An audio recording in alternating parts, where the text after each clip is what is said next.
Non numero militum, sed virtute animi bellum decernitur.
Hey, what is up, squad? TITOBODS here! And now I think is the day for us to finally decide upon what heroes is what. So, I think this is the final day.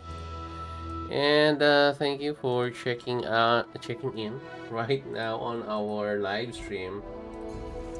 So yeah, this is our final day, and I am very excited to share with you guys my findings and well, my thoughts and things I really want to check out and give my thoughts on and recommendations I want to give you guys.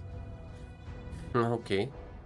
Um, just hang out with me today if you want to. We're always here. Any questions are welcome. Although I cannot do any more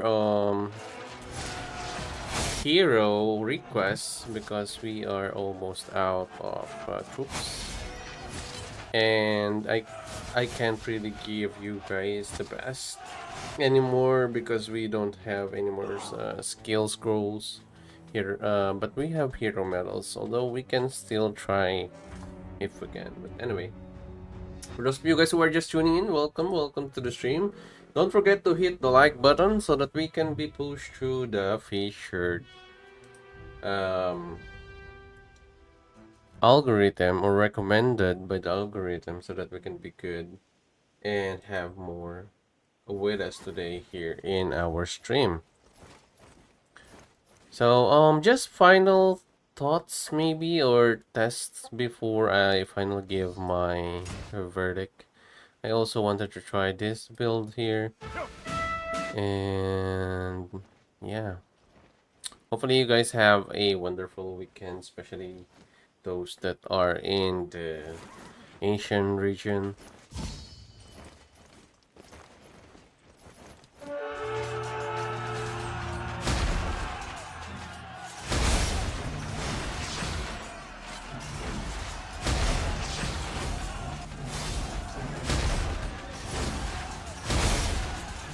Does he have any armor? So I don't know if that is an armorless or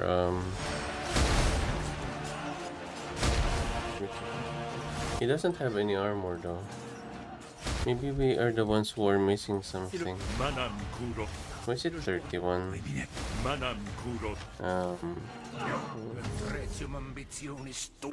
Sorry. T7s. Yeah, I mean, I think it was just really strong.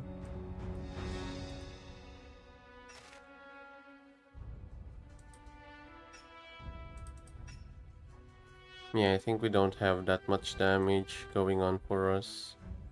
And the healing really lacks. Even though, let's say we have like 34k healing on our DJG, that's actually good. Although we don't have that much damage, I think we need some kind of backup in here. Like, let me just heal for a bit. So yeah, for those of you guys who are just tuning in, don't forget to like the video and leave us in chat here if you want to do something on chat. Just leave it there.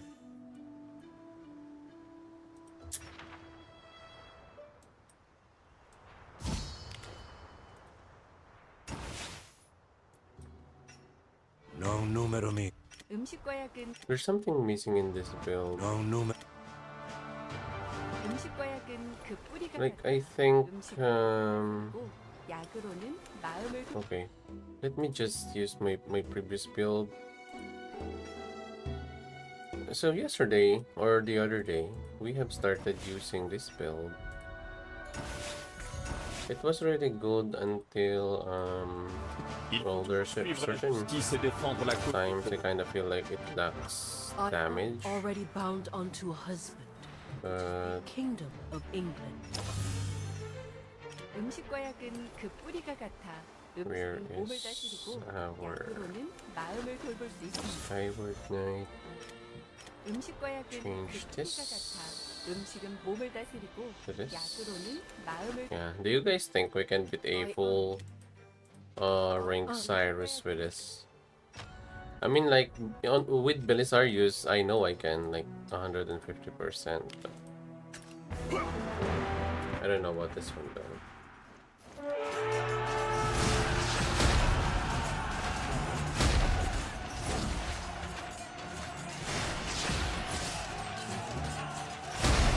Is pretty strong. Which is the best Pikeman setup that most mid spenders will need? I think this Cyrus, Vlad, and Roland really do stuff. So yeah, I think this build.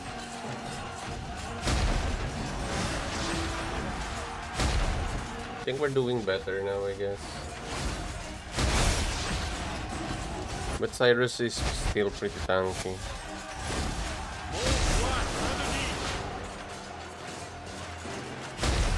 Okay, so our build is okay, but we're missing damage. Very important damage. So, what's this build?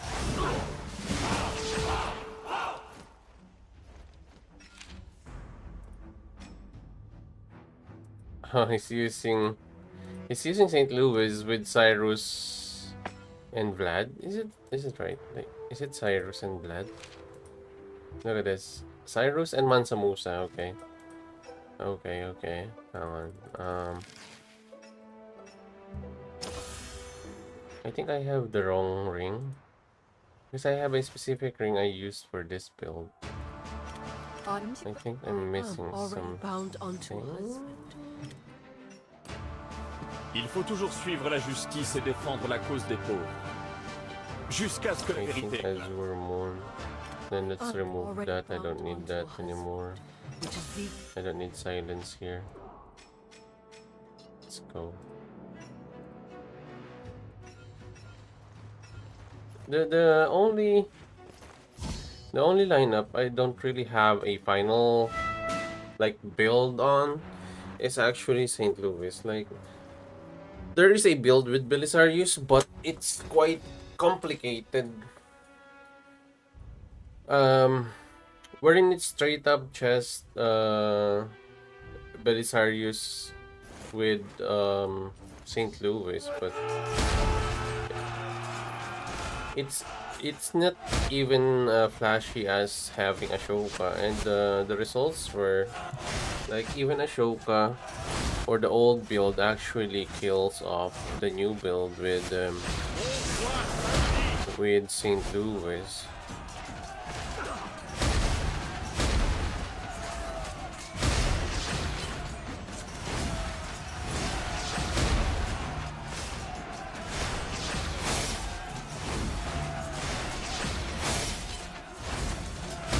With Belisarius, it's easier to kill Cyrus.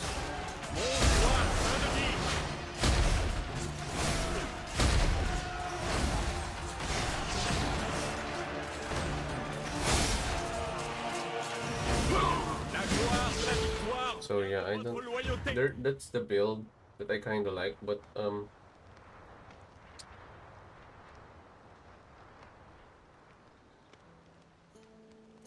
I'm not really sold on St. Louis because I can easily exchange St. Louis with Belisarius, and Belisarius will deal more damage. We can try again with the other build.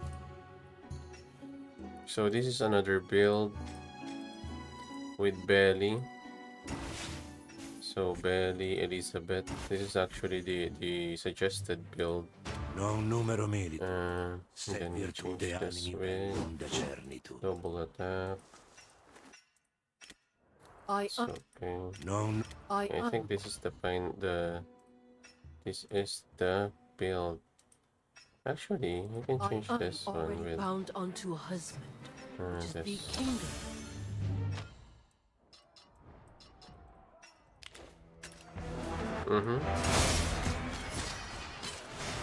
But yeah, he is using a St. Louis with Cyrus and Mansa Musa. But I think if he wants that build, why not just use Roland so that he can be tankier? Mansa Musa is good, but with Roland he has a little bit better heal.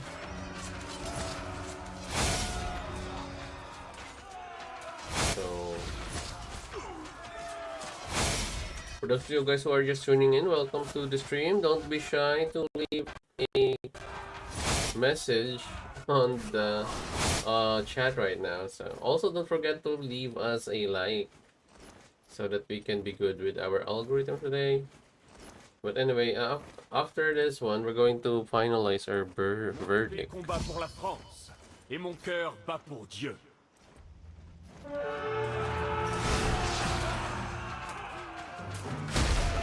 So this is the suggested build with Belisarius, but the rings are kind of like my own build.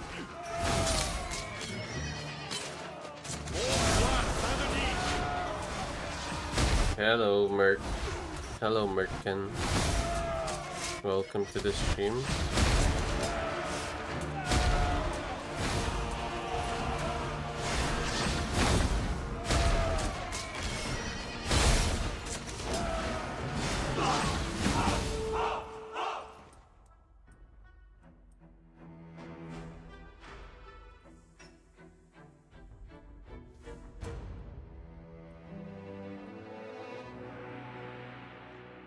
This march is pretty strong. Like, how many damage do we have?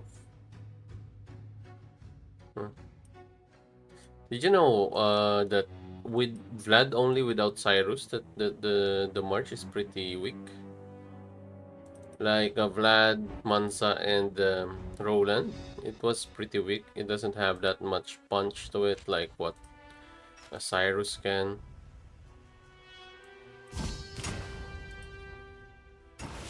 This build is a little lackluster for me, I think. I'm already bound onto a husband. I have the right skills, yeah. So let's remove this guy. I just want to show you guys the difference between this build and the other build that I have that I think is way better. Non numero militum. I am. Non numero militum. Okay, let me just heal. Who do you guys think will be the, you know, like the top of the tier when the hero comes? Like, it still will be different though, from this Pioneer server going to the main servers, but I think there will be a lot of Roland. That's one thing. I think Roland is going to top the charts when it comes to how many players are availing him. Oh, I forgot to change the build. Wait, I forgot. Wait, wrong build.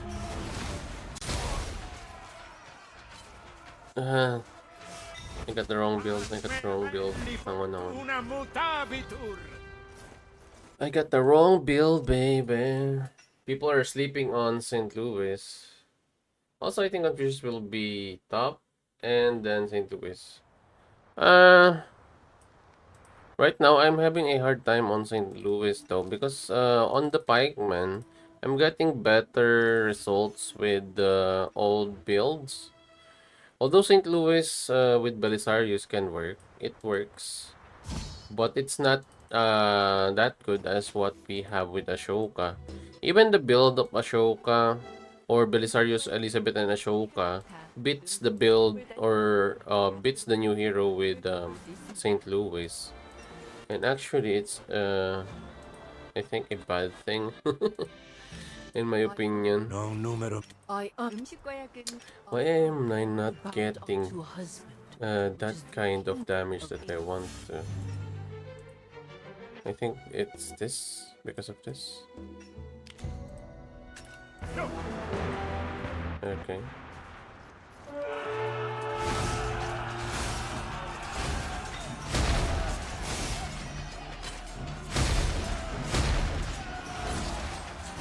DJG with Elizabeth. You just watch right now, Ashu. I'm gonna show you magic.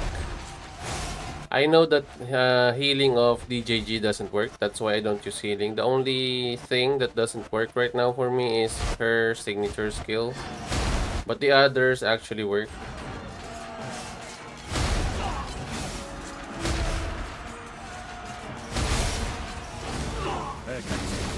So that's a full Cyrus.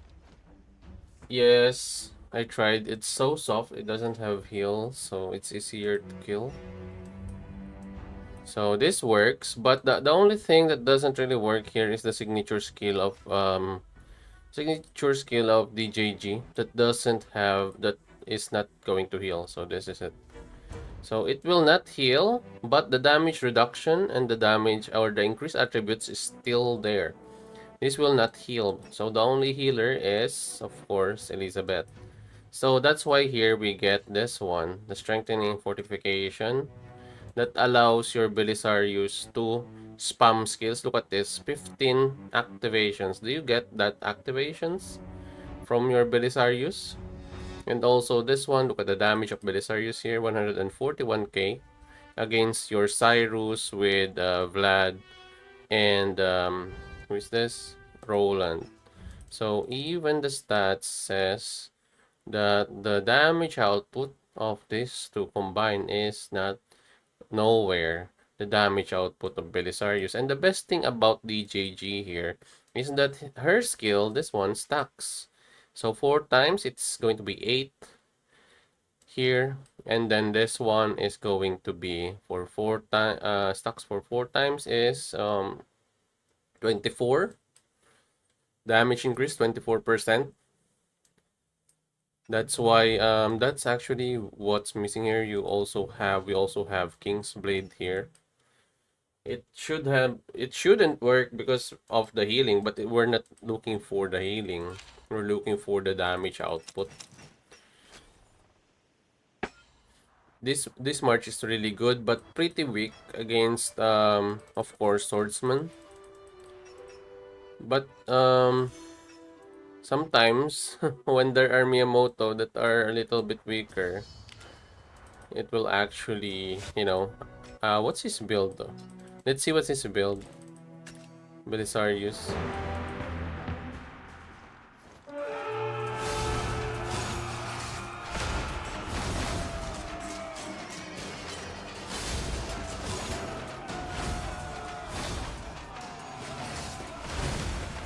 Wouldn't Ashoka work better than GJG with Ellie?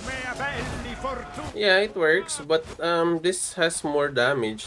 The old Ashoka, sorry, the old Belisarius will have way better defense, 100%, but this has better damage, I think. Let's check. What is using? Is using three different troops. Belisarius. I think he's waiting for the activation of the skills of, what do you call this? Octavian. The only problem with this one is that the skills really ain't going to be there because you need 8. Okay, so it activated for sure, but I think it's too late. It's too late. That's actually also my problem with an Octavian on my my troops. It actually is not that great. Wait, let me just heal. What did they say? Maybe switch metal with yeah, on Roland. Yeah, Odyssey. Yeah, you need the Odyssey, bro, to make to have more damage on for your troops. Sorry. Do I still have training?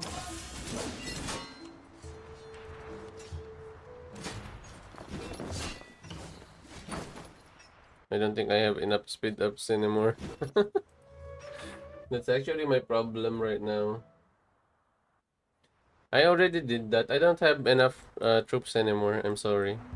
I have, if you guys want a full breakdown on the Belisarius March, I have the live stream video yesterday and the other day. You can check out there and just skip because we have tried everything. The thing that I'm doing right now is just finalization. So these are just finalizations. So I'm not going to take any more requests because I don't have any more troops. I want to oblige on your request, but I want to have my own builds right now because I have tried everything for the past 4 days. If you haven't seen my videos yet, we have been streaming for like 12 hours every day, and I have tried every single combinations. What else is he saying? Sorry.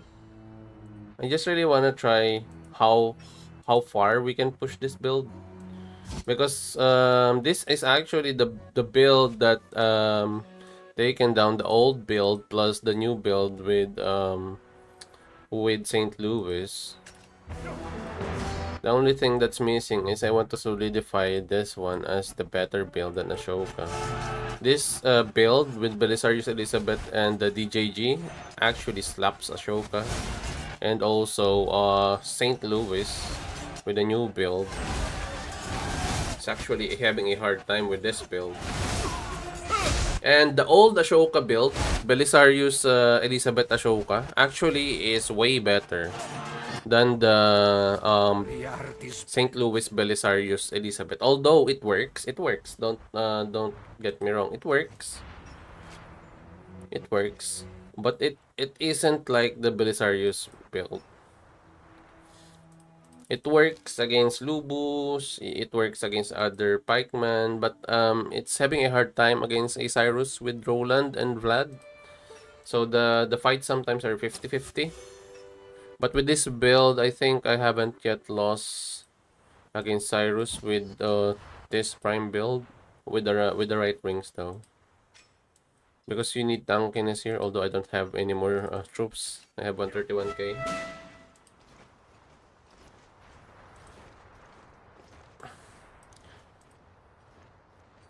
Let me show you that build. What's his build here? Okay, so he got the right build. I think you need judgment here better, but this is actually pretty tanky. Can you do judgment on Roland?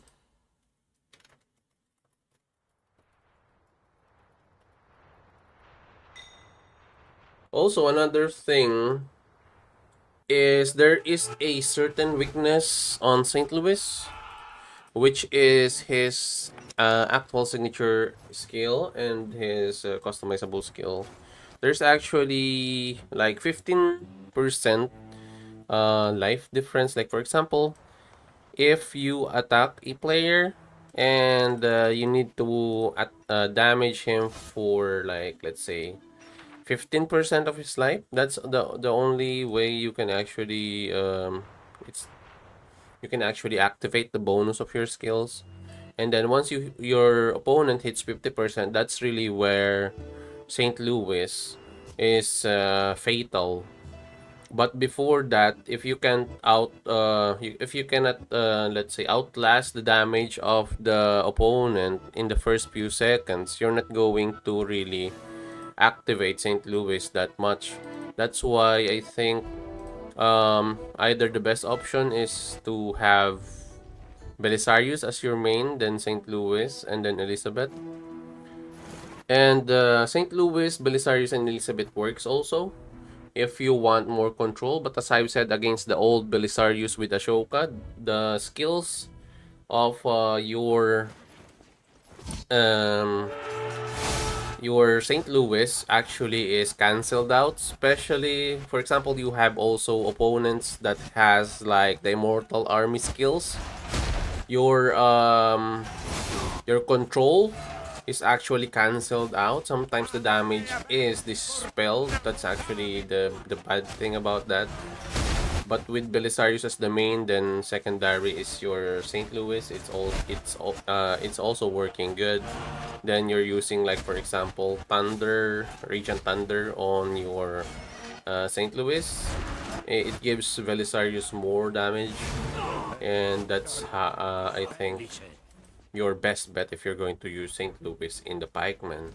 Although make sure that you are using Belisarius as the main, I think. Because with, as I've said, with this spell, or like for example, Theodora's Immortal Army, or whoever has the Immortal Army, your St. Louis is going to have a hard time. Also, another problem with St. Louis is that every time you attack a player that is super tanky at the beginning of the fight and you have lost like for example 10% of your life and the opponent hasn't lost that much yet, when you activate your skills you have less damage. That's actually the problem. But when the enemy hits like 50% and you're still also at 50%, that's where St. Louis damage really thrive. So yeah, that's actually what I observed about him for this past few days. Oh, they're using Ramesses already. Okay. So they're testing the Ramesses. I don't have any more troops. As you can see, I cannot really max out my troops. That's why I'm just really finalizing if this is the best build.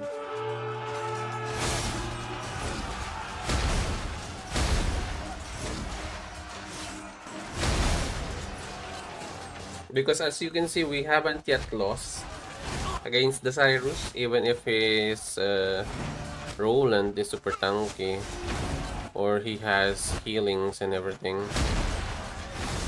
Even with Tranquil Water or Judgment.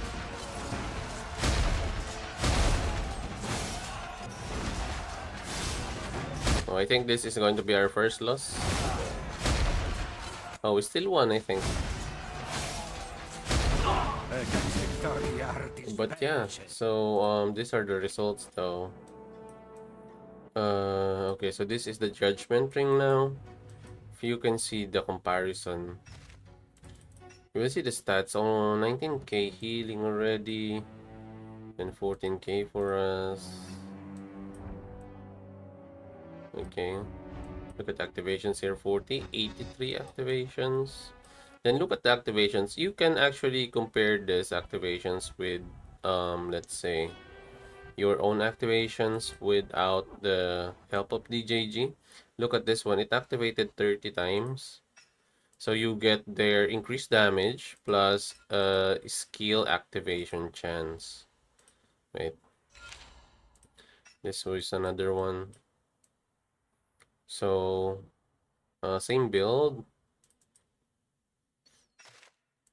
We have this 15k healing, activations more than 10 as always. Then 30 activations again. This is actually the best part about DJG, if you know how to build her. But the only sacrifice here is the healing though, but it doesn't really matter because we can still get the damage reduction and the increased attributes. And then we need the specific ring here, which is your tranquil water, because on the first few seconds of the fight, your damage isn't really that great, especially against tanky heroes like Cyrus. So you need to wait for this to actually stack. Once it's all stacked up, that's where your Belisarius damage will rack up also. So you need that damage. And if you have observed, once we have like 60% or 70% life, that's where your Elizabeth also gets a hold of the heals because of the damage of Belisarius. Although I will give you one try with St. Louis.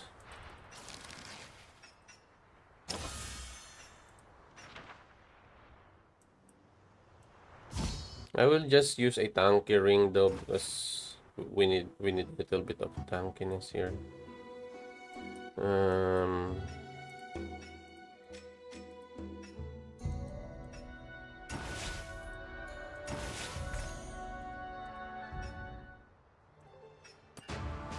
Il faut toujours can suivre still la use justice this, et défendre though. la cause des pauvres.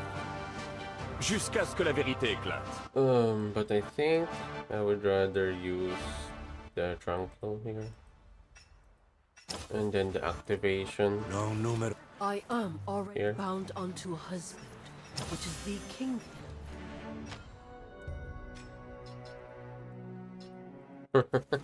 I don't have any more troops.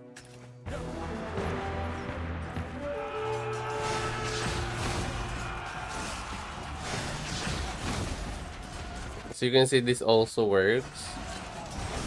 But as I've said, you have some disadvantages. You can see when it's 50%, that's where your St. Louis can deal more damage. But the problem is the opponent will also deal damage against you.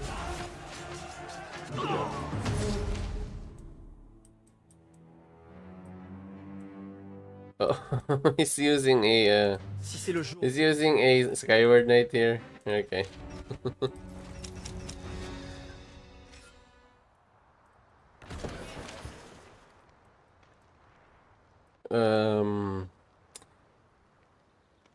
I think we have the right build. Although we need more damage, we can change that one to a little bit more damage.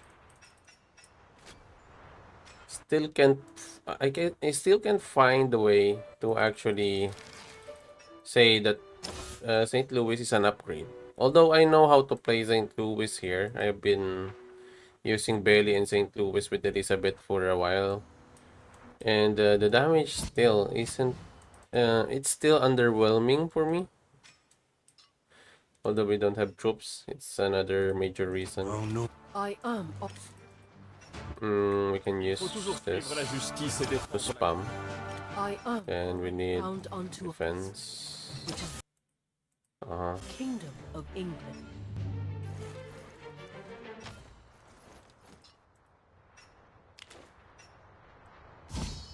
Miyamoto.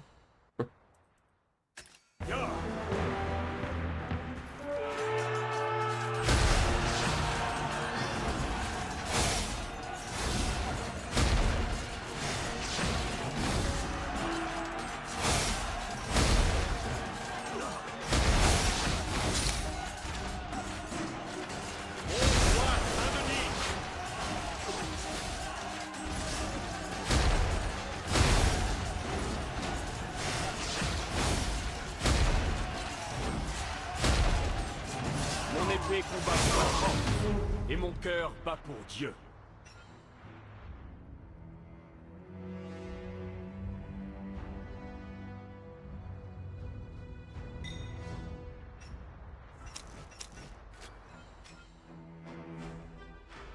The option also is to change Belisarius as the main. As I've said. Wait, hang on, let me just show you guys.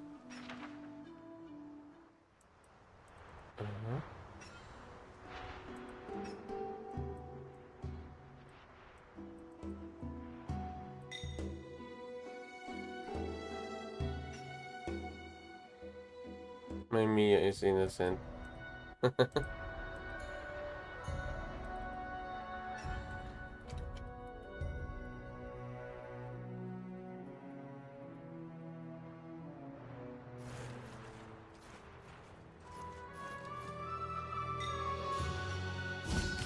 Let's go here. We can change here, and then Regent Guardian. Okay. No numero mili. I think this is okay now.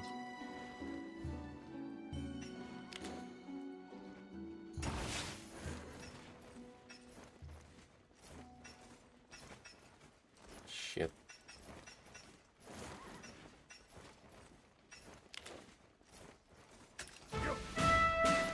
Hey, go on the other side. Go on the other side. Okay.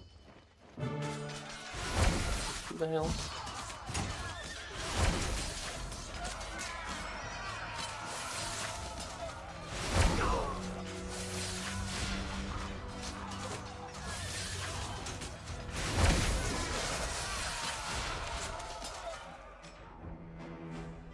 Okay, how about the other one?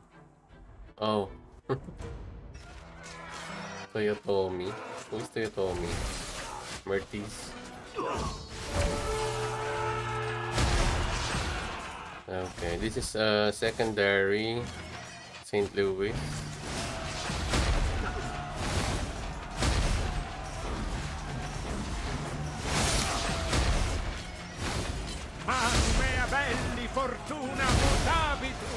Can you feel the difference, guys? I mean, like, can you feel the difference? Later on, I will show you with Ashoka. But here, I think you could feel the difference right away. If I won't use the Tranquil Water here, we're going to have a real problem with damage and defense. We're going to have a huge problem with defense if we're not going to use Tranquil Water here. Because we have been given health here plus defense and 40% defense right off the bat. And you still are lacking that much defense against a Cyrus. Which is should be you should be winning.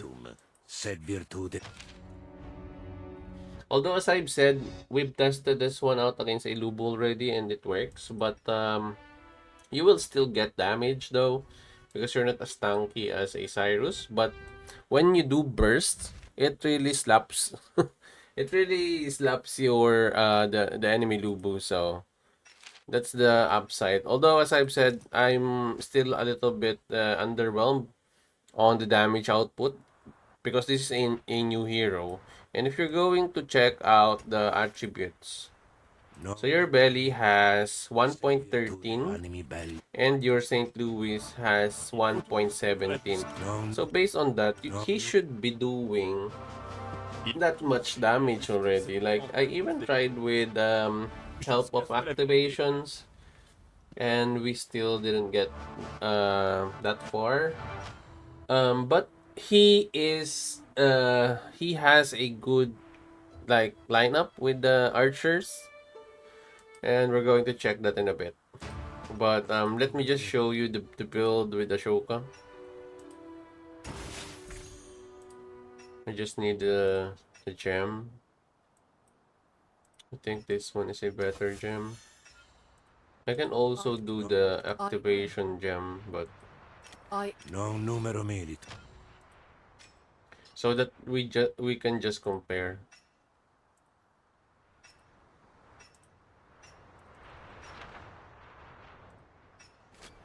Your friend need Ring of Falcon on Roland.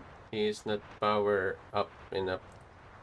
He has the Judgment Ring though. He has the judgment ring at 50. Si c'est le jour de notre dernière bataille, menons-la avec fougue. And honestly speaking, if you use a ring of falcon here, because the rings here, the epic rings here are just level 30, and even with the ring of falcon, it's really hard. You have heals, but you don't have that much defense. In a real world, sorry, the ring of falcon will work, but here in the pioneer server, it's a little bit different.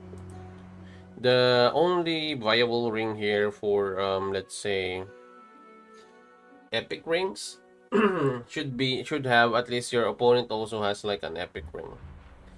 The other viable option also here is for Lubu to have the Daisy and the Nightwolf ring. That works because it's the usual ring that they used, but the other ones like the the ring of falcon works for the healing. It increases the heal, but the defense is being sacrificed. Like you won't have that much help even if you heal that much.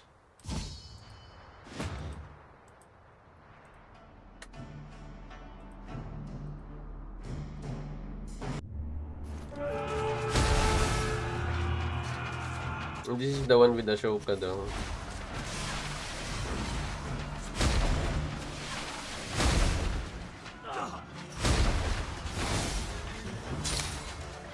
This build though with Vlad and what do you call this?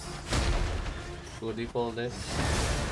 Vlad and Roland actually has like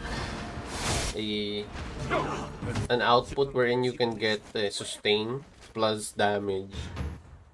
It makes this build a monster really, especially with the Ring of Judgment. That instance of defense plus healing. That's actually how it would work. But even with that build, I mean, like the old builds, right? We're using the old build. No. Even with this builds right here, No. we can try the other ring though. Because it's really hard to kill a Cyrus now, ever than before, to be honest. Because after they fix Roland, he does insane amount of heals, plus the defense really works now, and everything flows smoothly. Oh, can you refresh? Yeah, thank you.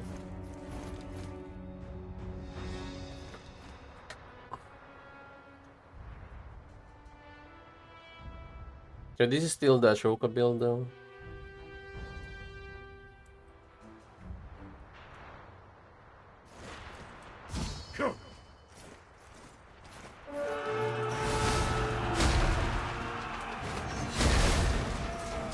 I'm gonna show you the St. Louis Archer build.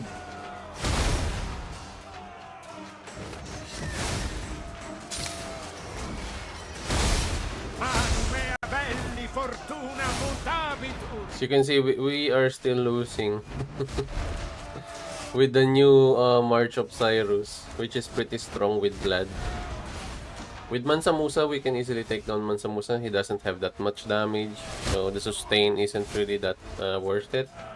That's why I think this build with Vlad and Roland with Cyrus is totally going to be the build. I think our Kraken is going to be so happy with this. Our Kraken loves Pikemen, and I think I have shown him the test already, and I think he's going to do the Vlad with Roland on Cyrus.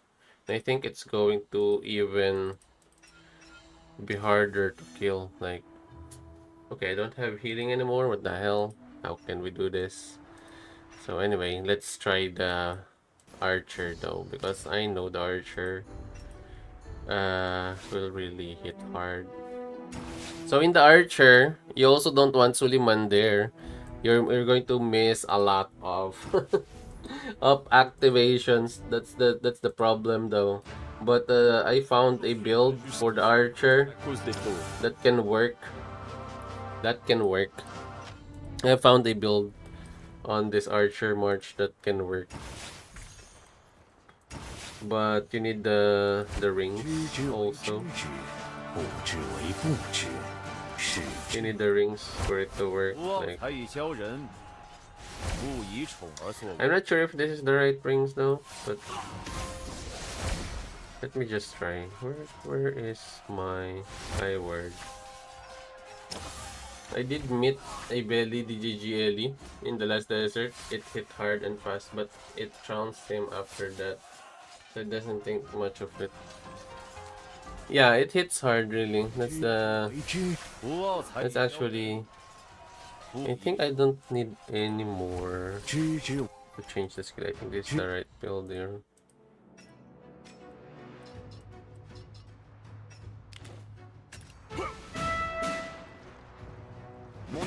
Oh, we need 110. Yeah, so for me, the build of Belisarius, Elizabeth, and DJG with the build that I have shown you earlier. That is actually the only build that killed the Cyrus. If you can check the replays, that's the only build that has killed the Cyrus. Even with the old builds that we have, like this one, Ashoka, Belisarius, and Elizabeth, it didn't kill the Cyrus. I have tried different rings, even with a new hero, SL. And this is actually a archer right now because I don't have any more pikes, but I think this will work against the Cyrus. Because I think it worked already for me before.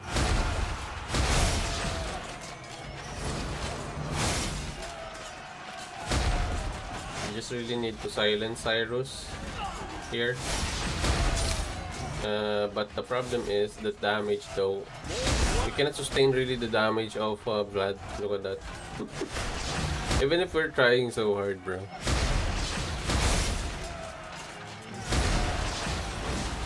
The incapacitate didn't activate. If the silence and incapacitate work, I think we have a chance. Yeah, we silence him too late now. It's too late. It's too late. There's actually also a better build here than this one.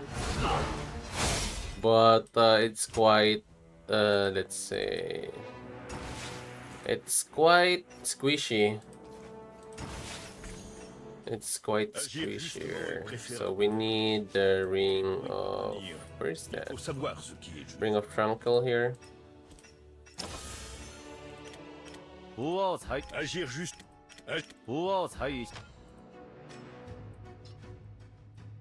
110.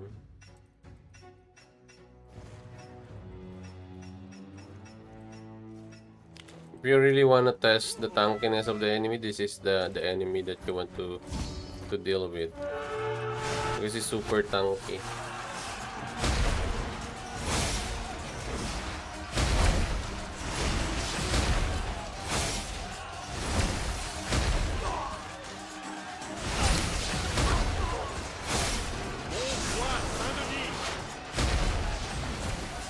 Yeah, but as you can see, we are a bit ahead now, just a little bit.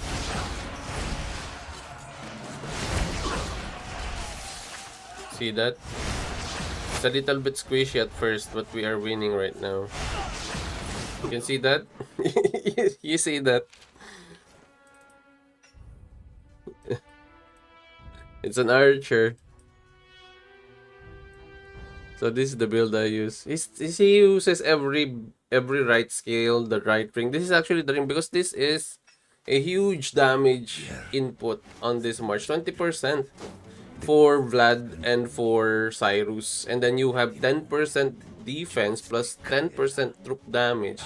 Another defense and another troops health. So that is actually a huge damage output there. Plus you have damage reduction 10%, defense 10%, another health 5%. This is actually a Kraken build already. Like, but we also have like a Kraken-esque build. But it works like that. Let me show you the build. This is actually a squishy build. If we encounter a Lubu, we died right away. So yeah, look at the activations now, 13. But earlier we don't have that much activations, you know. It's because of the help of this one, the Sacred Crown of Confucius. Sorry, Confucius, Charlemagne. Then the healing is just combined right here. I will show you the one with Confucius though. I will show you the one with Confucius. So both Charlemagne and Confucius. And okay, hold on. I think we just need this one, Skyward Link.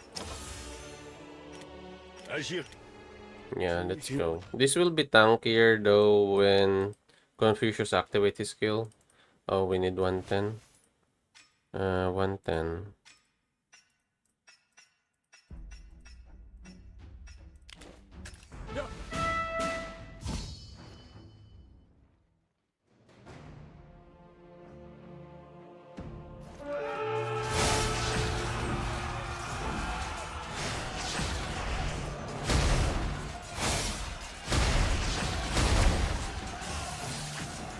So there, just open your eyes, guys, because once you see the skill of Confucius, there is going to be a certain time there that you won't almost take damage. Look at this, 70k. You see that? Like 2 or 3 seconds we didn't take damage. That's actually Confucius maximizing his stacks. Once you see the green, once you see the green skill, that's where he completed his stacks. This one again.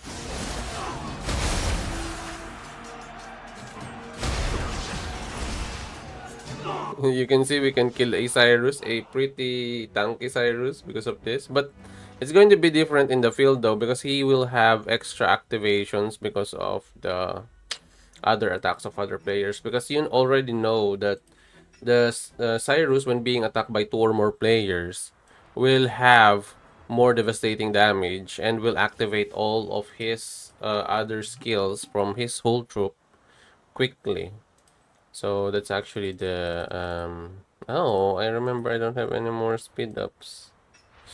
Oh my god, no. What's the build?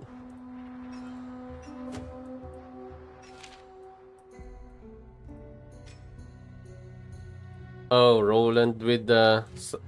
I want to show you something. That is Roland with... what's his name? Roland with... Mansa Musa?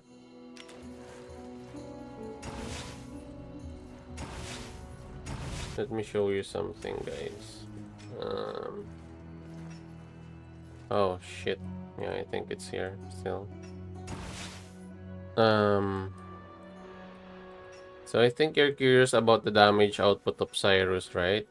Oh, sorry, Pyrrhus, not Cyrus, but Pyrrhus. So let's check the damage output of a Pyrrhus. Let me just show you. Where is Charlemagne?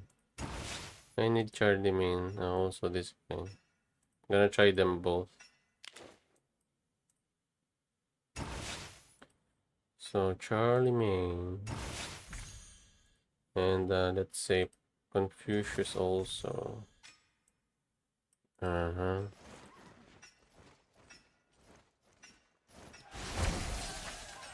he's already fighting, I think.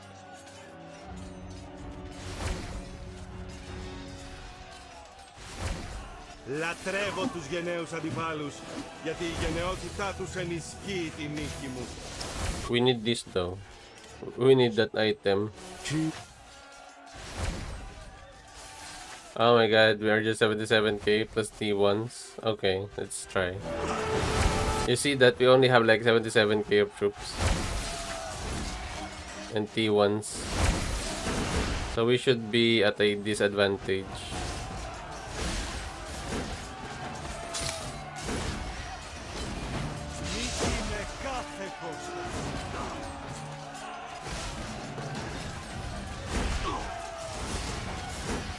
The stock is not working. I mean, the skill of Pyrrhus works like stacking. Like,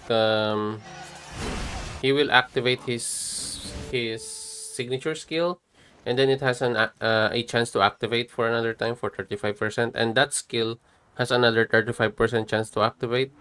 And when it hits like 4 times, the health of Cyrus like cuts down to half right away. Okay, so we don't have any more troops.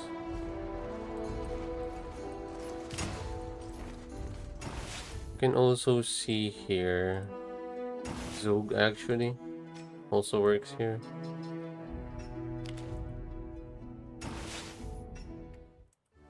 That is with Banza and Roland though. But we all know that it's easier to attack or kill a Cyrus with a, let's say, a strategy swordsman. But still, with the help of Roland and Mansa, that's going to be sure a tanky build. Let me just share that. Okay, what is this? Okay. Oh, if you wanna see this build, you can also do this build.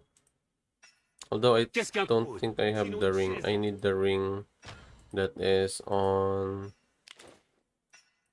our... Oh.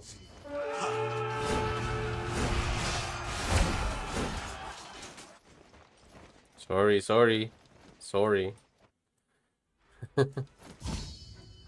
Okay, let's try this one though.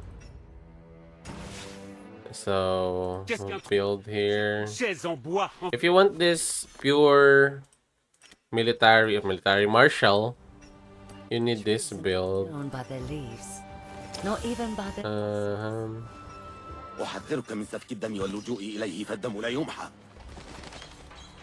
Where the hell is that?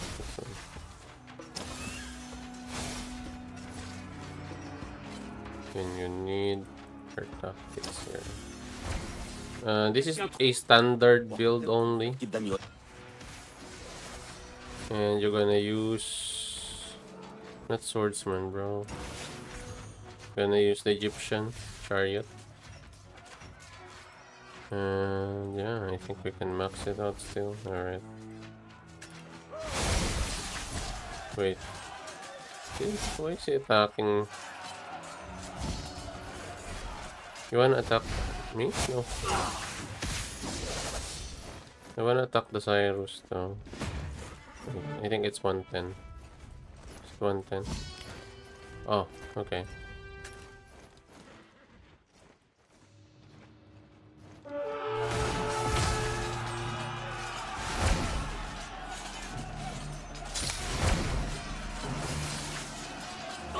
Boom, look at the damage. You see the damage? Now, this is the tricky part. Once you release the first, you're going to need to wait again to release the second. So you will take that much damage. But still, it's an easy kill, right? Like, there is also another quicker way for you to kill that build. That hero by getting your hands on Zug. So you trade your Saladin for a Zugliang. But you need a silence ring for more damage. And also you need another ring here. And you are going to dispose of this one. And you need the ring of Lofty Mountain in order for this to work. Alright. Archers, okay, good job. Let's see. We can blow this Miyamoto up though. I mean, you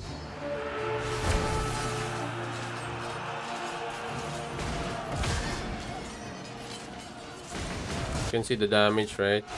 Once you see the hit, bang! See that? You see that? And look at that one. We didn't even silence him yet. Like,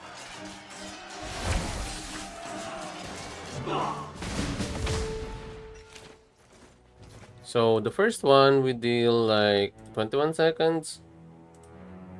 This one I think is almost the same level, I guess. Or same time, I guess. Oh, this one is longer. Okay, why is it longer this time? I think I'm missing something.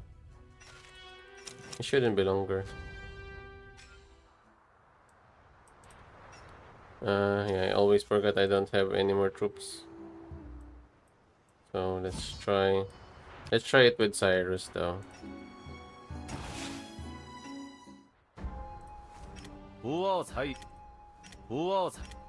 Qu'est-ce qu'un trône? Sinon...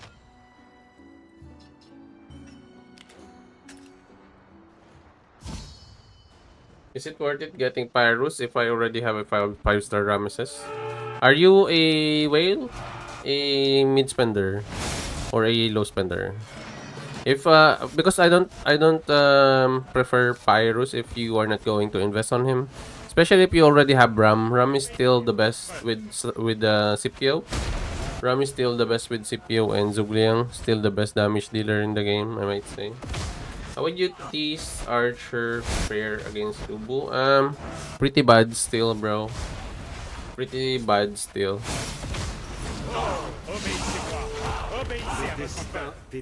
Okay, so the only weakness of Napoleon is against another tactician archers. It's giving him a hard time to actually activate his skills when he is up against tactician archers, especially the one using but I'm going to show you something. Especially the one using a silence or everflame wing rings. Your Napoleon is going to have a hard time. So there's also the old build, but I think using Confucius. So there's also this build wherein I use Confucius and this guy, Suleiman, and then I am using Confucius and him. And then you need the silence for sure, because that's the build you need. Plus this one, and you need this one. It's very important. Almost the same rings are being used by most, right? Like, oh, I think I'm going to be attacked. I think that's a Lupo. Hey, what's happening? I'm lost. Okay. So with the help of Confucius now, I think this will be a more viable hero. Even with Zug though, Zug is actually better. So the old build, Charlemagne and Zug, actually does a lot of better damage with this one. 190 mil, but don't take all heroes. I see. If you want, you can use a Ram though. You can use a Pyrrhus. But you need to have Charlemagne and Zhugliang, those three together. And you want to be tanky. But it works. The rings you need are what do you call this? The ring of, what do you call that ring? Skyward Knight. You need Skyward Knight. Plus that, if you can, maybe another tanky ring. But mostly the Skyward Knight is important. Also Zhugliang and Charlemagne for me. You can also use Confucius, Charlemagne, and Confucius, Charlemagne, and your Pyrrhus. That also works. Wait, let me change the... Where's my gem? This has better damage though, but the other one has better tankiness.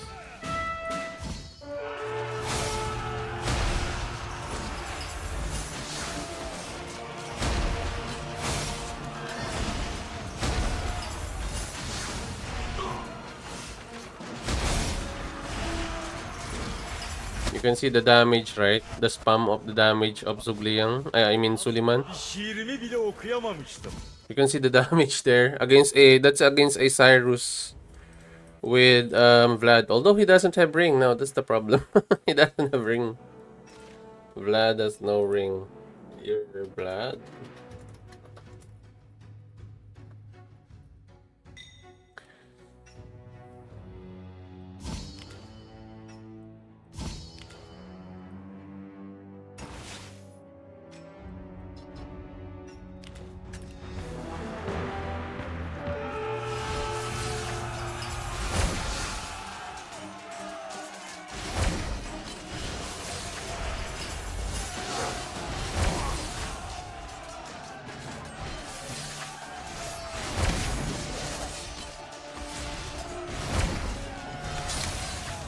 Okay, incapacitate hit. There, incapacitate hit. Once it hits, you will have a heal. Ah, sorry, I think the heal is for the silence, but... wait, hang on. Oh. He has a tanky ring that he's using. Although if he's using the standard one with the what do you call that thing again? The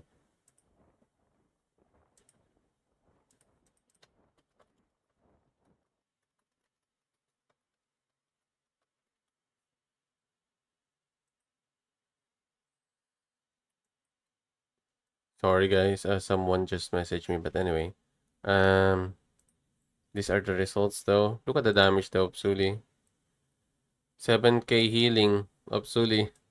His healing is almost the same as Sugliang. We're even using T1s here. Okay, Cyrus, let's go. Let's just auto replenish. We're using T1s now. I think his blood has rings now.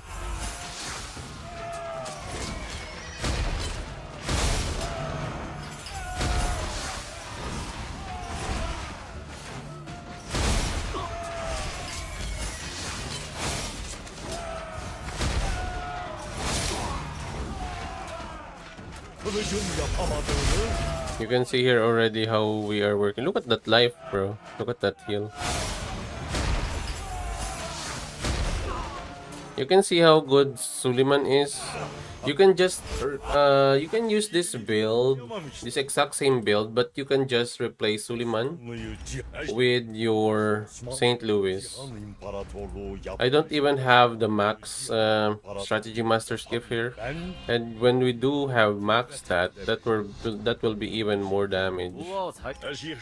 Oh, let me show you the Pyrrhus, but I don't have that much troops. But anyway. If you are still thinking of Pyrrhus, you can do the same.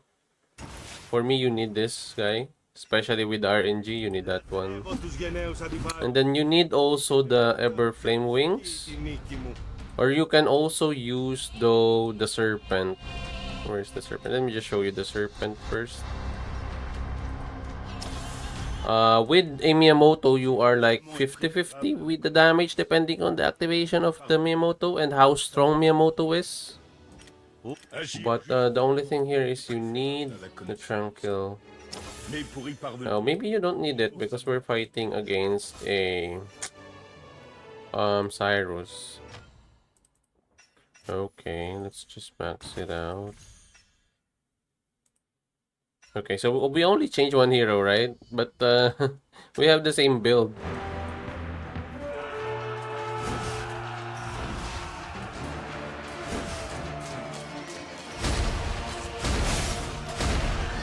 See that? Like 20k right away. There's actually a time when you activate 4. At the same time, it will look like a critical. We haven't really activated it yet right now, but there is a time that you will activate that.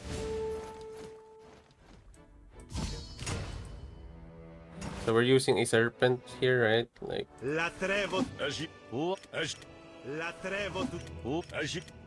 Okay, let's do one more.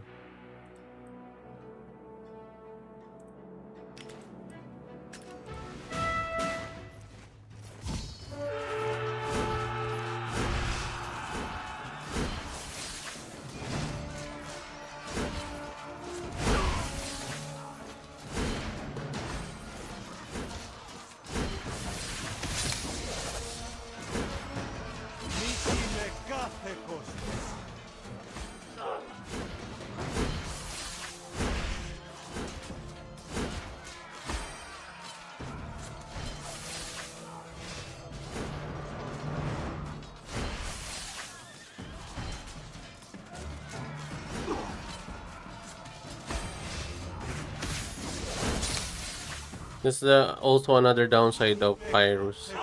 Once you are not hitting your skills, it's actually going to be a hard kill. I don't have T7s anymore. I don't have T7s, but I don't have... Okay.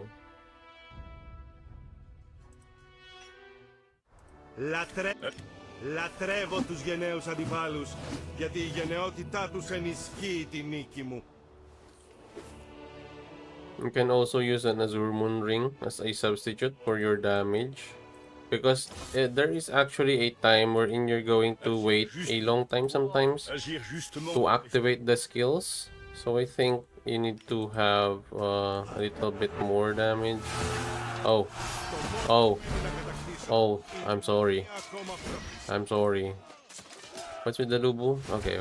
Level 30 ring. Okay. So with the Lubu, can we take on a Lubu without troops? Can we take on a Lubu without troops? I don't know if we can, because we're going to have less damage though. Yeah, we don't have that much damage anymore.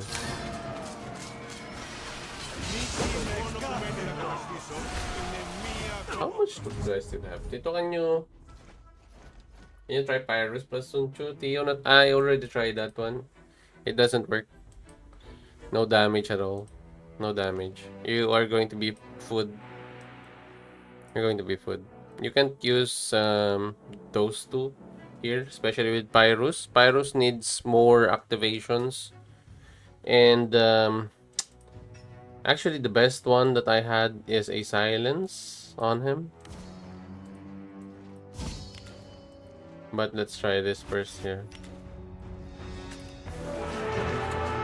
Roland, yeah, Roland. Mansa Roland, do you mean? Mansa Roland is tanky, but I prefer Vlad Roland with Cyrus. Cyrus with Vlad Roland, that's a good march. Tanky plus high damage. It's pretty good.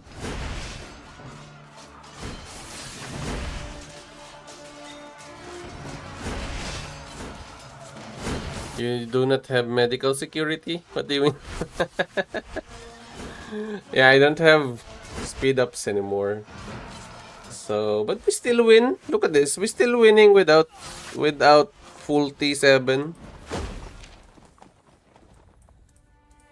How did we win that fight? We don't have T7s anymore. Maybe his troops are... Oh, his troops also has rings? Look at this, Miyamoto. He's trying to activate... what's his name? Pyrrhus. I also did try Pyrrhus with Scipio and Lagertha. It also didn't work that well. The damage is lacking. I think I have that footage. If you wanna see, I have a footage last time, yesterday, I think. Okay, let me see. Let me just tell them that I don't have...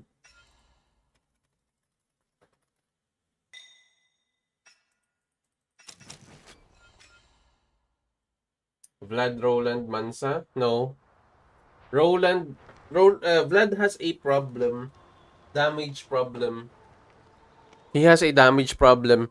And if you want to be tanky in the field, I don't want you guys to be missing out on Cyrus. Because Cyrus will make you tankier in the field. Even if Cyrus is being attacked by a Miyamoto, a Ramesses, you can still deal damage and get a good chunk of points and merits back, and you will die you will stay longer before you die in the field.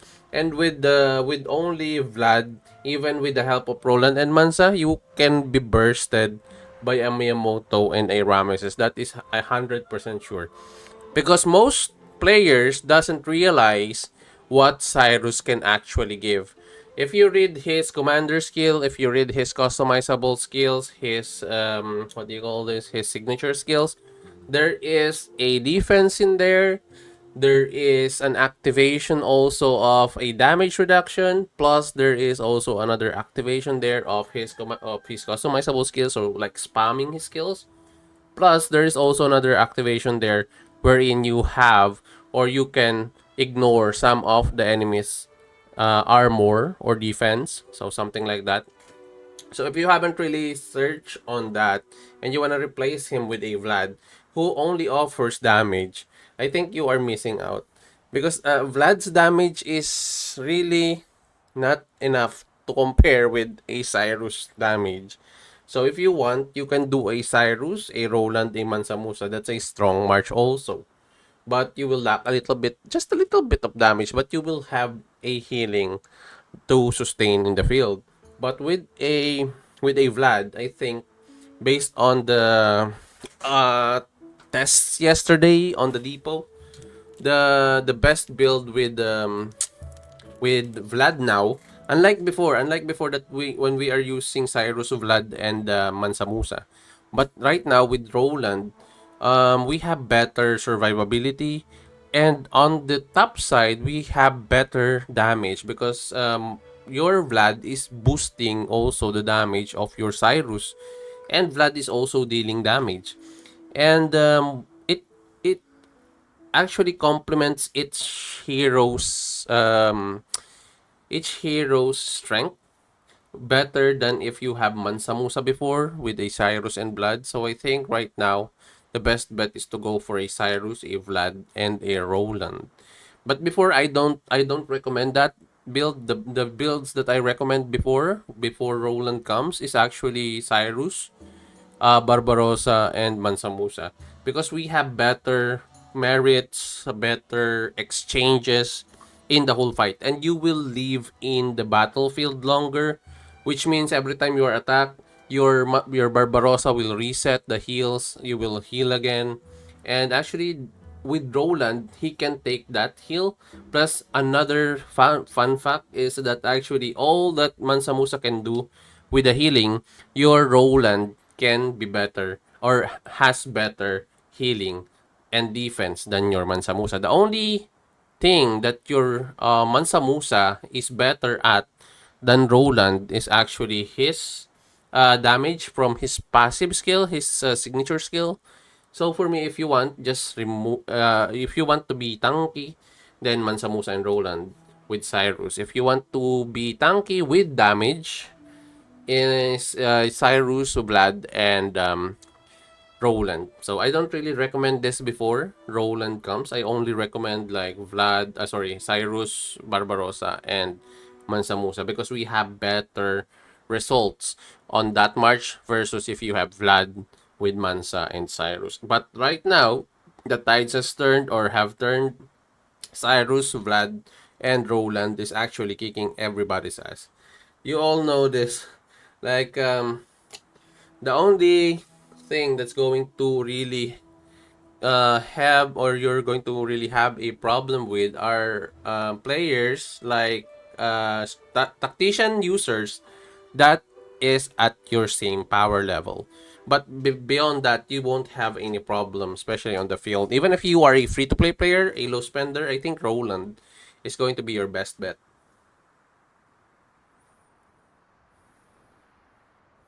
Oh, shit. Okay, hang on.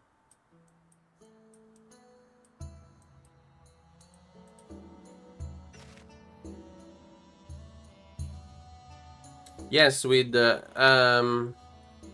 it depends on whose swords if you're being attacked by a stronger swords, you're going to have a problem. But if you are going to be attacked by the swords almost at the same level as you, you can actually have still a good exchanges of merits and points and deaths, I think, and kills. Look at the activations though that we have, 23 activations. The only thing missing really is we don't have T7s. If I have T7s, all T7s, he will be dead right away because we have 23 activations. I usually get like only 15 activations, and with that 15 activations, I have huge damage already. I'm going to show you in a bit, hang on. So, they activated 19 times here on the skill of Pyrrhus, but your damage is just at 83. And then what do you call this, like, I don't this is actually a bad results or data because I am using a T1.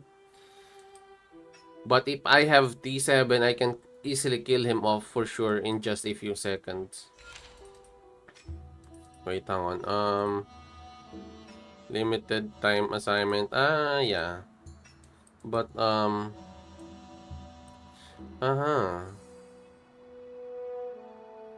current healing is just 5 hours though. The problem is I have 1 hour still. Wait, let's heal this for 1 hour. 1 hour. 1 hour. Do I have? I have to heal. 29 minutes. Do I still have for 29 minutes? Okay. I'm so poor here right now. Okay.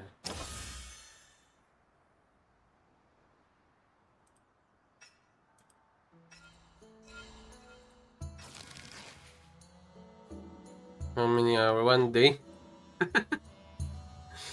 I shouldn't have done that.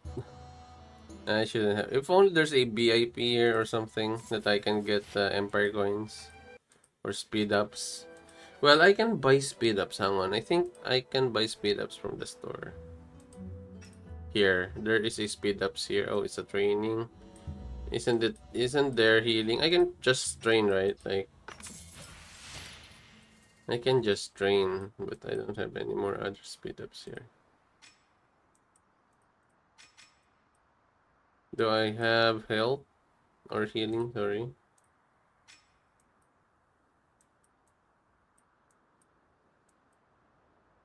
Okay, we don't have in the arena too. No. Military, we have healing. Hang on. Where is the healing? Healing. Yay! Another healing. Another first healing. We used up all the healing that we can. Hang on. Heal. Oh, we finished the 1 day. Okay. What rings on Cyrus, Vlad, and Roland? Cyrus, LOD.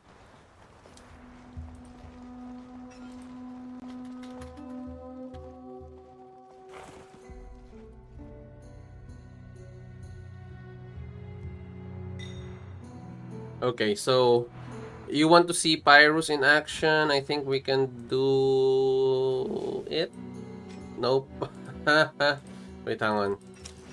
77k is, I think, not enough. So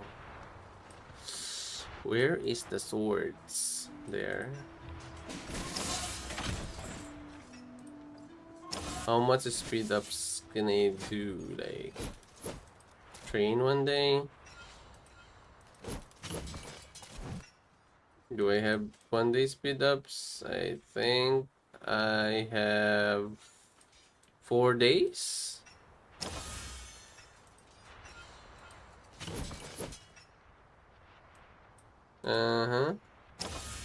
Yeah, I don't think it will be enough. Okay, yeah, I don't think it will be enough. How about 80k? 80k troops. Can you do your Lubu?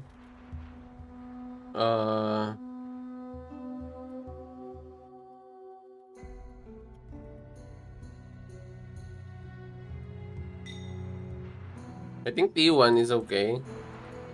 T1 will work.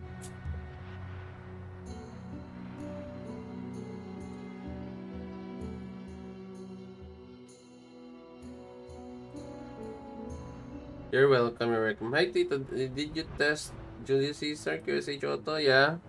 Not so good. Not so good, Charlie. I've tested that, I think, yesterday. Because I don't have any more troops. And also, the results of that one for me is pretty bad because I don't have any more legendary skill scrolls. But yeah, also before we used that build, but we changed Julius Caesar to Octavian, and we get better results. Like you're asking this for a swords, right? Okay, I think you're asking this for swords. Λατρεύω τους γενναίους αντιπάλους, γιατί η γενναιότητά τους ενισχύει τη νίκη μου. Where is the ring? Agir justement est préférable à la connaissance. Mais pour y parvenir, il faut savoir ce qui est juste. Okay, I think we got the right ones. We just need T1s, bro. T1s, I can do T1s. This Lubu, look at this. We're going to go up against a Lubu using Pyrrhus. This is T1 though, T1. T1 versus T1. Whoever has the highest proc or higher proc is going to win.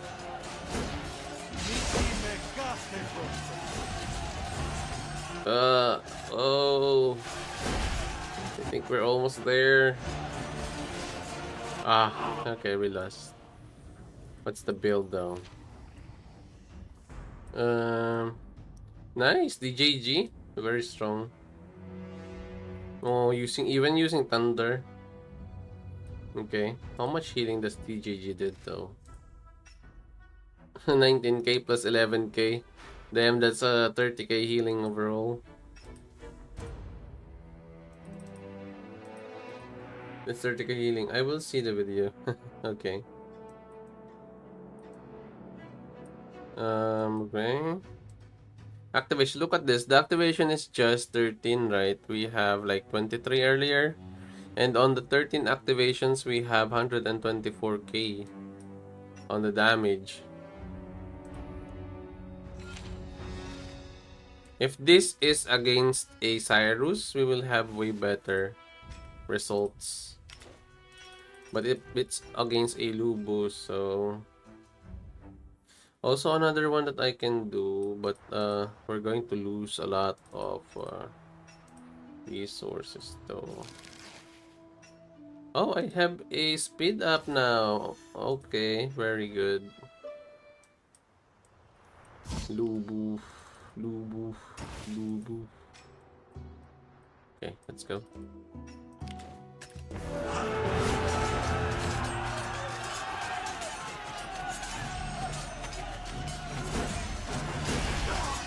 You see that activation there?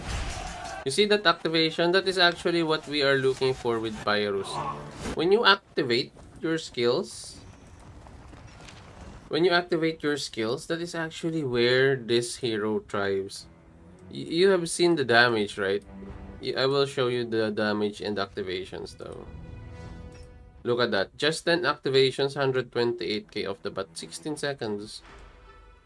Though we need this really to activate. We need this Sacred Crown to activate. That's actually the key there.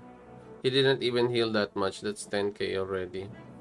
With Pyrrhus, you can do this as a free-to-play player though, but it's very expensive. Like, you need this one. Because you need the extra damage. You can see here 5% extra damage. You need that one. That's actually the one that you need. You don't need the burn or anything like that. You need that extra damage there. That they will receive extra damage. Plus also the silence.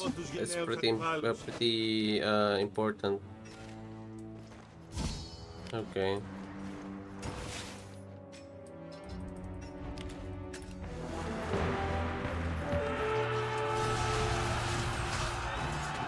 So in this time, I think we are not doing that much activation.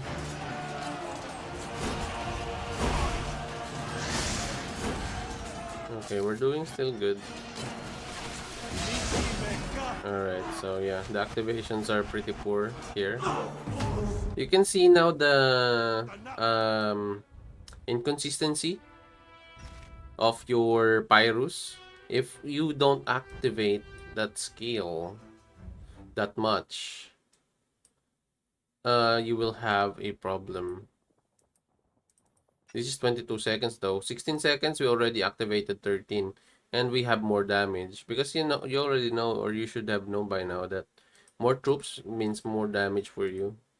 But yeah, if we have more, I think, activations early on, I think we could have done better. That's actually the sad part about Pyrrhus, is the RNG. We can try against Cyrus. I'm just really showing this to you guys for you to see. But I think I already have finalized my decisions on here on how I want to share with you guys the builds.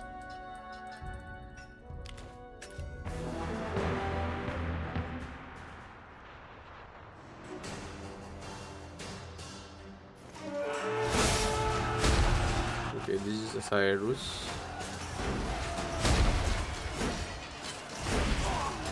You see that, right? Like half of his life right away. Look at that. We didn't even get that much damage. This is a pretty solid Cyrus killer here though. Like look at the item of your Cyrus, Blood and Roland here. That's pretty damn tanky, and we killed him for 16 seconds. Just 16 seconds. The activations though are pretty nasty here. Look at this. 14 activations, 134k. Then we have 3 activations of the Sacred Crown. For those of you guys who have missed this out about the Sacred Crown, once you max that out, I know that it's pretty low on the activation, but once you get here, look at this damage here. 47.5 or 50%. And the commander's strategy and might will be added again also for 35 each. And when you hit your skill, when you hit this during those times, which is 330%, right? But each time this skill is activated, there is a 35% to activate it again. So on a turn, you can activate this multiple times, but only up to 4 times. Once you activate this twice, or let's say twice or 4 times, you will actually get that damage output that we have done. Like there is a damage output before that was so absurd. Like I did kill, I think, a Lubo or a Cyrus for just 10 seconds. That's how menacing that damage is. But it's pretty pure RNG. That's actually the sad part about it.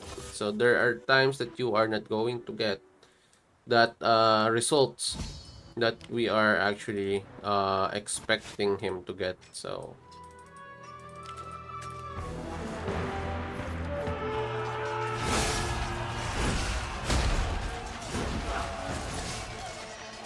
look at that damage right off the bat. You see that, right? That's actually how strong this march is. You just really need activations though. Look at that. If you are against a Cyrus and you only get like 400 losses and 3,000 losses plus for the other end, or the enemy Cyrus, and you have your Cyrus built like this one, let's say you are at only low levels of this one, because of the 30%, you can actually still deal a lot of damage against the Cyrus.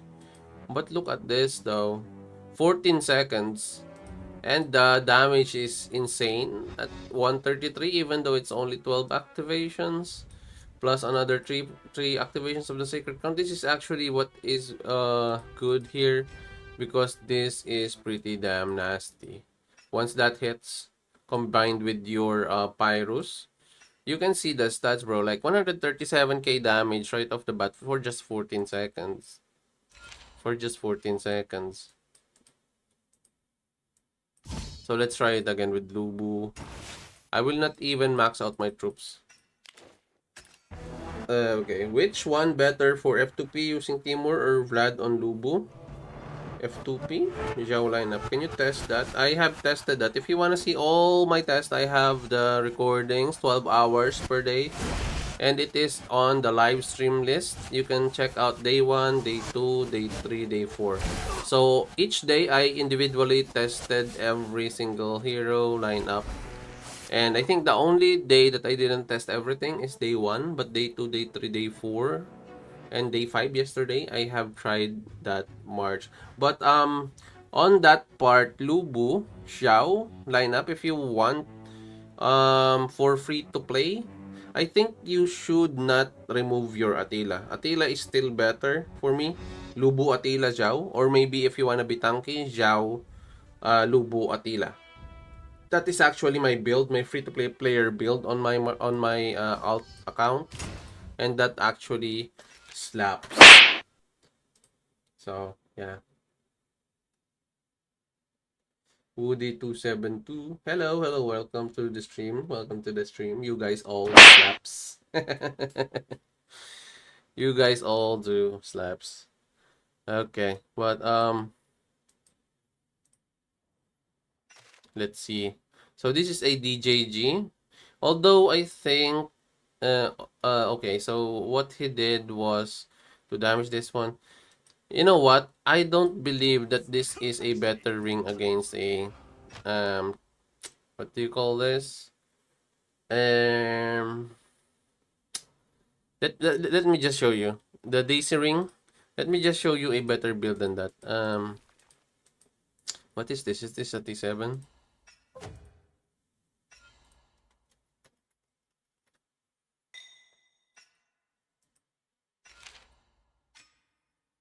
Is it a T7? T1. Okay. He's using that versus us. Let's go T1, but I don't have any more troops, so let's just focus on healing, I guess.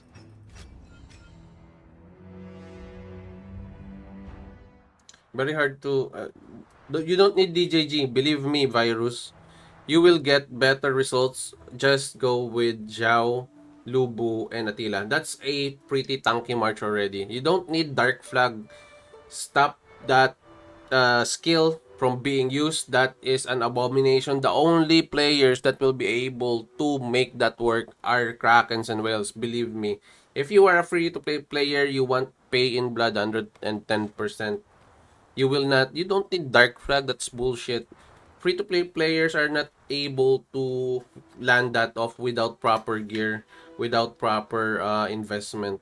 If you want, pay in blood is actually better on Xiao. And if you want to be tanky, make Xiao your commander as long as Xiao is 5-star. And then Lubu secondary, Attila on the third. And then get Battle Elephant if you want to be tanky. If you want more damage, if you want burst damage with a little bit of tankiness, Xiao Yun, Lubu, and Attila still, but you want to use the Camel Rider. If you want burst damage and you think your enemy is pretty, well, let's say a little bit more tanky, but or doesn't have that much damage, you want to use your Lubu as the main commander now, you just need to really know how to switch your heroes and to switch your mercenaries, and you will be good. Even if you're a free-to-play player, I assure you that. As long as you don't attack pikes, and if you do see pikes and you want to be sure that you have still a little bit of survivability, I suggest you use your Zhao Yun, your Lubu, and Attila exactly at the same positions that I have told you right now. And then use Battle Elephant. Battle Elephant is more tankier, but less damage. Once you have your Camel Rider, that is actually the one with the damage. You will deal more damage with the Camel. But with the Battle Elephant, you will be a little bit tankier. So if you are afraid, or maybe you are worried that you will be attacked by a pikeman in the field, I think you should go for Battle Elephant. Because the only other players that can actually attack your Lubu is actually the pikeman. So the other players like Swords and the others, you can actually have a better results attacking them with the crits and everything. Especially if Zhao is your troop leader, you will have a longer lifespan in the battlefield. You don't need DJG.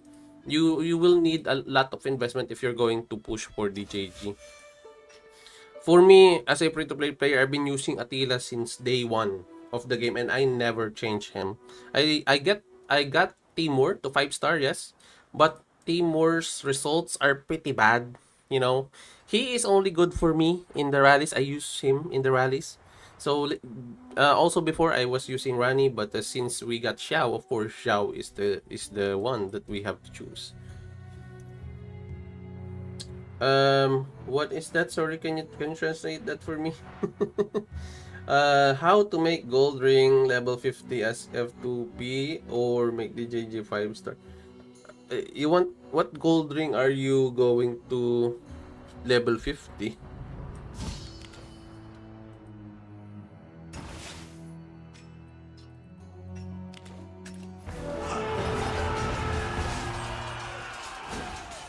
Oh, I think I'm using the wrong mercenary here.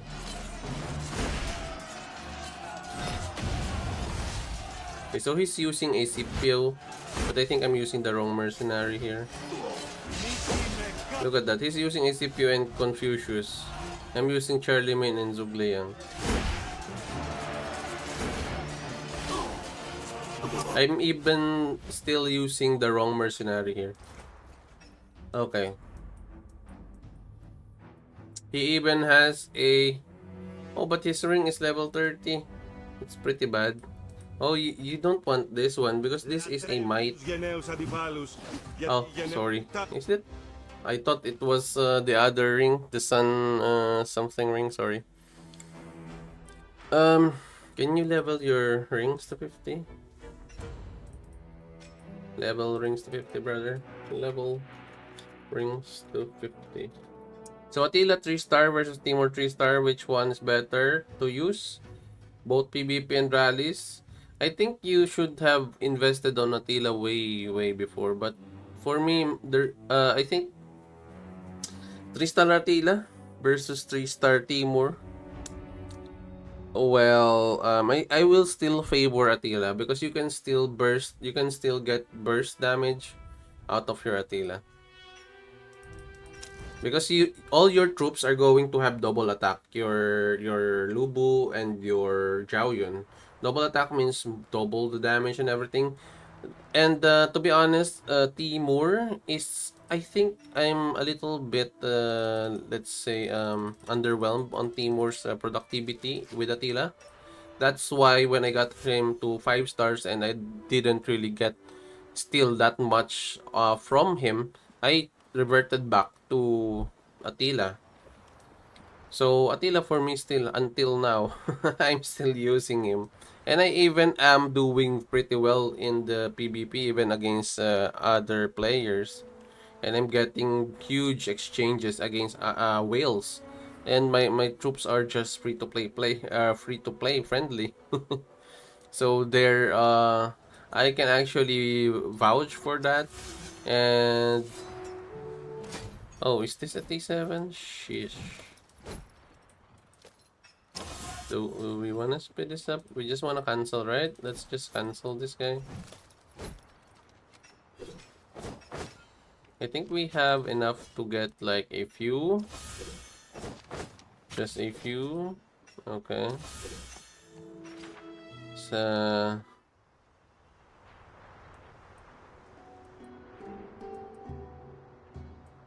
where is it? Oh, he's not here anymore. Okay, so he is using a DJG, right? I'm going to use my my build. Okay, so this is my build. I'm going to give you my build. Oh, I'm still using the same build that I always use. I always use this, but for me it's very important to have the legendary ring as this one. I can use the other ring which will make this a little bit better, but that is not going to be pretty much realistic for me, because this one, the tranquil water, you can use this anywhere. You can be tanky also in a way.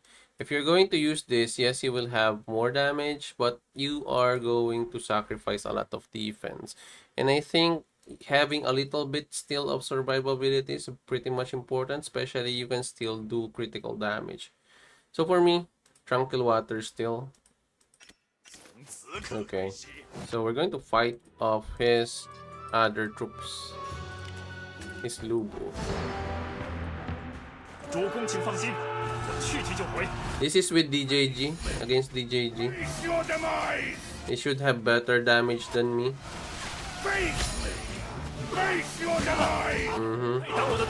Ah, shit. No, no, no, no. No, no, no, no. No, no, no, no. You're going to die. Okay, so with this one, you will see the healing. Let me just show you. You will see the healing of Pay in Blood at 8,750. Compare that to the healing of the other troops here, and using it this way as your commander Xiao, it will do a better damage. This is actually not yet the optimized build because we didn't really activated the commander skill. I missed investing on Attila in season 1, and he will what? And we will be starting season 2 in a few days. Should I wait until he becomes around again, or invest on any other hero? Attila will come again in, I think, season 3 or season 4. There is going to be a conscriptures, something like that, in season 2. Season 2, there will be a conscriptures wherein you can get all the other heroes from season 1. And you can get your Attila there, I think. But if you don't have Attila, what you can do in season 2 is I really want for low spenders and free-to-play players to have a Lubu. And if you want, you can do a Lubu with a Guan Yu and then a Rani.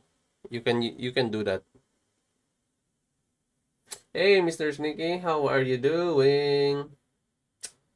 Oh, yeah, use laps, brother. Use laps. Use laps, bro. I'm trying this new setup I have wherein I will do like what was that? I will have this one slaps meter when I test the heroes or when I do my or when I give my rating for the hero. And then when the hero is pretty good, we do the slaps. When it's mid or something, like this. And then when it's pretty bad and I'm not really going to recommend it, we are going to use this one. Oh, I think the other one is not yet set up, but I'm going to check out in a bit. But anyway, what do you think, Mr. Sneaky? What skills for Attila, bro, Tito? What I'm using is this one.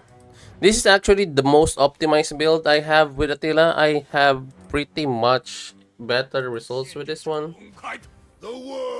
If you don't have yet the critical insight, you can use a let's see, armor piercer, this one.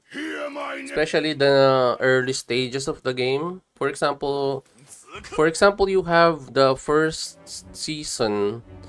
Let's say on season 1, what you want to do, if you want to wait for an Attila, is for sure you can still get a Guan Yu there. So you can get Guan Yu, then Attila. And if you can avail a Rani, it would be much better.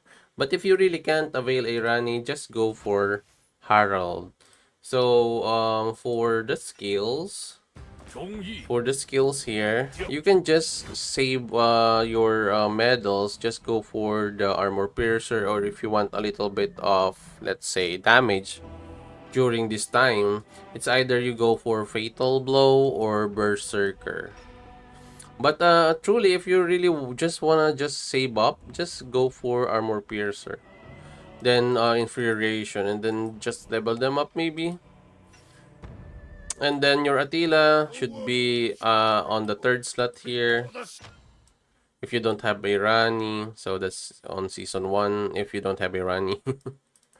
Now on season 2, of course, Dubu is gonna be there. Either you get your Guan Yu, and if you don't have a Rani, this is going to be the look of your build. So Lubu, Guan Yu, and Attila. Once you have your Rani, you need your Attila to be on the second, and then your Rani on the third.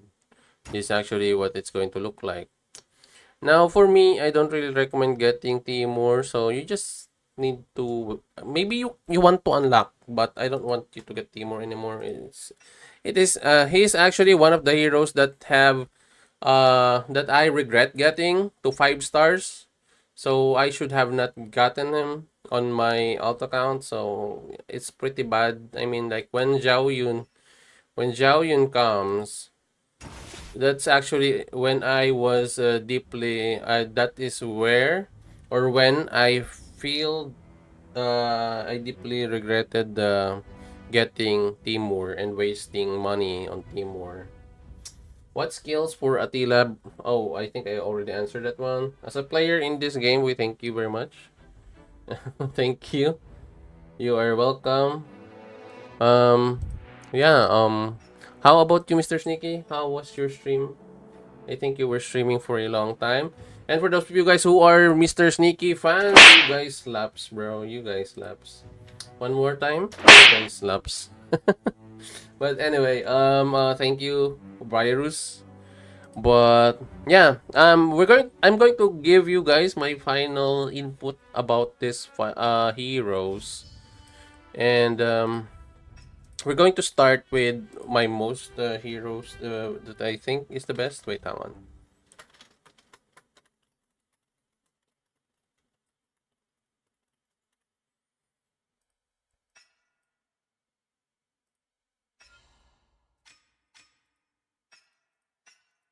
Thank you for the help, brother. Why do I have... I'm shirtless. I'm shirtless. Why was I shirtless? Collabs with Sneaky or Sig, bro. Maybe if Mr. Sneaky would oblige, I wanna collab with Mr. Sneaky. I'm actually challenging Mr. Sneaky to one archery duel when we got the archery in the game, in the main game or main servers. Let's go, Mr. Sneaky, with the archery tiers and points.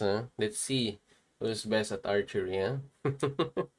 Wait, I'm just adding my other I have my other media source here. I'm just going to add it. We have, because I think I need this one.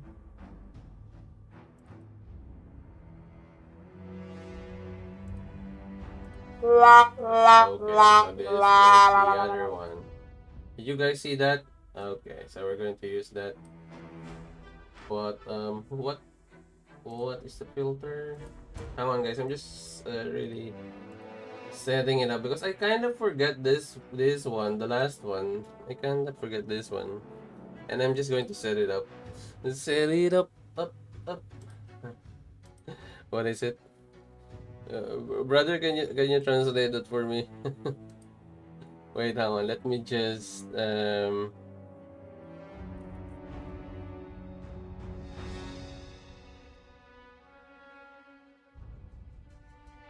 on.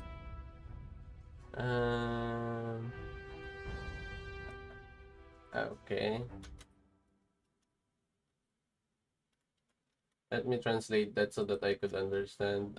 So when will Roland come? Oh, he is here in season 7. It's coming next week. Next week? Yeah, I think it's 7 days more, and we will have him in the game.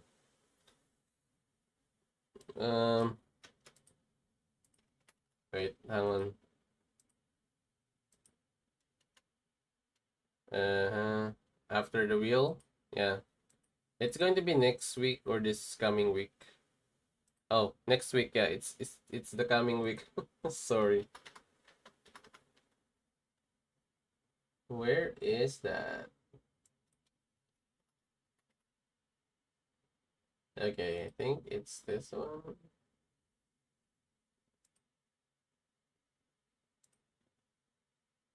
Oh, it won't show it like that? What the hell's happening here?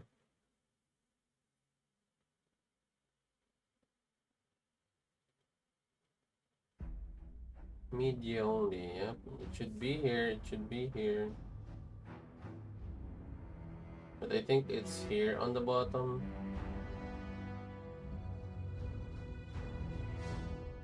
Okay, okay.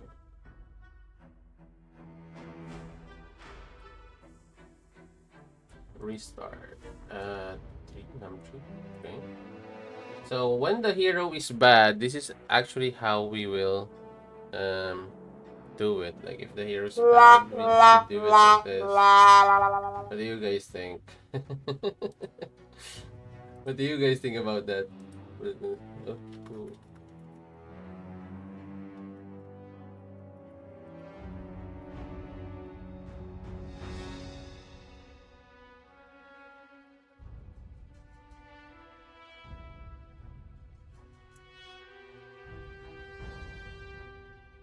What is it again? Oh, okay, sorry.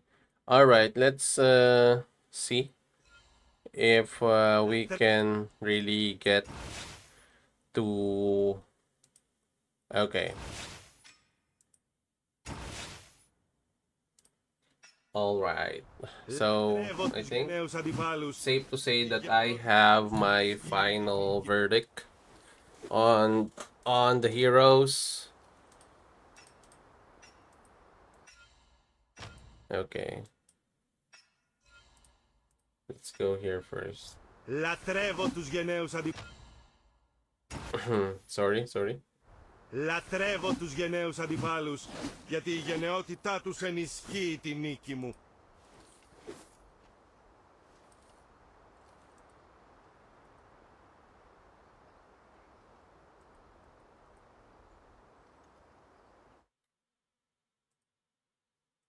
All right, so I think we need to start with our meter now. Like, I think it's this one. Where is our meter? Oh, it's this one. Okay. And then we're going to rate each heroes, and I'm going to do my recommendations with you guys.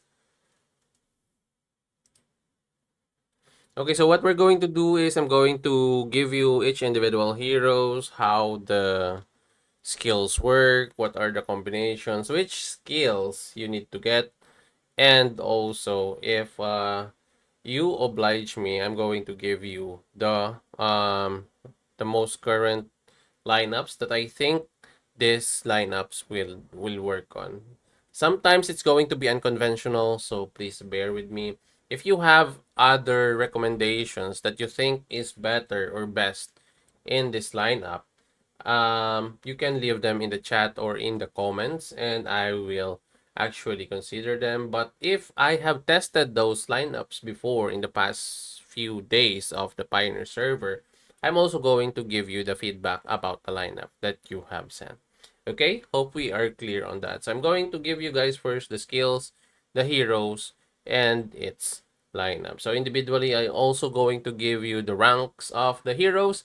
So if the heroes is good, and I really recommend the hero, and if the hero is really good, this is what you'll see on the screen. And if the hero is just mid or maybe okay, but still lacking firepower, or maybe let's say it's not that good, but it's pretty decent, that's what you will see on your screen. And also, if the hero is so bad or pretty bad that it's pretty underwhelming, I might say, than our expectation, then you will see this on your screen. Okay, so let's start with Pyrrhus. Number 1 question is Pyrrhus a free-to-play player? Or sorry, a free-to-play player friendly hero? And the quick answer for you guys is, for me, he is not really so much of a free-to-play player friendly. Maybe on the verge of low to mid spenders can work with Pyrrhus, but as I've said, Pyrrhus is a type of hero that you really need to max out to be effective. So for me, I don't think it's a free-to-play player hero friendly. So if you have a ram, especially, and if you have already, for example, you have a Sun Tzu. If you have a Sun Tzu, I think it's safe to say that you have waited for a long time, and maybe you have saved up legendary hero medals, or maybe you already have the standard rings or the needed rings for Pyrrhus to work. I think you should get Pyrrhus. Okay, let's go on with the skills. So Pyrrhus have this commander skill, but it takes a while before it activates. The usual gain of the initial skills of the other heroes are actually at 150, but this one is only at 100. So there are heroes that will only get to 100. Okay, now this one deals strategy damage to the enemy troop. Then the damage rate at 550% with the strategy bonus. The only problem with this damage is this damage will give you a good actual output when you see it in the screen. But the damage per se, or the damage itself, won't really feel 550%, because once you hit this commander skill, your life sometimes is actually at like 70% or lower, depending on your build. But this is what I observe. This damage isn't really going to be compact or going to be really explosive. So this is not his strength, but once it hits, it will activate your skills, your secondary skills, and with a pretty good additional activation of 35% and extra damage of 20%. The only thing, as I've said, that's going to hinder this from happening or getting you the, like, let's say, satisfaction that you need from the damages is actually, it's going to take you a while to activate this one. If only this gain is actually at 150%, or maybe the rage cost is only at like 200, I think this would be a better commander. But I'm not saying he's not a better commander or not a good commander. He is, but we should not be relying on the commander skill. That's what that's what I'm trying to imply here. Okay. And then it also says here that the signature skill is active once it's activated successfully, is where the damage and the activation will really hit.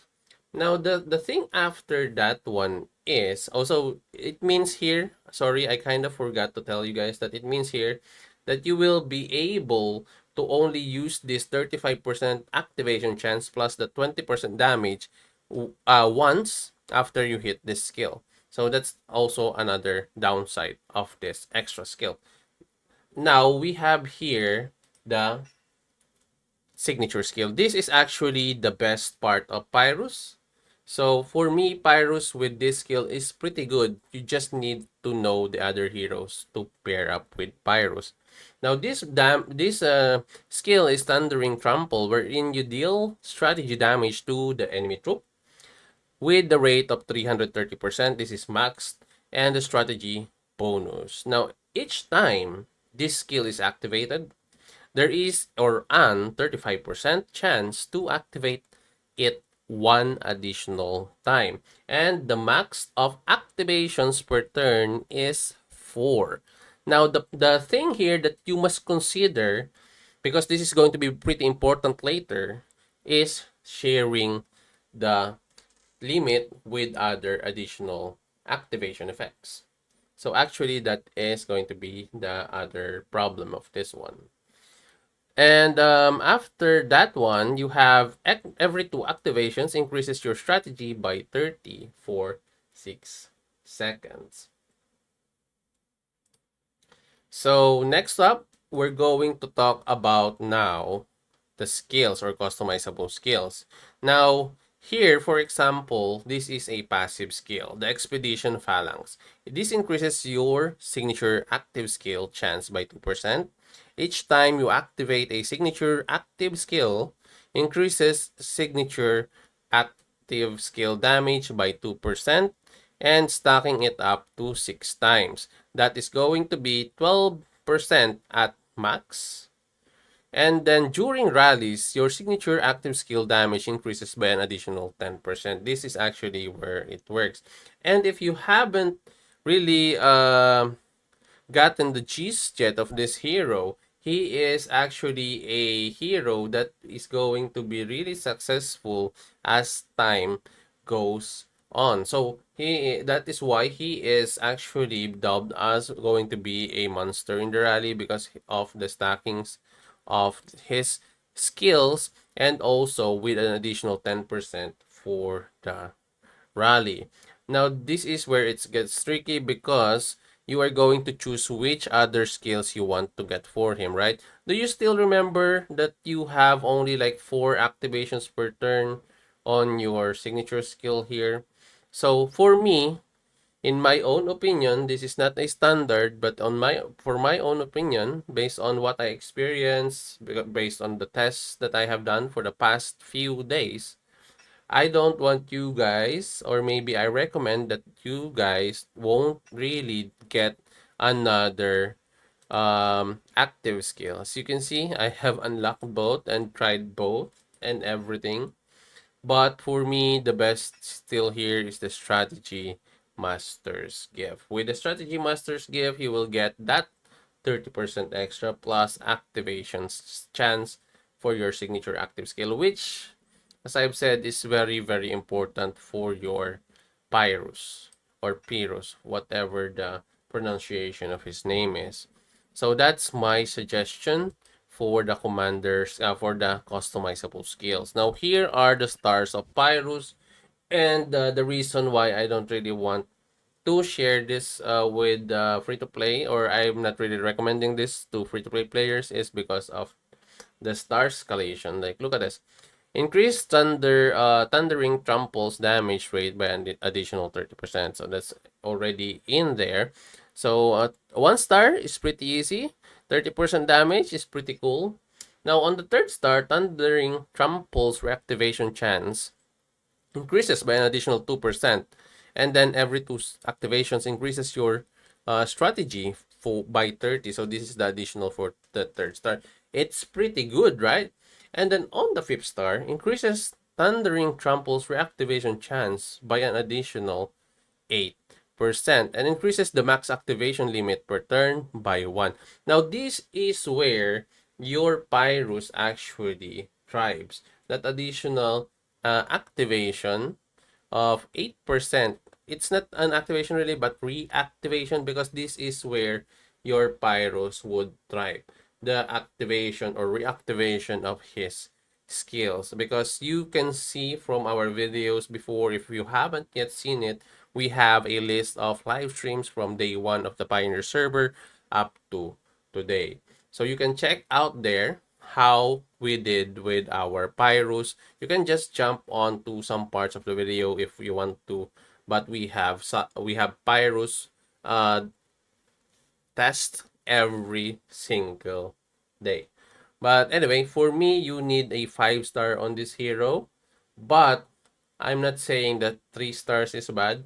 But in order for him to be really good, is he needs that 8% extra reactivation. Because even if his reactivation right now is already at max at 35%, we are still getting pretty huge RNG for Pyrrhus, and we're not getting a consistent drop of RNG activations. That's actually the downside or the cons of having Pyrrhus.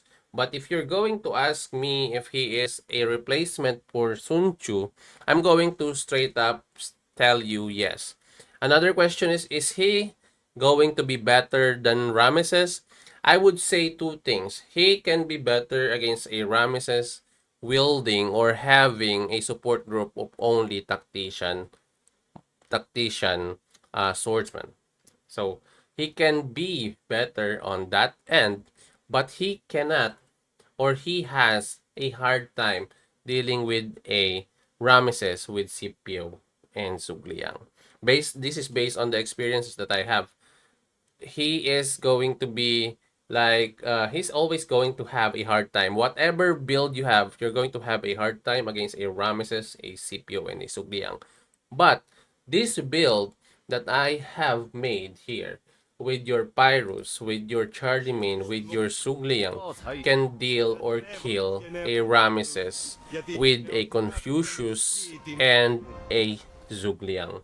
So it's safe to say that this is going to be a huge leap from the Sun Tzu of before. Especially, I know some Sun Tzus there. A lot of Sun Tzus, really, like 3 or 4 players. That is a lot for me. So, for those of you guys who are Sun Tzu users, rejoice because Pyrrhus is going to be your replacement for Sun Tzu. That is 100%. And actually, if you are or you love doing rallies, even if you are a free-to-play player or maybe you are a low spender, you have him at 3 stars. You can do like a second march on him if you are on that side of things, especially the players that I have recommended to use Lubu, and then the secondary marches has a Sun Tzu. So this is a player, or or Pyrrhus is a new hero for players who has that type of builds, and I think that he is going to be a menace in the rallies. Even if at low stars, let's say 3 stars, not so low, but maybe at 3 stars in the rally, he will thrive. But in the battlefield, without the proper gear, without the proper levels on the rings and everything, you all know how messy it is in the battlefield, especially with the krakens and with whales roaming around the battlefield. I think you're going to have a hard time if you won't have max Pyrrhus and also have the right rings for him. The number one suggestion that I do want you to get for the rings is your ring of serpent. If you have the ring of serpent, your Pyrrhus can do a burst damage with that one, and then your heroes here, as I said, the most important ones here are your Charlemagne and Zhugliang. We have tried multiple combinations, Pyrrhus with Confucius, with Zhugliang, but the best build here still is your Pyrrhus. We also did unconventional builds like Pyrrhus with your Scipio, with your Zhugliang, Pyrrhus with your Scipio, with your Lagertha, Pyrrhus with Charlemagne, with your Lagertha, Pyrrhus with a Miyamoto, with a Zhugliang, or with a Charlemagne, and then with a Miyamoto. We have tried every single possible combinations to make him activate his skills, because that is where he thrived, and this is the best results of from everything that we have tried on. This is the best lineup that I can recommend, and this actually slaps. Okay, so this lineup slaps when you are, or when you have the right levels, the right rings. Now this is the right rings that I want you to get. If you can get the ring that has a silence, the ever flame wing rings, this one will help you out. Number one, it has the burn effect, which is good. Then it increases the damage, or the enemy troops taken damage from strategy, which is also good, and the silence is pretty good. Now this is, as I've said, is not for free-to-play players because it's hard to get the Everflame Wing Rings, especially if this is not your march. Another one that I don't want you to miss on is the Tranquil Water. As I've said, he thrives when his skills were actually stacked up. So you need to be tanky on the first few seconds of the battle. And then this one, for extra activations, I want you to get the Skyward Knight. So this is not a free-to-play standard build. If you want to be a free-to-play with this one and you really want to push him, you can do a ring of where is that? So you can do a ring of serpent in here for more damage. Still, I want you guys to have a Tranquil Water ring, because I know as a free-to-play player myself, on my other accounts, I can get my hands on a Tranquil Water. And this one is pretty much a winner. Don't forget to get this one also. But if you really don't have this for the activation, the other solid ring for a free-to-play player is this one. Get this one also. Now, if you are up against a Lubu, I know you are going to have to ask that one also. You can actually change this one to a ring of Badger. So you have 2 damage defense now, Badger and Tranquil Water. So that's actually it for your Pyrrhus. So those are the builds that I want you to get for him. And you already know about the mercenaries. You need to use this mercenary here, the Axeman, for your Might heroes, your Lubu, your Cyrus, your Miyamoto. And then you want to choose your Persian Immortal if you're up against strategy heroes.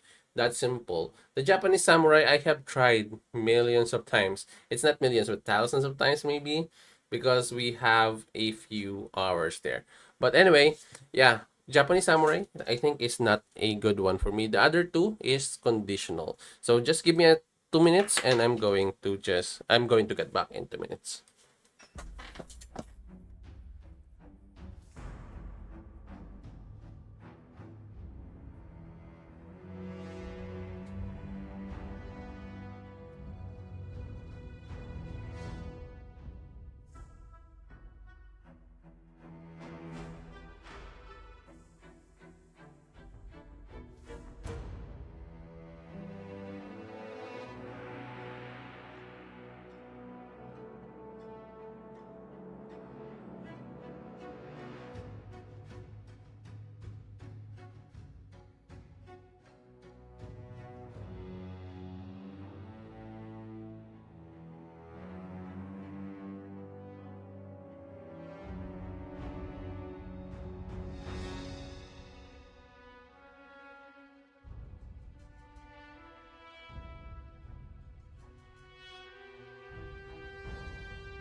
I'm back. Sorry, guys. Hang on. Okay. All right. So, pretty much I wanna also give you guys my advice. If you are up against certain heroes. Okay. So, for example, you are up against a Lubu. I already have given you the rings. Those are the rings as a maybe low spender, mid spender that you can do. But pretty much free to play player unless you really saved up. I think you can work something out. And against Lubus, you need to be a little bit tanky, so you need a little bit of Badgering plus Tranquil Water to be tanky. And make sure you use Axeman on your Mercenary. And then if you're up against a Cyrus, this build, it's Cyrus for dinner. Now that one slaps.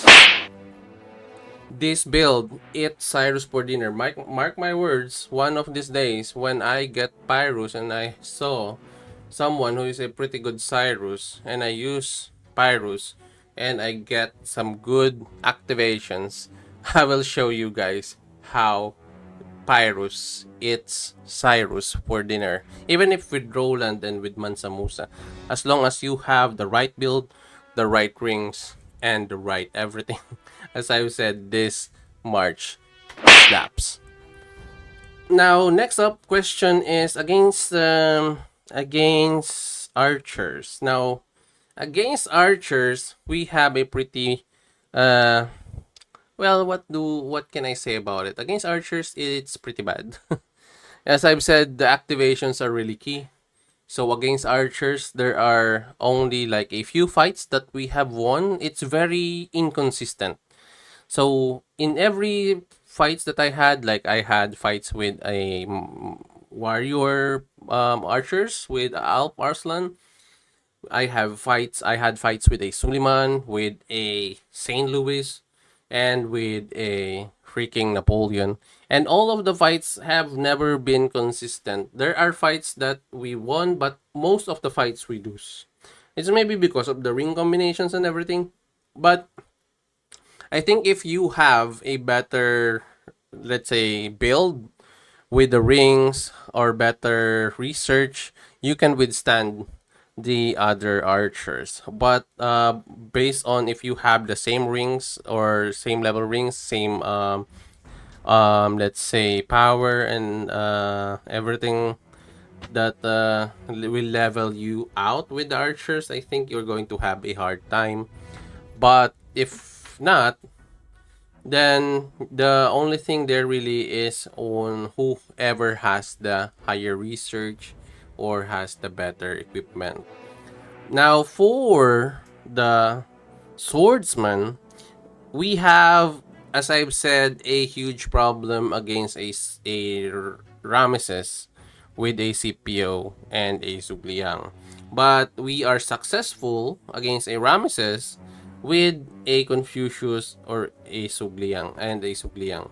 We are also successful against a Ramesses with a Charlemagne and a Sugliang. But I can't really have, or whatever I do, I can't seem to kill the Ramesses with CPO and the CPO and Zuguriang.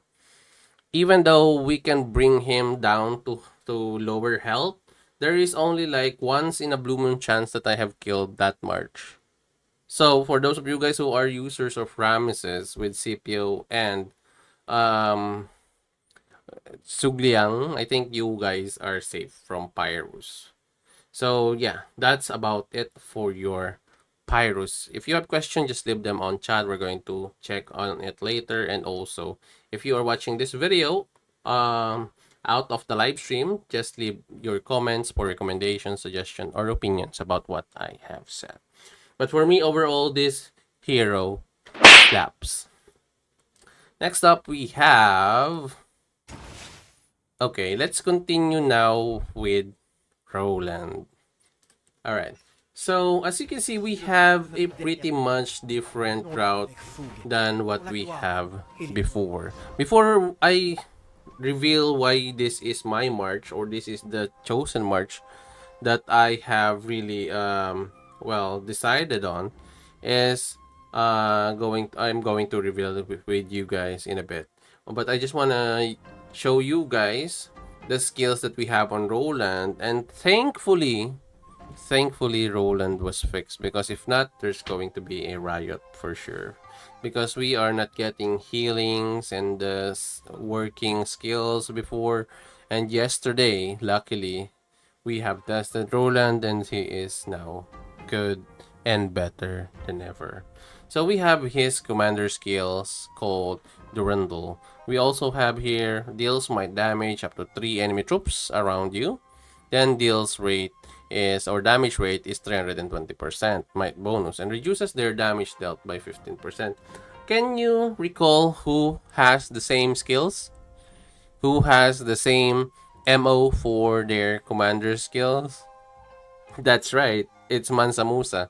Mansa Musa has almost, not the same, but almost the same MO or feels for the commander skill. They have both damage and also they have both reduction of damage from their opponents. The only thing missing here on your Roland is actually the initial rage. He doesn't have initial rage, so that's actually a downside if you are commander. So this is a no-no for a commander. Now we have here Oliphant, which is his signature skill.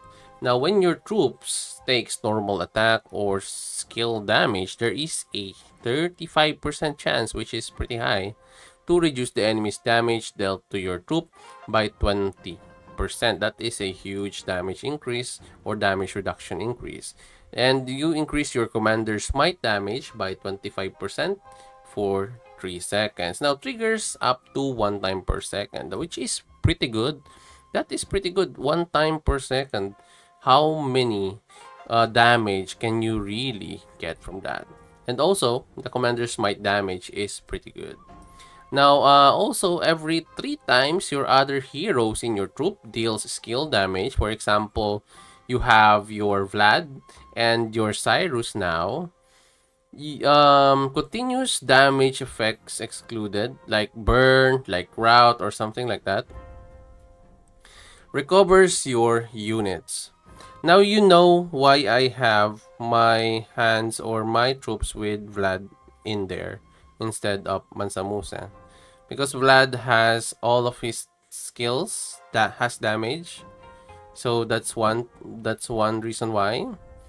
And the recovery rate is actually 70% plus might bonus. How much is that? And reduces your troops damage taken also by 25% for 6 seconds, up to 1 time every 3 seconds is the activation of this one. Now based on just that, you can already imagine how Roland will work with Mansa Musa or versus your Vlad with your Cyrus. Just based on that, that is why my build right now is Cyrus, Vlad, and Roland. But I'm not saying that this will not work with Mansa Musa. We have tested it. It also worked with a Mansa Musa. But rather, it is pretty damn confusing on the first time that we tried that we have more healing with a Vlad instead of a Mansa Musa. The total healing that we did with a Vlad is way better than we have with Roland and Mansa Musa. And it was very confusing at first, but we really understood it because of this signature skill. If you don't believe me, just wait for Roland and get on with it. We have the skills also here, and we have the customizable skills of Knight's Anthem and Golden Odyssey. So this is a no-brainer for me, especially if you have a Vlad in your troops, so you need more healing. So this one with the Knight's Anthem, you have every 4 seconds your troops take skill damage, reduces your troops damage taken by 12%. Now that is for 3 seconds. After 3 seconds, there is or an 50% chance to recover now your units, and the recovery rate is 100%. So this is every 4 times your troops take skill damage. Imagine if you are being swarmed, which we happen to do so during the depot trials. 4 times your troops take skill damage. It doesn't say that 4 times is going to be how many seconds. As long as you are attacked by 4 times, it will activate. The only constriction on this one is actually the seconds, the 3 seconds. So that's actually it. But if you are being swarmed, you will consistently activate this one. That's why he is a monster when it comes to healing and defense. Now after that, we have the Golden Odyssey, which I think most of you guys already know. The Golden Odyssey, after your troops takes 12 normal attacks, which is way better if you are being swarmed, and counts up to 2 times per second, is recovers your troops unit, recovery rate at 130%, yes, plus might bonus and armor bonus. Now, and also increases the damage dealt by your commander by 20%, which is pretty good. That's why you always need this. Now, this is for 3 seconds. Now, the other 2 skills here, Tenacity and Fearless, I think is not going to be really useful here. As you can see, we didn't even try to use them. You don't even want to change your Knight's Anthem to your metal because that's going to be a downgrade. This is actually the super upgrade if you're going to ask me, and it's actually a pretty good skill to have. Now here, as you can see, we have the stars. On the first one, we have the increase of Oliphant's trigger chance by an additional 5% and reduce damage dealt to your troop by the target by an additional 10%. So 1 star is pretty good. Oliphant now increases your commander's might damage by an additional 15% and recovery by 15% at rank 3. Now, the question is, you're going to ask for sure is it good to have him at 3 stars?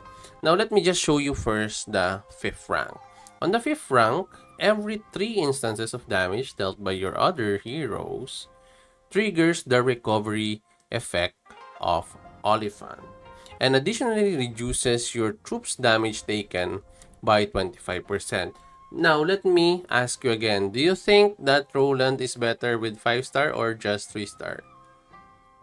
Okay, I think you already have made up your mind.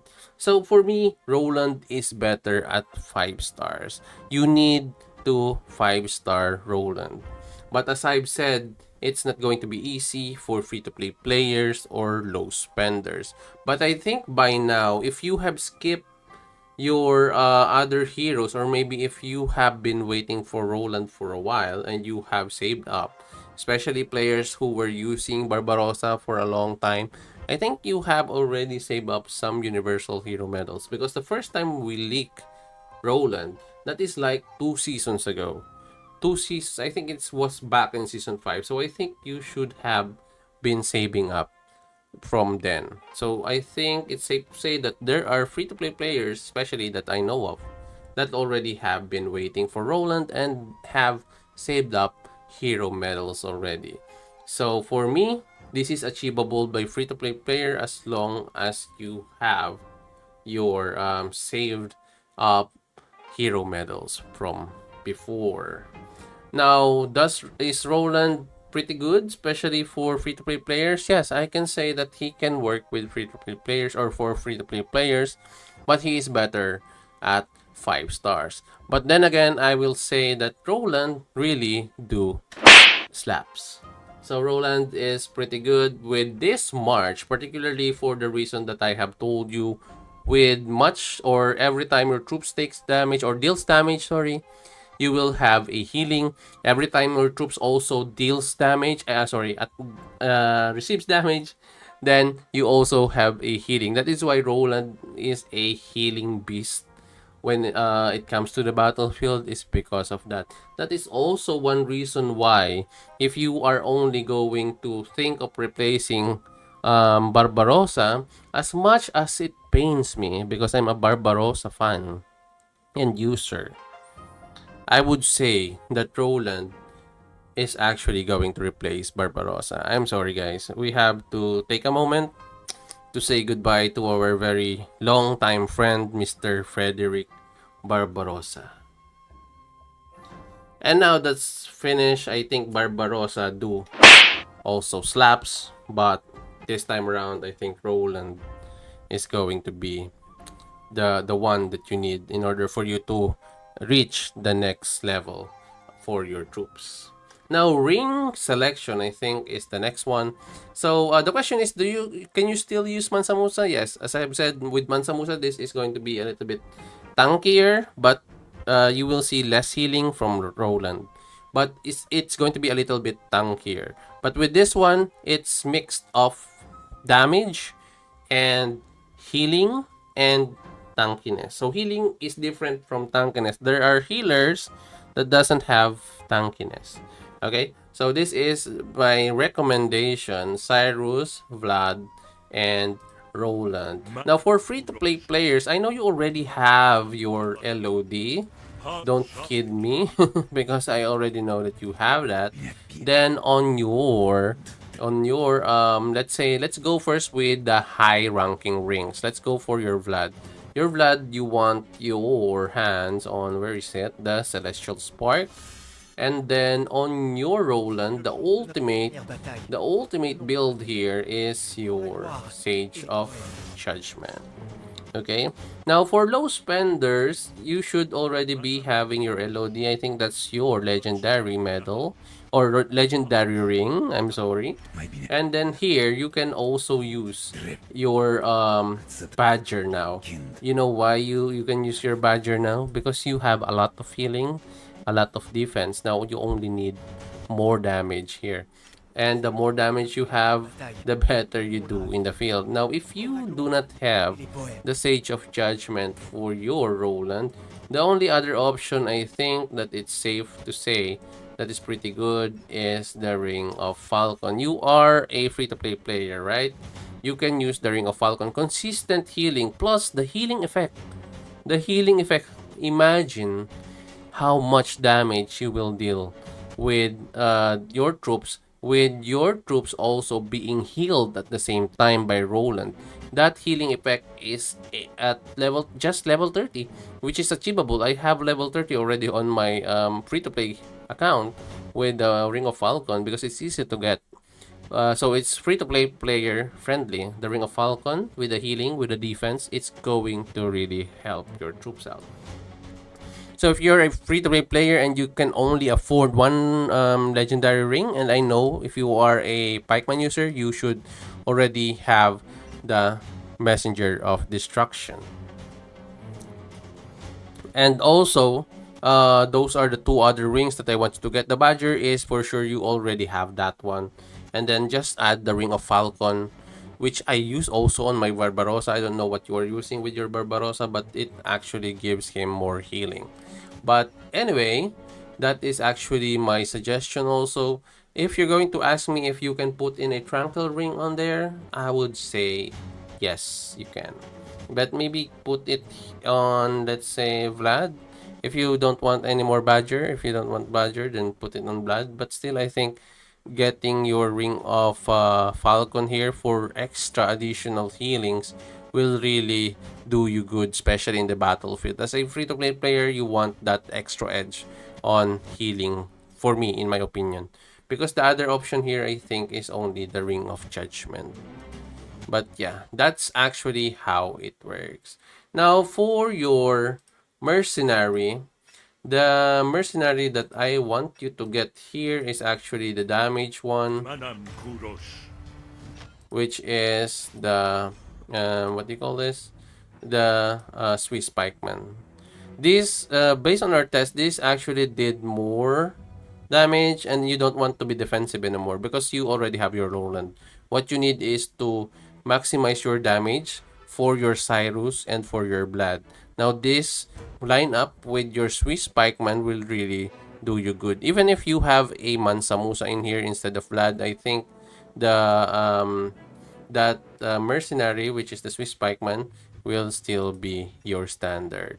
And with that, I think it's safe to say that this March, even for free-to-play players, this is a free-to-play player friendly March, as I've said. You can actually get this heroes here, and you will have a very good March. And even if you have a Barbarossa, Mansa Musa before, you skip Vlad, no problem. Just replace Vlad with Mansa Musa, and you're going to be good with it. And as I've said, this hero, Roland, and this March slaps. Okay, so I think I'm just going to have a 2-minute break. I'll be back after 2 minutes again, and let's talk about the next hero. If you have questions, just leave it in the chat right now, and I will read them individually before we go to the next hero.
Hello, hello, hello. Welcome back to me.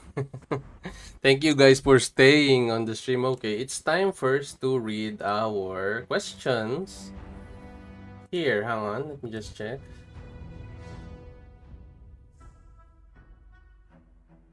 Hello, hello. Okay, I think this is okay. Let's go back. Let's see. Free to talk now, finally. Sorry if you ask anything to me. I did, Mr. Sneaky, I did, but I kind of forgot what I was asking earlier. But anyway, hello, Tito. Prime, hello, welcome to the stream, brother. That second sound is a lot louder than the slap. If you can lower it a bit by little be perfect. The one, okay. Let me just lower it down for you. I think we can lower it down. The mid one. Okay. All right. Next one. Only waiting Roland. Roland is very good because he slaps. And we also have and Pike Tactician. I'm so sorry, but once you hear my thoughts and opinion about the hero St. Louis, I'm not sure if you're still going to like him, but I'm not saying he's bad, but you know, I'm still pretty bit disappointed on him. I'm a bit put off that Roland still lost to a season 6 Tactician Pike. Ah, are you talking about the one I'm using, Belisarius? Belisarius. It's actually, well, I'm going to tell you in a bit, but it's actually the reason that actually Belisarius is winning against a Cyrus is because he's Tactician number 1, and Cyrus is pretty bad at 1v1.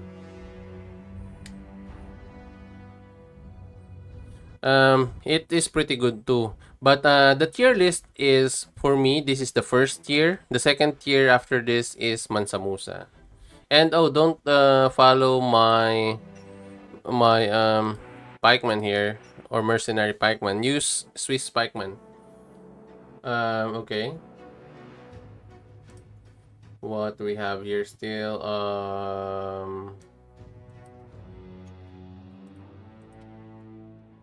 Will be coming on 91 era too soon. Oh yeah, I think the era 91 I think is included. Era 91 I think is included. Is it only new or old servers? I think they will release the official servers that is included, but all eras I'm sure are included. Is the new theme worth getting? The new theme, speaking about that one, I'm a bit I have reviewed it yesterday on our live stream, but I'm a little bit just looking for something more because this one is a little bit expensive. It's going to be a little bit expensive than the regular ones that we have because you can see its rarity. It's a step higher when it comes to rarity, and for sure it will cost you a little bit more carnelians. But the only special thing that it can really do is it will change colors. Once you have someone to teleport with, or maybe to be on the same spot adjacent to each other in order for you to get your hands on the red color of the team. The missed opportunity for me is the moon. The moon is so big, right? So if you're going to have something that big and you're going to have or to charge us with a little bit more price, why don't you just make let's say an effect wherein, which I think they can do it because there are other city or themes that has been a little bit on the side of more effects. And the only thing that I want them to add really is at least make the move, the moon move or revolve for just a few seconds. Maybe they can repeat or something like that, but make them feel like it's really a moon moving or something like that. And it's pretty much static for me. There's actually nothing going on really in this effect, only the waves or something, or smoke, something like that. There are actually better themes that actually tops this one. The only unique thing about this is when you have someone to activate the red, what do you call that again? As long as it's the red effect, okay? And the only good side though of the event is we're going to get the Sea Conqueror again, because I know a lot of you guys, and me especially also, is a fan of the Sea Conqueror. And honestly speaking, I missed the Sea Conqueror because the time that I can afford it, it is already finished. So because of the carnelian. So right now I think I have enough carnelians to get the Sea Conqueror. So I'm going to get the Sea Conqueror. And comparing the Sea Conqueror to the new theme, I'm going to ask you guys, what do you think? Is the new theme better than the Sea Conqueror? Because for me personally, I like the Sea Conqueror better. You have way better effects. The boat itself is moving.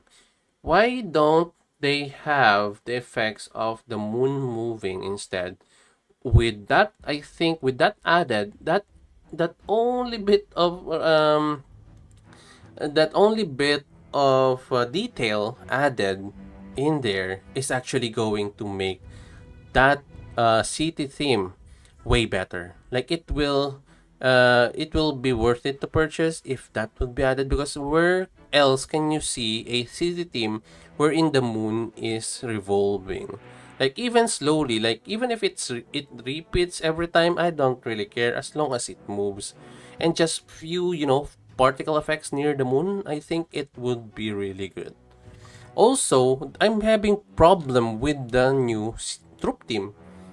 I don't know, but for me it's kind of dark in a way. I only like the constellation that it do, the effects of the constellation and everything when it moves. That's the one I like. But overall, I think there are going to be better city team. But this one is pretty unique because it's the first one, I think, wherein you need two city in order to form a special effect. I think that on that part it is pretty unique and pretty creative. But for me, just a tiny detail could have done this city team justice. So that's my take on that one. Sup? Oh, these are Jesus. How are you doing, brother? How are you doing? Is Cyrus Mansamu sa Roland a good? Yes. Tito, thoughts on Vlad, Leo, and Roland? Vlad, Leo, and Roland. We have tried Vlad, Boudica, and Roland. I think he is pretty good with damage, but his damage is by far not even at slightest close to Cyrus with Vlad and Roland. Vlad with Boudica and Roland, we have tried. We have tried 100%. It works. It kills Lubus, yes, but it also receives damage. Like, even though you have a lot of healing from Roland, it still feels different when Cyrus is there.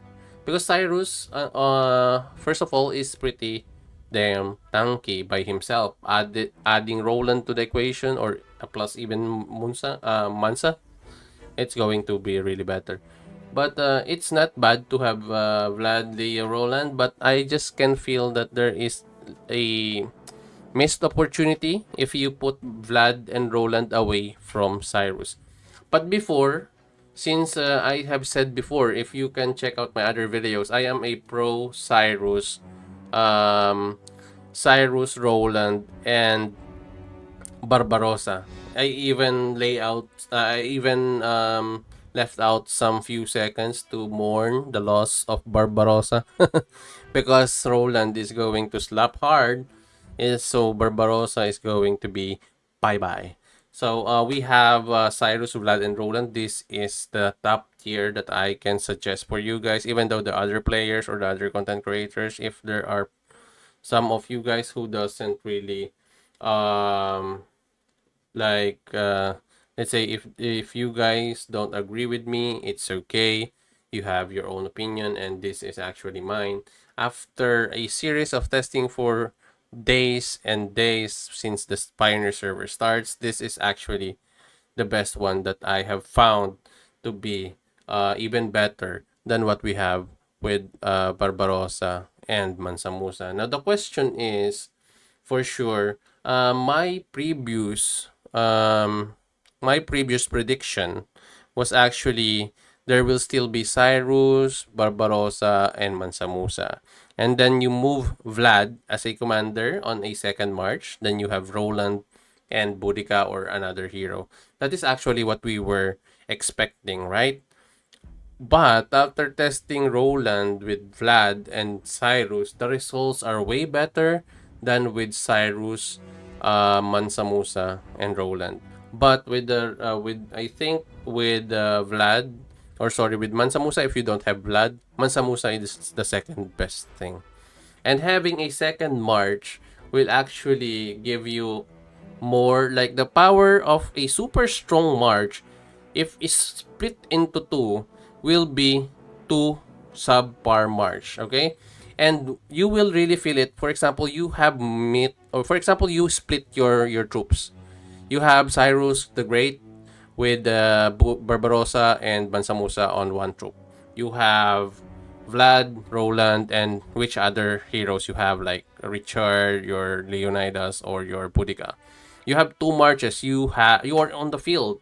You now came across a Cyrus, Vlad, and Roland. If you swarm him with your two troops, even if you just attack him with one of your troops, you are going to be eaten alive by this build.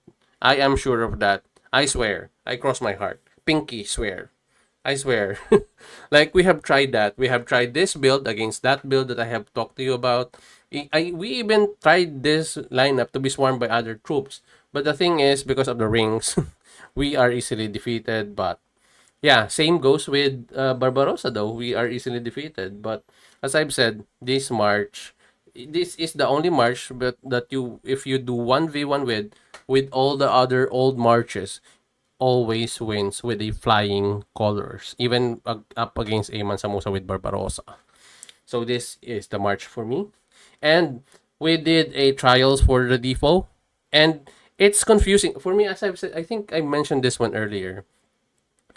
For me, it's confusing on the first results that we are having better healing with Roland, Vlad, and Cyrus with a judgment ring than a Cyrus with a Mansa Musa and a Roland does. I mean, it's pretty weird, right? We are getting better healing overall with a Cyrus, Vlad, and Roland than a Cyrus, Mansa Musa, and a Roland. Although both of them has the judgment ring. That is pretty weird, right? Now, the key here is because Vlad has this, Roland has this special effect or bonus on his signature skill, wherein if you attack, or if Roland deals damage, or not Roland exactly, but his troop deals damage, you will heal. Every time you deal damage, you will heal. There is like a reset for 3 seconds. Every 3 seconds, it will heal, it will heal, it will heal. Now, the only thing about the skill damage of Mansa Musa is you can do multiple skill damage on him with a 3, but overall damage is going to be lacking. Unlike if you have Vlad, the damage is pretty pure. Plus, you have, or you will activate the what do you call this? You will ignore some of the defense or armor of the enemy. Same as if you have Cyrus. So this for me is the top tier Cyrus march right now. Would it be an additional wheel event for old heroes? There is going to be a conscription, I think. In conscriptions, you will see the previous heroes. Like, for example, we are going for Season 7. You will see there in the conscription, Season 6 heroes. And then, since we are going to Season 7 now, there will be Season 3 heroes available in the heroic expedition. Once season 7 starts, I think I'm 60 to 70% sure that the heroic expedition will host the season 3 heroes. But except of course MGE heroes, except MGE heroes. Although MGE heroes for sure season 4 hero on the MGE I think is Elizabeth, or maybe 5 is Elizabeth, but season 4 hero on the MGE will be on season 7's MGE also will be added there. It's not an epic theme, it's higher buffs than the epic themes.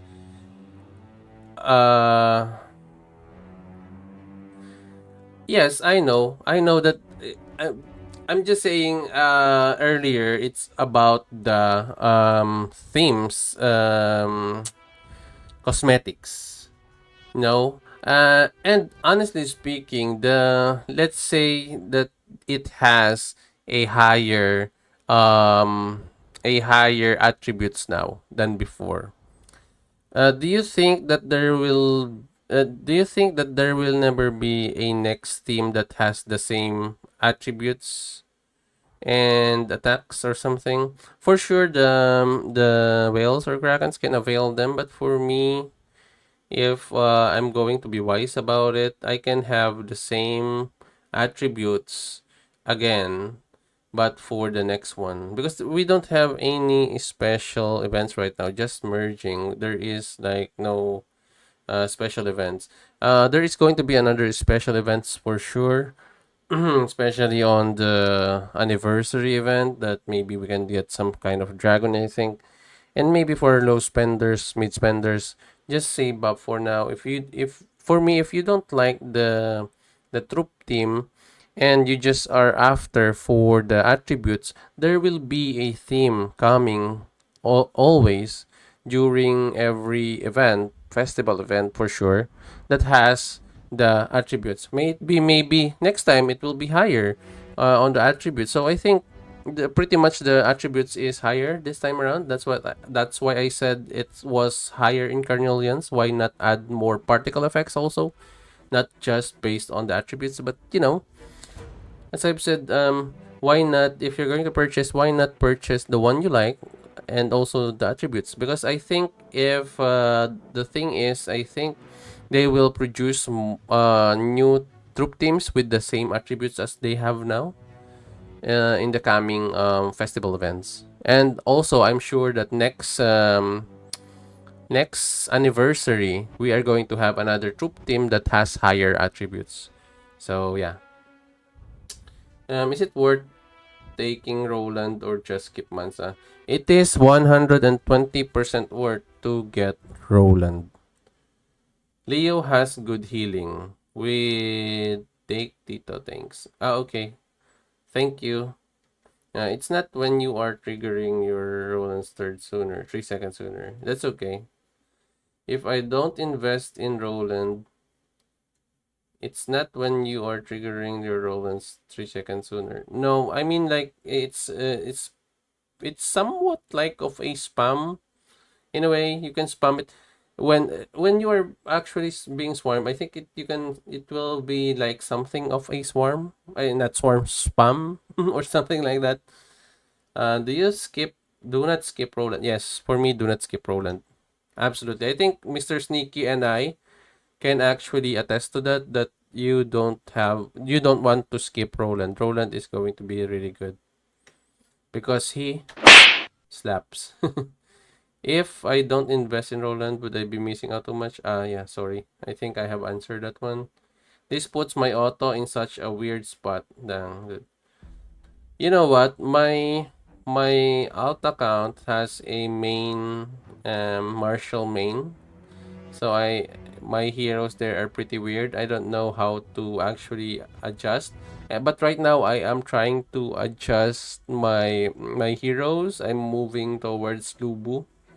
I mean, on the research, although I already have all the heroes that I need, I just need more research though. So because the second march that I have, which is Lubu in there, was actually delayed now on the research because my main is previously the pikemen. And the thing is, I don't have Cyrus there. I prioritized, or it was an account that was prioritized use with Marshal Pikeman with the hopes of getting Alexander the Great. You know, that's actually the reason why it was that way, because of the hopes of getting Alexander the Great. And the previous owner of that account, actually, my best friend, he was waiting for Alexander the Great, and then QSH was given instead of Alexander the Great, and they are holding of Alexander the Great. And you know what? I have some kind of premonition because here in the Pioneer server we have VIP 18, right? And then they reskinned Alexander with QSH. I think they are preparing to place Alexander on VIP 18. This is just speculation. This is just theory. This is not confirmed nor leaked or something. No, this is speculation. Speculation. Pure theory and just, fun thinking. S10 Alex will make them MOP match. It's what I think, Mr. Sneaky. They will put Alexander the Great in the freaking BIP 18 because the whales and krakens are already BIP 17. They have nothing else to upgrade in the BIP.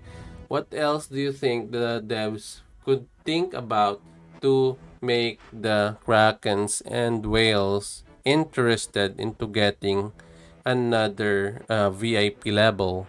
And I think it's going to be Alexander. That's why they're waiting so bad for Alexander. But I think he will not be a Marshal Pikeman anymore. So for sure he's going to be placed in a weird spot wherein not everyone can actually get him. But if he is placed on, like, for example, the Pikeman. But I think Gilgamesh is going to be on here again. Also, that's one more thing. Don't forget, guys, that on the next season, if Gilgamesh is going to come, then that is another part of maybe the test. We're going to test them again there.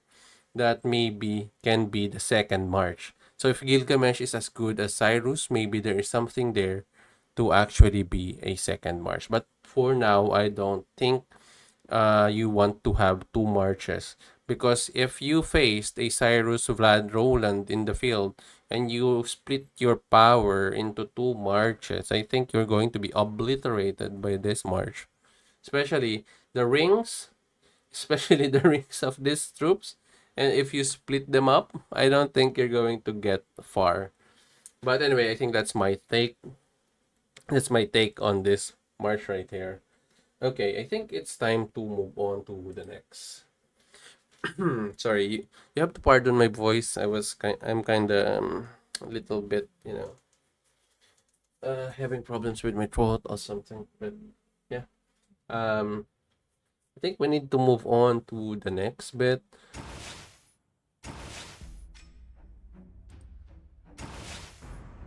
You should see Ring of Falcon on Roland. Yes, I did. Look at this. I did. I have here. De notre dernière bataille. This is actually my suggestion for low spenders and free-to-play players because the Ring of Falcon can easily be leveled up, can easily be acquired in the Jeweler's Mark store. And really, if you use this ring here, you can see on screen, it will really turn your Roland's healing crazy. And yeah, for this one, I think it's pretty standard, but this one really you should, because even with Barbarossa, that ring really gives a lot of healing. Can't stand running Vlad and Cyrus together.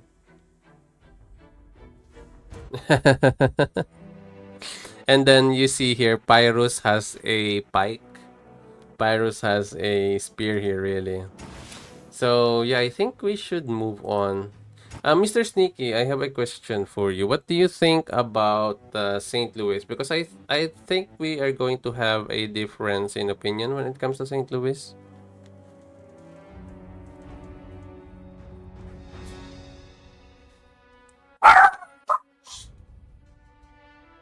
You have to pardon my dog. Bacon, behave. Behave, ah.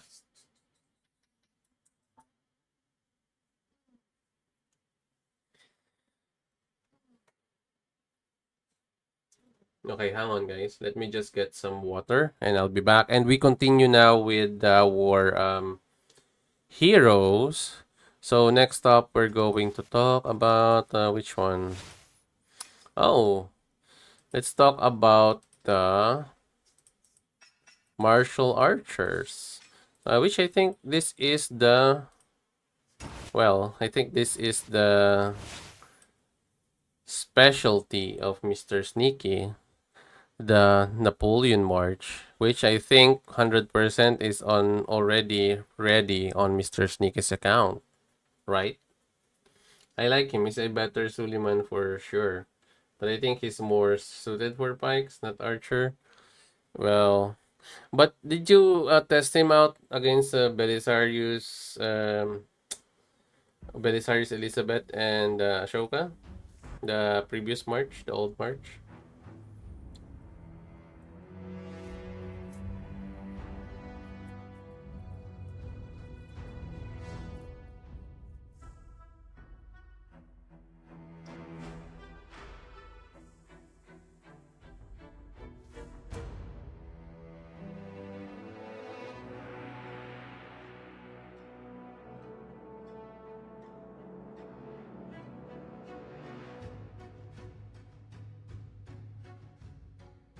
Yeah.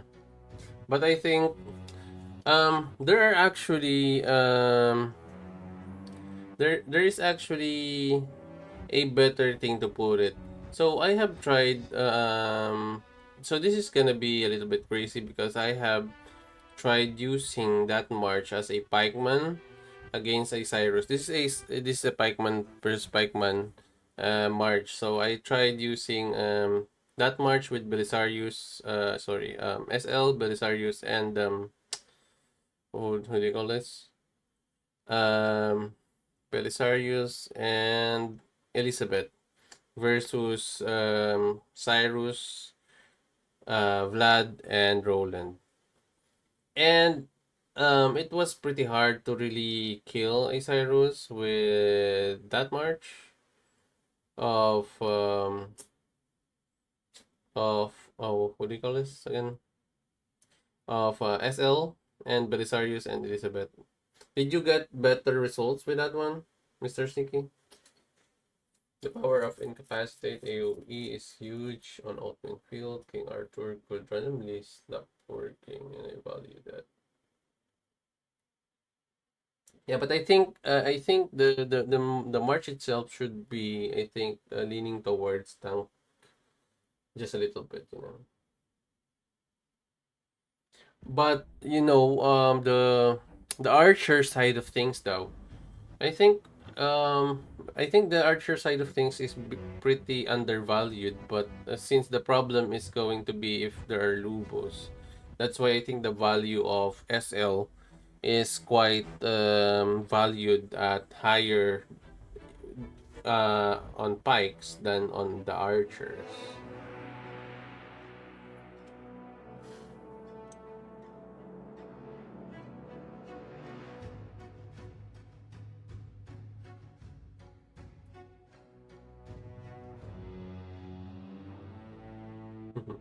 I have encountered players who saying that they are just going to put SL in the freaking rally. And I told them, did you know that the only use of your freaking SL, well, the most value that you can get out of your SL is in the freaking field with this freaking commander skill? Have you seen the whirlwinds?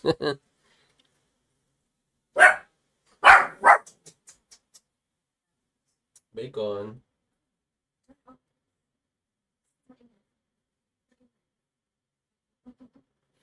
The wildest part of having SL is actually not the one-on-one fights, but rather just the value of the whirlwinds is what I call it. But the commander skill, it's actually wild. But yeah, I'm still looking for well, actually with SL with Belisarius and Elizabeth, it's quite tanky already. You know, even with the damages and everything. And I'm still looking for something to make them even tankier. I think with the help of the mount and the adornments, I think SL would even be better on the field. I think there will be a few Belisarius March user before that are going to be using SL this time around in the field because of his commander skills. Because once you're incapacitated, actually the only thing that can cancel I think the incapacitation are the healings of, let's say, Immortal Army, because I think that has like this spell, and then also marches with Ashoka on it, because also Ashoka has this spell. It's a control one, yes. That's why I think it's better if they are more on the tanky side of things rather than the offensive side of things.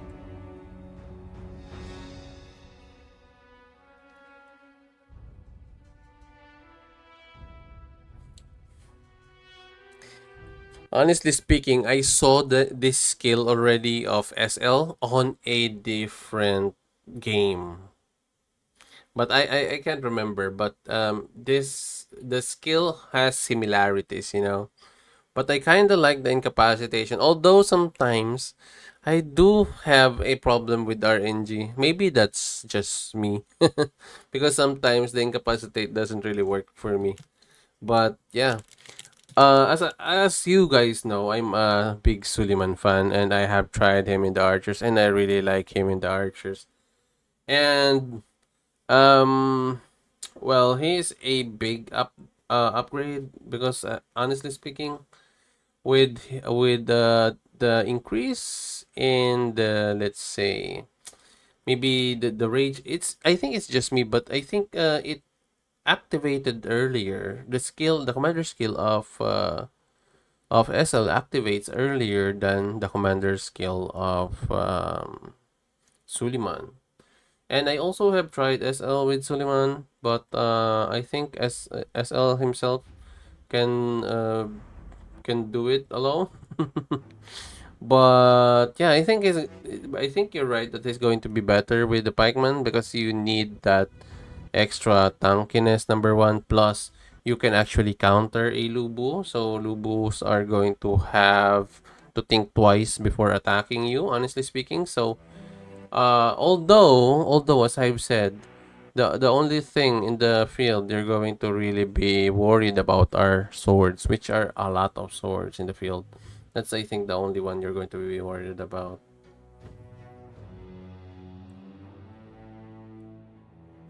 Yeah, I know. And the damage, though, have you seen, have you seen the damage? Every one of them will be incapacitated. It's pretty good, but yeah, I think well, honestly speaking, that's actually it for that. But yeah.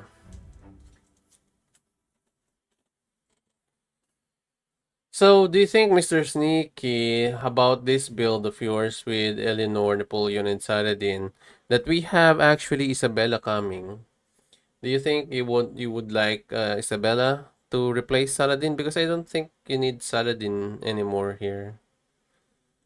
The only thing that I noticed in the Napoleon March is that there are his against a Ramesses archer. Sorry.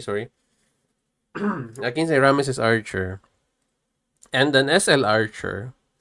I The Napoleon March actually encounters a little bit of a, let's say, letdown for me.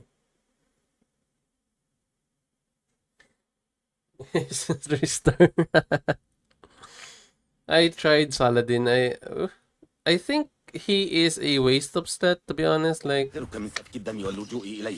increases your troop strategy, signature active skill, secondary recovers range, increases your commander's damage. Although the damage, though, I mean, I'm not sure though, but I don't know. Oh, Mr. Sneaky, I have an information for you. Isabella, do you think Isabella, with what we saw from his commander's, his signature or her signature skill, would fit a Ramesses strategy march with Zugliam?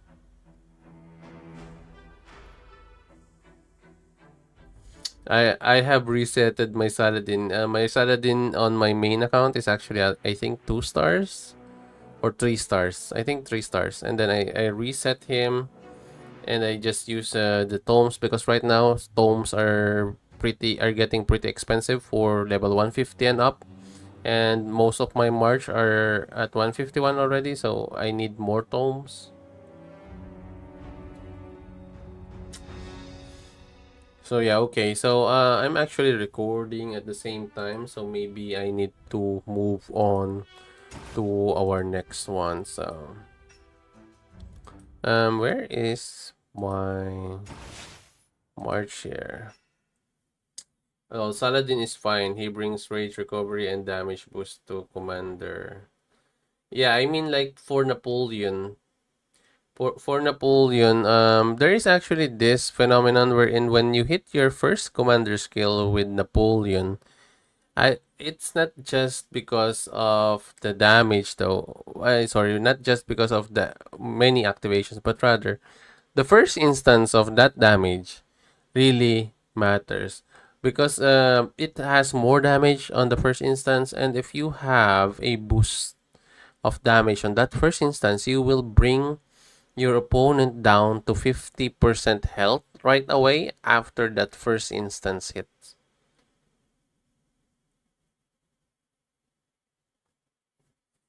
That is actually it. I mean, that's actually my experience with him.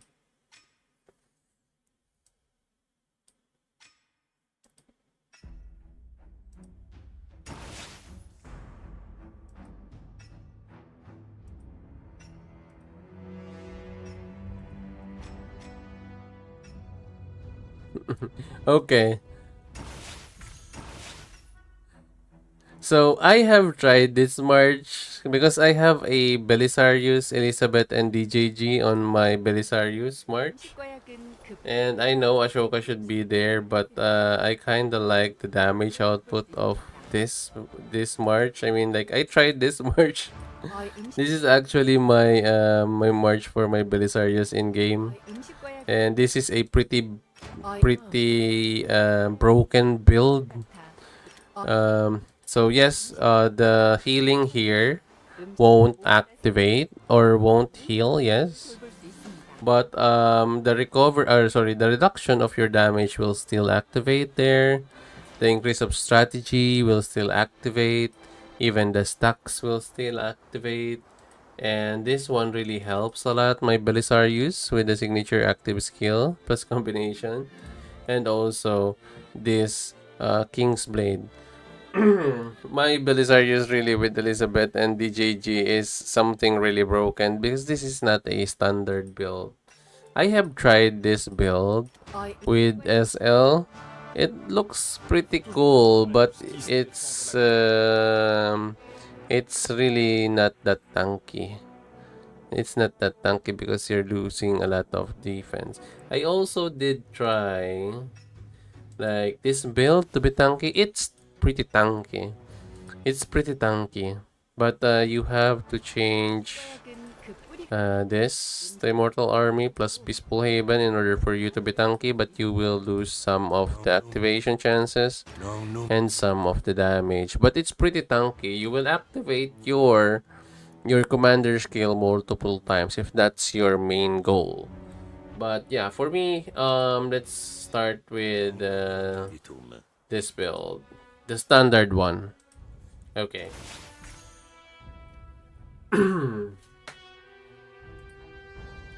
And that's not enough for Saladin. Yeah, we're spoiled by S tier supports like Zug and Scipio. Honestly, true. Until now, it's pretty hard to actually defeat that army or that march. With other march. Although I have defeated that march here in the game using only Zugliang. Sorry, not Zugliang but rather Suliman. Suliman. Napoleon is also meh. He needs so much help from his supports. Napoleon is meh.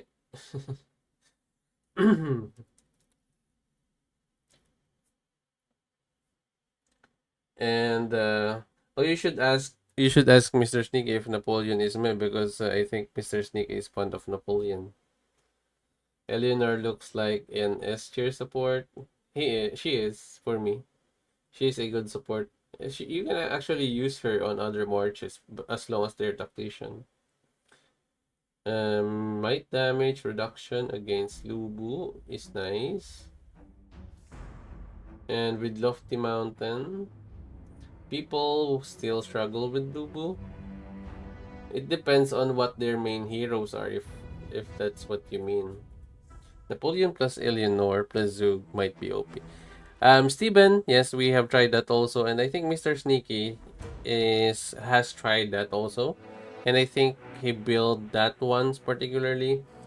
And the best thing about that build is actually the first instance of the commander damage. With the help of Eleanor,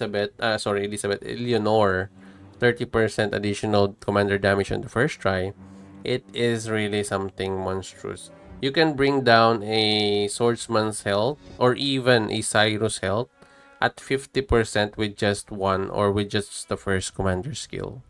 That is how OP it is. This is with Sugliang and your Eleanor. And then of course the ring should be like the ring should have like extra activations like the ring Skyward Knight ring, then your ring of Lofty Mountain for extra damage also. And I think we also use the ring of Everflame Wing rings so that your opponent will have you will have that extra damage plus your opponent will have that extra damage received from your strategy hero. Just give me 2 minutes, guys. I'm just going to get something.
Hello, sorry, I'm back.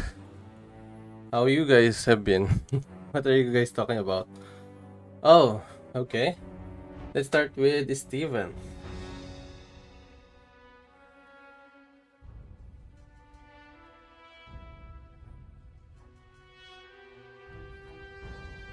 Archer's only threat is Lubu. Ah, okay.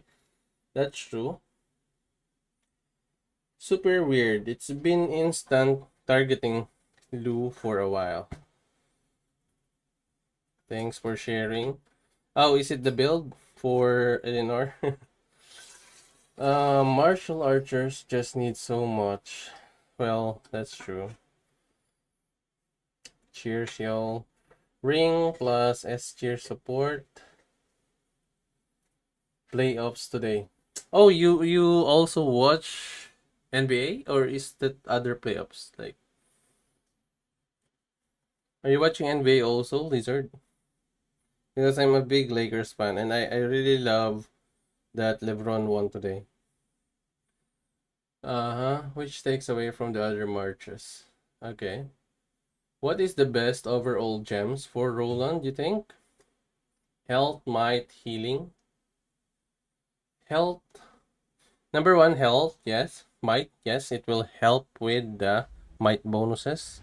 And also, you can use armor because there are also armor bonuses if you don't have might. Because for sure, you're going to have might on your Vlad or your Cyrus. And healing gem, for sure, 100%. You need the healing gem to further increase the healing capabilities of your Roland. Which hero you are suggesting for F2P only player? What is your main march, Ganicus? Because for me, F2P player should have only one main march and the other is a support march number 2. Or second march that is maybe secondary with only a few upgrades, because your main is going to be your main focus. What is your main march?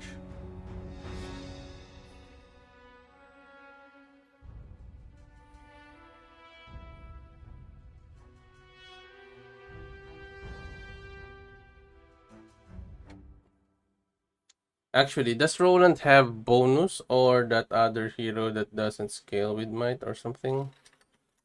What do you mean? Does Roland have a bonus? Or is that another hero that doesn't scale with might or something? Yes, he has.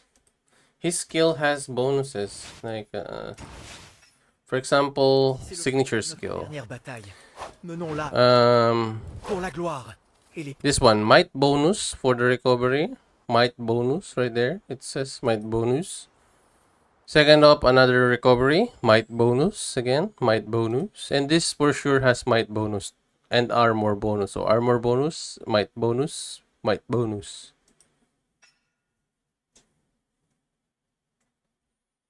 My main is Cav, Lubu, Zhao, Timur.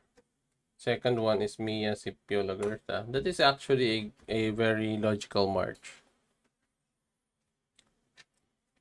For me, you don't need to get anything, I guess. If your main is Cavs and that second march, I think you need to wait for Season 8. Because in Season 8, King Canute will come. Plus, in Season 8, William Marshal will come. So for me, just save up this season, get all your legendary hero medals, your empire coins stack. But if you want, you can just open or unlock the heroes here. You can unlock heroes.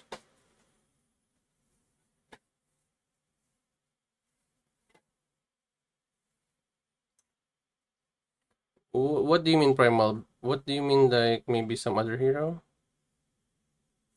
I don't understand why you mean, or what do you mean by that? Sorry. Lizard says I run ZH, Guan Yu, and Timur for Cavs. Kinda liking it, to be honest.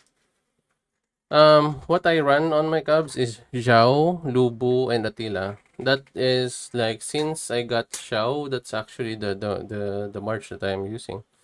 And to be honest, Attila from season 1, I'm still using him. So that's you will see the value of an Attila with that. That's like 6 seasons. So I think it's safe to say if you are in season 1 and you are using a Lubu, or sorry, you are planning to get Lubu, get Attila and be done with it. Attila is really good. He slaps.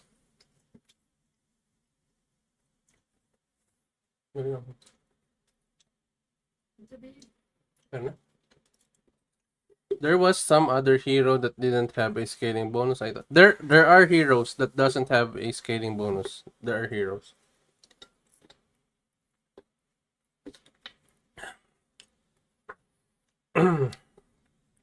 Let me show you someone that is or doesn't have a scaling bonus. Are you ready? Are you prepared for it?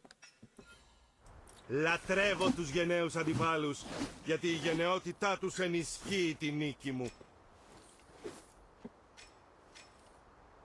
I also have all 3 stars on Pike lineup. Cyrus, Blood, Mansa. Should I get Roland? Get Roland. Why don't you have Max on your Cyrus? Isn't that your main march? I think... Sinon une chaise en bois Is that your main march, Cyrus? politique. Le trône, c'est moi.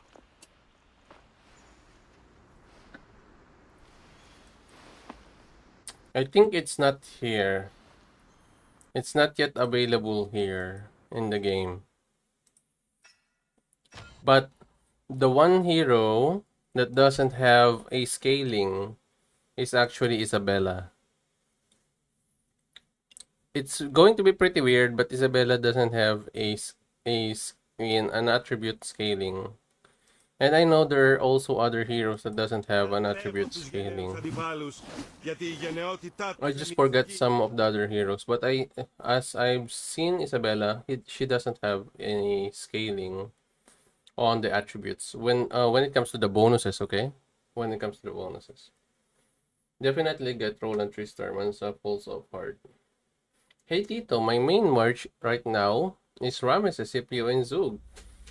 I would replace Scipio with Confucius and play Pyrrhus, Charlemagne, and Scipio on the 3rd march. Don't do it. Don't do it. Don't play Scipio with Charlemagne and Pyrrhus. It's pretty RNG. I think there is only like 1:10 chance that you would be satisfied with that build, because I tried that build and every other build that is possible for Pyrrhus, and the only lineup that I suggest is this one. The best lineup that I suggest is this one. Hey Tito, my main march right now is Ramesses, Scipio. Sorry. Hello Crip. How are you doing? For me, the best build is this one. If you have Vlad, this is the build. This is the best. Second here is Cyrus, Mansa, and Roland. We received better healing with this one in a weird way, and confusing, to be honest, in the first one, because who would have thought that Cyrus, Vlad, and Roland could outmatch the healing of a Cyrus, Mansa Musa, and a Roland? So at first we were pretty like me, I am pretty confused on how that worked, but it does. So yeah, this is actually better. With the damage also, you will get more kills, but in a way you will still feel the presence of Freddy, because this is super tanky. This march is super tanky. That's one thing I am going to assure you with, even with the addition of Vlad. And Mansa Musa can't even do that. With the Cyrus, Vlad, and Mansa Musa, you will feel the presence, or I mean like the lack of defense, especially if you have been used to using Freddy Barbarossa with Mansa Musa and Cyrus for a while before you get Vlad. You will feel the difference in the field when you fight using a Vlad. But this time around, with this build, you will feel that you have Barbarossa already in this march. You just added Vlad.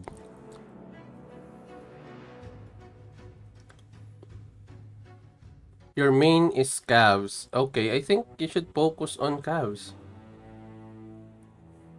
Why do you have so much troops? I mean, like, is your calves 5 stars already? Like your calves 5 stars already? Gannicus. Flo says, okay, good to know, thanks. But Confucius better for Ramesses than Scipio? No. No. Confucius is better in Ramesses if you're using a pure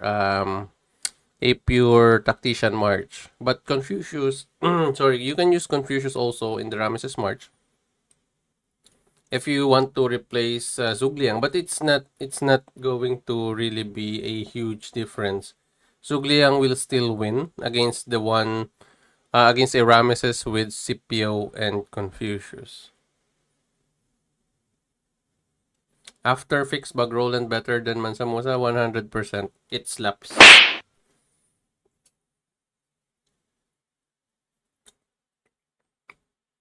Doing great, thanks bro. Hope you're doing great too. Thank you, brother. Thank you, Grip.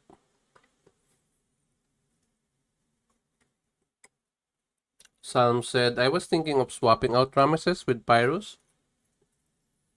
With Ramesses on the rally. No, Ramesses should not be on the rally, brother. Pyrrhus should be in the rally.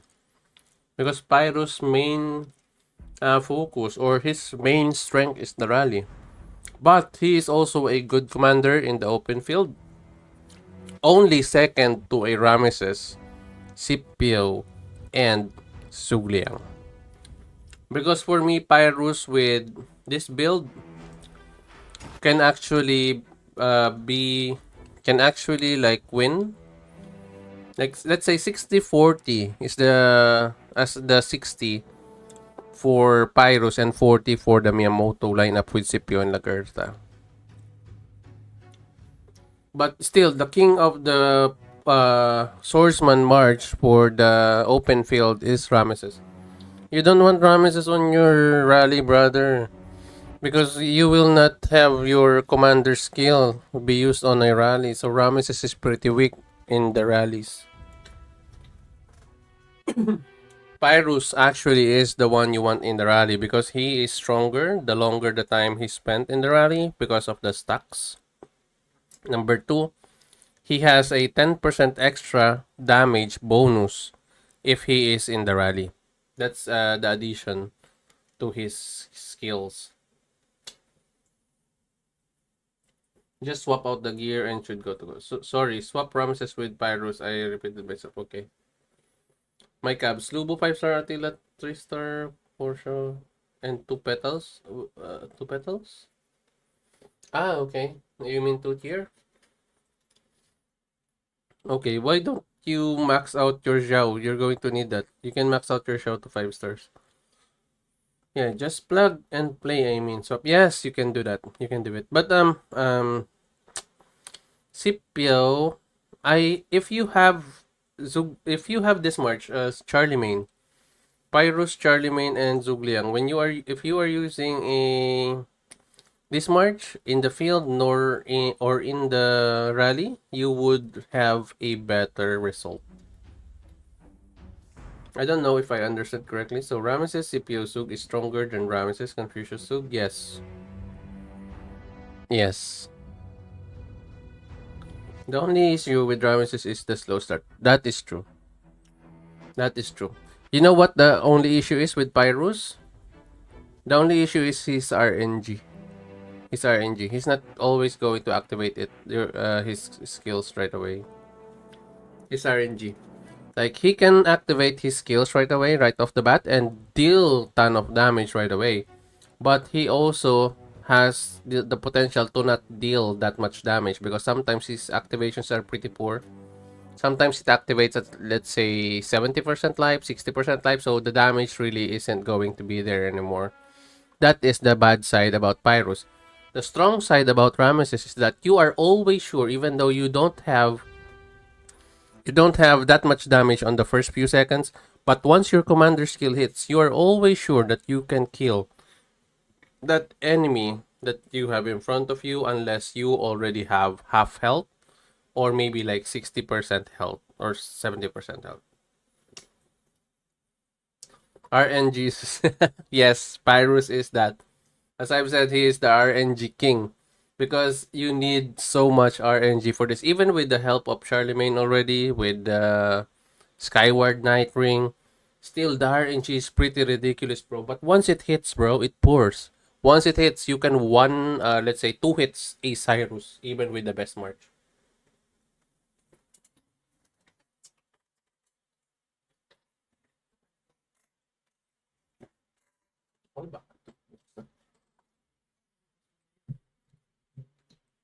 Oh, ano? So yeah. Sorry guys, I will continue with the SL in a bit. I'm going to breathe for a bit. Question: avoid good lubos at all costs for swordsman user. 100%. But Bonberic, you can kill off a lubu march if you are a Rameses. You just need 2 rings. You need the ring of Tranquil, number 1, and you need the ring of Badger? No, Badger. Yeah, Badger. Ring of Badger. Is it Ring of Badger? I think it's Ring of Badger. Where do you think Confucius is best then? Confucius is best on a lot of troops. Like for example, Rameses that is using a Tactician, pure Tactician march. You just replace Charlemagne and you're good to go. And also, if you have a march that is using a what do you call this? Theodora. If you're using a Theodora on a certain march, Theodora is going to be like Freddy Barbarossa. She's going to say bye-bye because you will replace her with Confucius. And also, on the side note, Confucius, as I've said, is like the combination of Charlemagne and Theo. So yeah, I think Theo is going to be obsolete for a while unless you have another march that you're going to use her with. So that's one. Another one wherein you can use Confucius is in the Napoleon march. You can use Confucius in there. Another one that you can use Confucius is on the Archer march of SL. You can use Confucius in there. You can also use Confucius on a Suleiman march. You can use Confucius in there. Confucius has a lot of uses.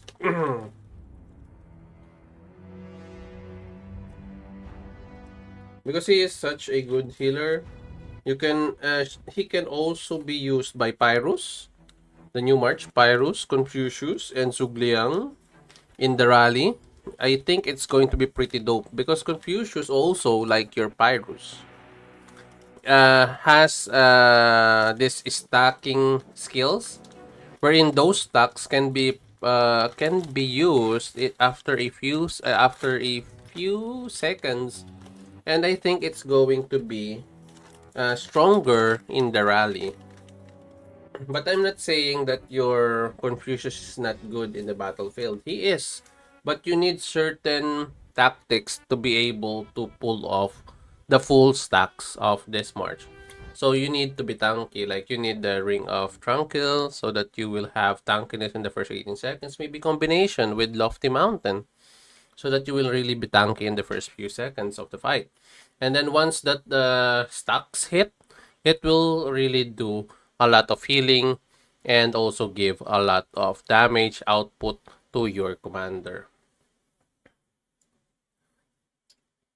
Just one good archer march and the ecosystem in the field will be grand. Let's see if Napoleon clicks. You know, the best, I think the best use of a Napoleon is an easy kill march.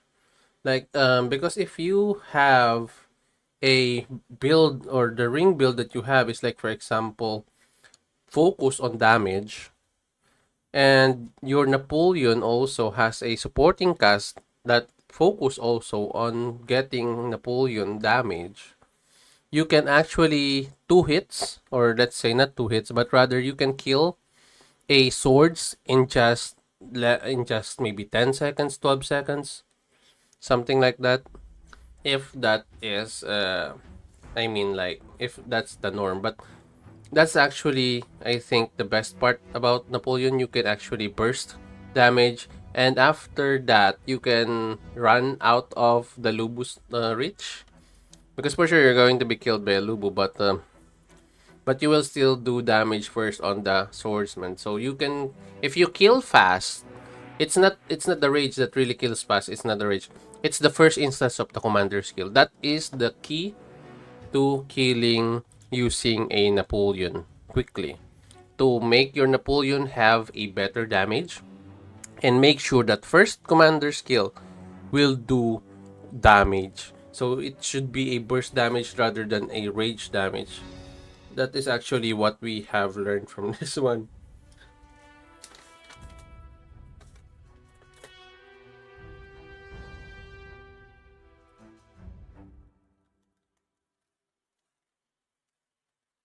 So really, for me, the best results that I had with a Napoleon versus other marches. Well, I'm just going to say first the weakness of Napoleon. The weakness of Napoleon is another archer, especially the tactician archers. That is actually the weakness of Napoleon, especially if they are using Everflame Wing Rings with Suleiman, because for sure they need silence and everything to activate his skills. Babi yung kapal. Yung kapal nung ano, tinapay.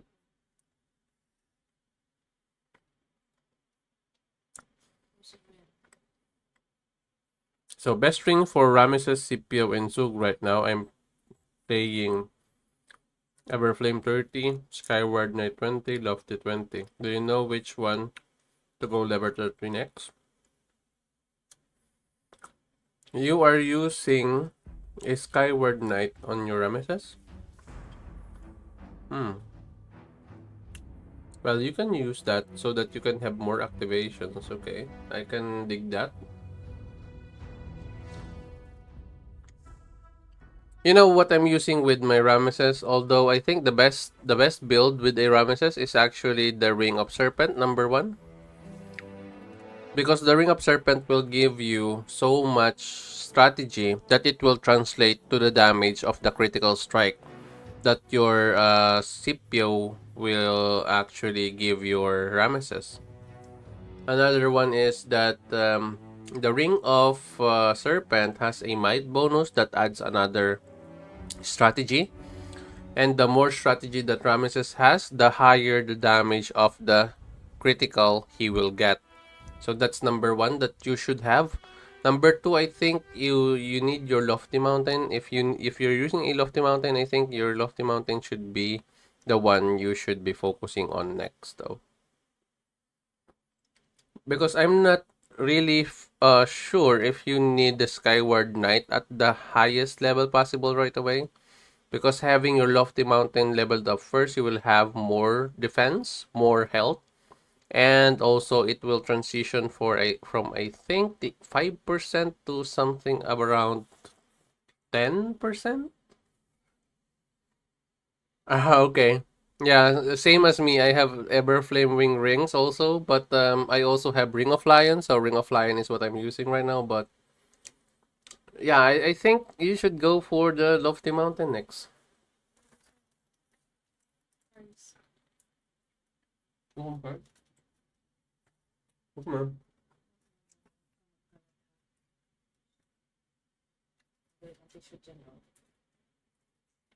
Just give me 2 minutes, guys. I'm just going to devour my sandwich. But if you have questions, guys, just leave it on the chat right now before we continue with our next hero. Which is, we're going to focus now on Napoleon first. Sorry, not Napoleon, Eleanor first.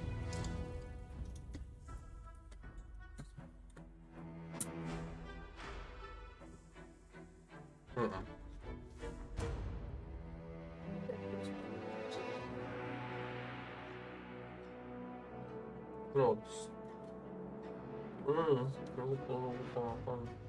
Magkabuksa akong palabas mo. Pero ako na yan.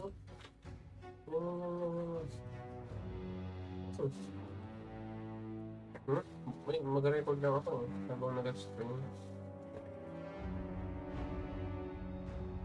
Hey Tito, on Ineba, there aren't any new servers. We're already on it, Tronor. We already asked the developers of the game. Sorry, not the game, but the platform. Well, maybe we will have news for you guys in by Monday or Tuesday.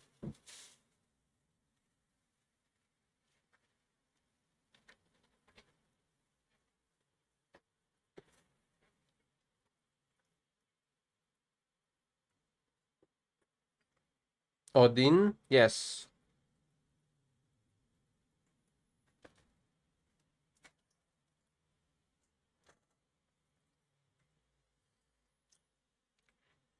But I'm not saying that it's for Lubo. You can use that on the other cavalry though. You can also use that on Lubu, but I have particularly, I think, the rings that I want on Lubu. Number 1, the best ring for Lubu still for me is Daisy. Number 2 is the Nightwolf ring. And the number 3, to counteract the negative armor of the Nightwolf ring, I have the Ring of Tranquil. So that's my ring combination for my cavalry warrior. But the Lofty Mountain can be used 100% on the cavalry tactician.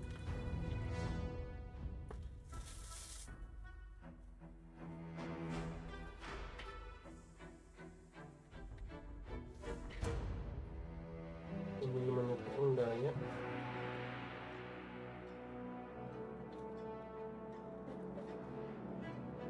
Oh.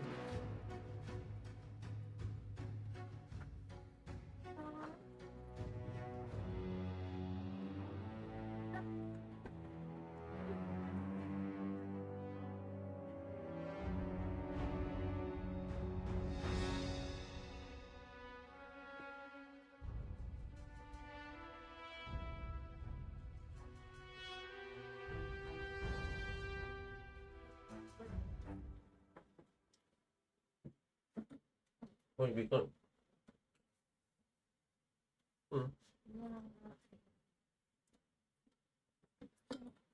It's eating. I'm eating actually, sorry. I just devoured the sandwich, so I'm good to go now.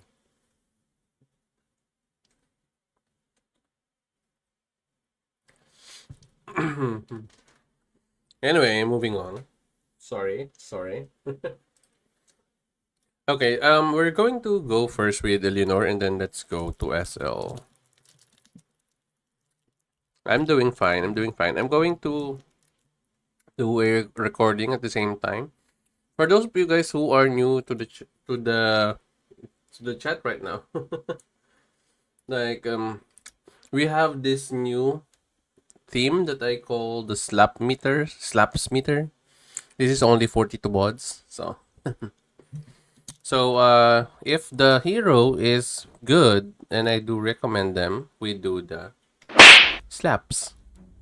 If the hero is pretty just good enough maybe or decent, we do the mid. And then if the hero, or if I don't like the hero, or I find the hero very disappointing, or maybe I'm underwhelmed from the hero, we have slap. So what do you guys think? This is actually how I determine my rating or my opinions about the heroes. What do you think, Prime? That's why we have the slaps meter there on your screen right now.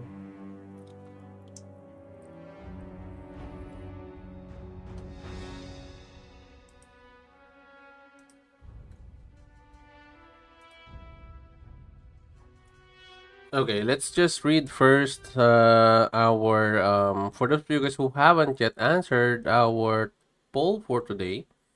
We have, who is your best Advent bet? So 50% of the votes, which we accumulated 178 votes. We have the winner, I think, is Roland at 50% already, because the others are only at 26, 17, and 7%.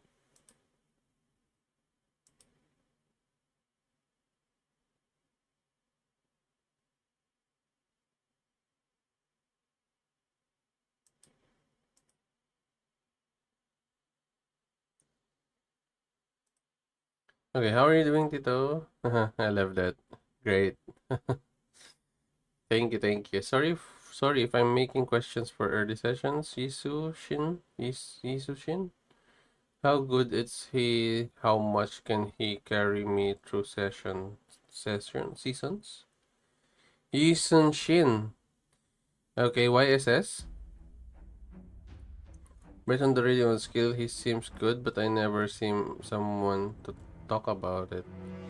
You mean he because he is actually a tavern hero, number one. The scaling also of strategy.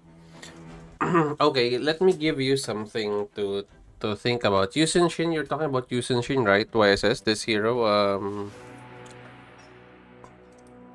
this hero right here. You're talking about Yusen Shin, right? This hero. Number one, it's hard to get his stars or his legendary, his hero medals, because it's in the tavern. Number two, you don't want to get your or to use your legendary hero medals on him, because number one, the scaling of his strategy is 0.82 only, which is pretty low compared to, for example, the hero Suleiman, which is you have 1.13, which is just the scaling of the strategy. And as you can see already, how much strategy he is missing. Even with 5-star, you only have 439. But with Suleiman, you have 557. Now, based on that one, you will already see the value of your Yusen Shin. In Season 1, I have used Yusen Shin, yes. But eventually, he was overshadowed already by Suleiman in Season 2. And Yusen Shin cannot really survive or beyond Season 1. He cannot survive beyond Season 1. Also, the charging state, another issue. That is true. He though has good skills, but he doesn't have that charging state, the flash of inspiration that can actually deal that much. To skip the charging state. That's number one. And also, as I've said, the attributes. If you will see the attributes, if you're paying attention with the attributes scaling is 0.83, which is pretty low. As you can see, even his strategy at level 140 right now, max stars also is at only 400 something, which is pretty damn low. So also, if you're going to compare it with a high-end hero, like for example a Ramesses, you can see actually here the strategy of Ramesses also is 1.15, comparing it with Sugliang at 1.13. So you can see already there the amount of strategy difference compared to your YSS. So that is why really YSS is not being talked about. But I have something for you as a consolation. If you are in Season 2 and you use Suleiman, and then you have a Theodora, you can use a Yusen Shin as a third hero on the march. You can boost your Suleiman's damage through Yusen Shin. The only key here to make this lineup work is if your Suleiman has an ever flame wing rings. So it's a little bit expensive at 4,000 jeweler's coin, but you need this one for the silence plus the burn in order for you to really get that much value out of this march. So yeah, this is my take on YSS, and maybe because the reason why no one really talks about YSS is also because a lot of players are actually underwhelmed on with Suleiman. Sorry. So yeah, but me personally, I like Suleiman. I'm not underwhelmed by him by any thought, especially now. Especially now that you have Confucius plus added with Sugliang, it's super good.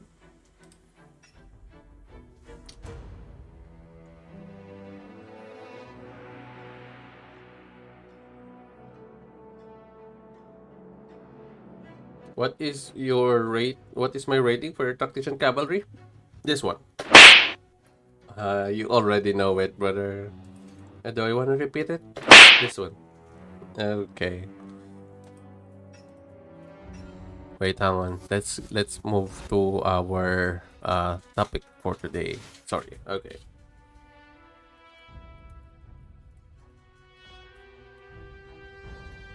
Mr. Bud, please do a separate video explaining your entire pioneer testing experience. I don't have time to watch 8 hours. Yes, I'm actually recording right now. So, the first two heroes I already explained, Roland and Pyrrhus. So we move now to Eleanor, but I'm going to release a video only focusing on the heroes and explaining my experiences on each one, and my suggestion, recommendation, and also the skills of the hero. The support kits is okay. He gives additional damage and commander. Okay, so let's go now here. So the next hero that we're going to talk about is Eleanor of Aquitaine. So with Napoleon, who came last season, we have found somewhat of like maybe an empty slot here, because honestly speaking, Henry wasn't really doing it for me last season. But with the help of Eleanor of Aquitaine, this March really would slap. Now, Eleanor is actually a hero for the Advent this coming season 7, and let's know more about her. So we have here the commander skill of Eleanor, which is called the Diplomatic Artistry. This one reduces your troops damage taken by 20% for 3 seconds. After that 3 seconds, deals strategy damage to 3 enemy troops around the hero. Now, the damage percentage is actually good with 400% plus your strategy bonus. And this recovers your troops unit with a recovery rate of 100% strategy bonus also.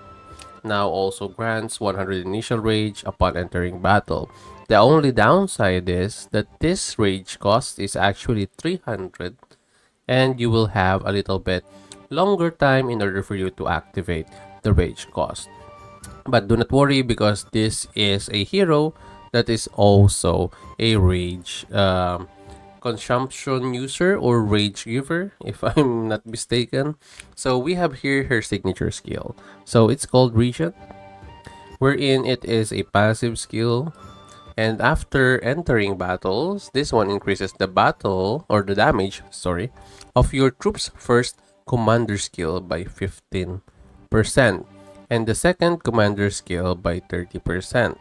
Now, please let me tell you first why I think the first commander skill of your Napoleon is quite better than your second commander skill, wherein your commander skill second here is 30%.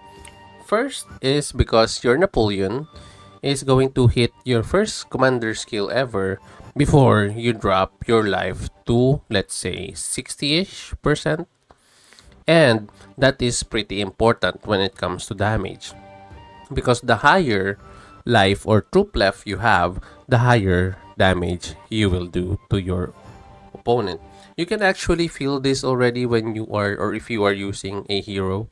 The lower life you get, the lower damage you actually also deals. But here, as I've said, you will deal more damage if you have more life. So honestly speaking, they have increased the second commander skill by 30% instead of the first, because the first one is pretty OP. if you have the right tools and the right heroes.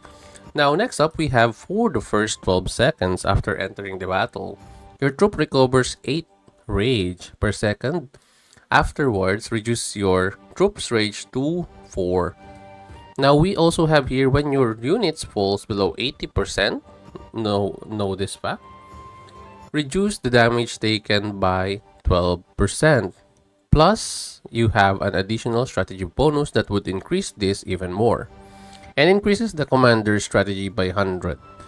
That is actually also another good one here, 100. Now for 9 seconds. Now afterwards, recovers your unit recovery rate at around 100% plus another strategy bonus. And additionally, reduces the damage taken from your troops by 6% until the end of the battle, triggers up to once every 20 seconds.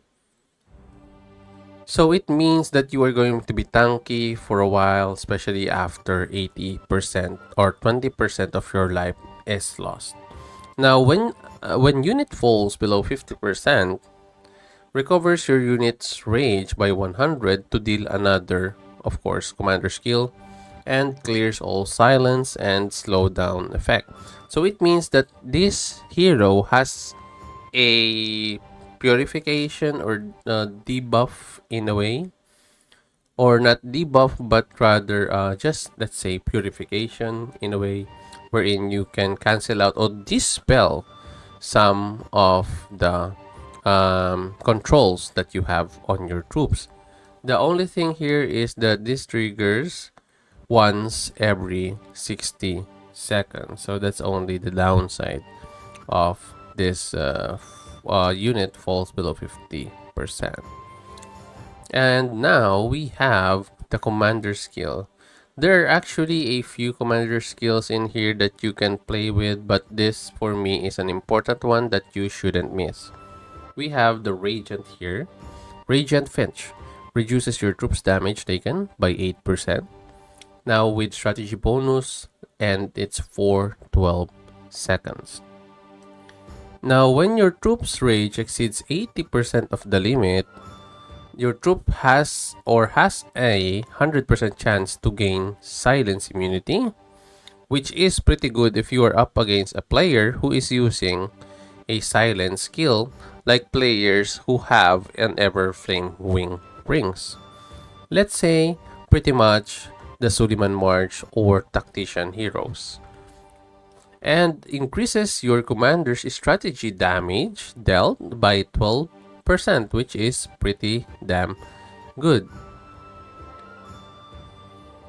And also, this one has a strategy bonus, so this is for 5 seconds.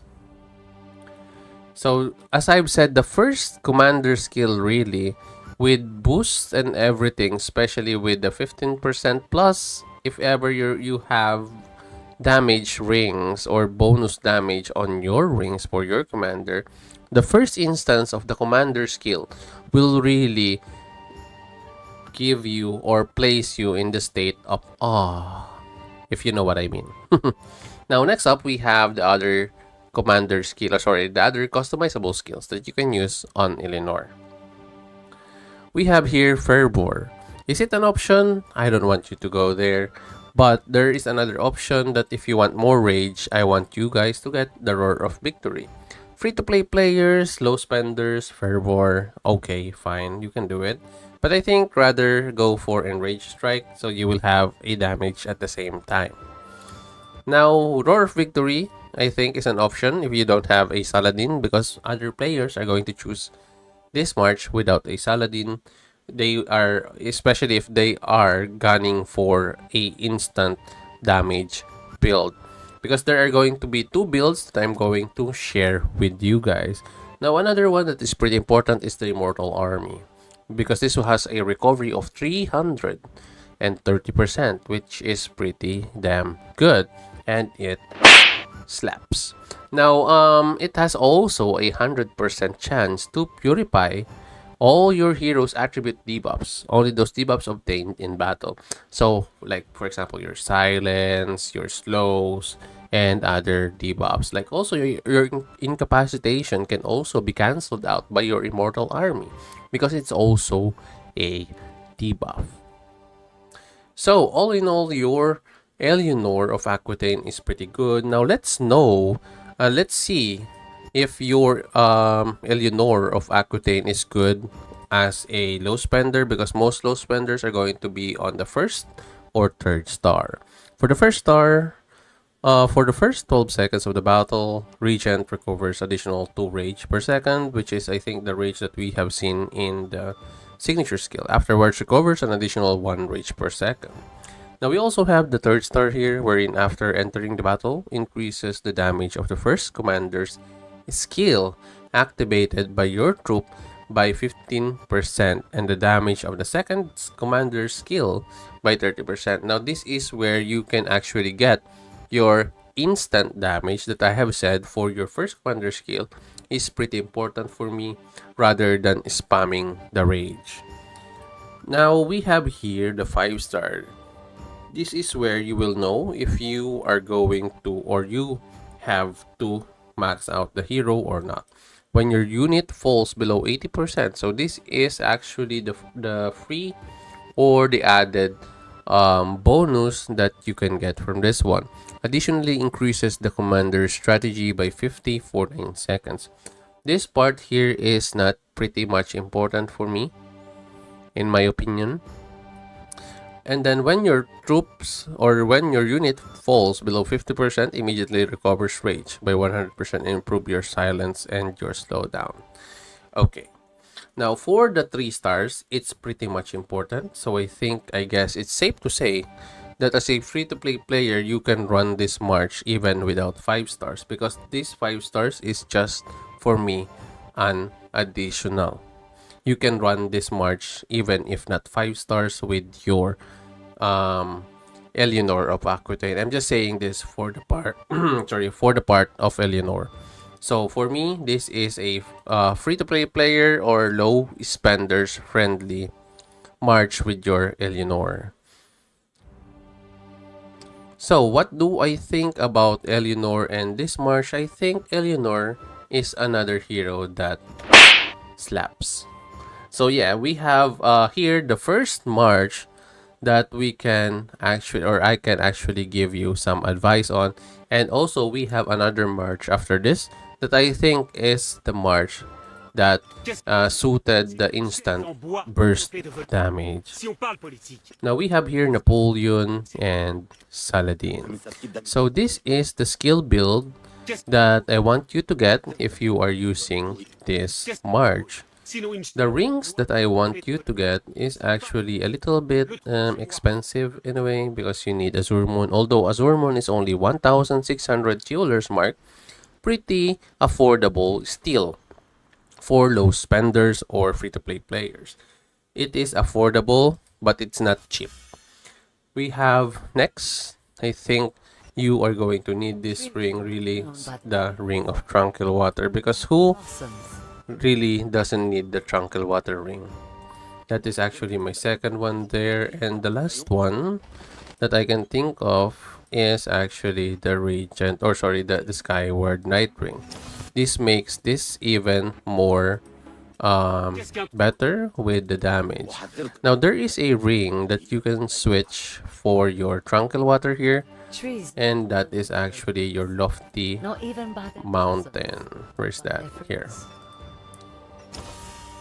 Now this build right here, I think is safe to say for mid-spender to whales or krakens. But if you are a free-to-play player, there is still a way wherein you can actually do this march. So for me, you can do a Ring of Serpent in here. Where's the Ring of Serpent? You can do a Ring of Serpent to deal the damage here, and then you can do Steel for me, this one. If you can purchase it, why not? You need really to get that one.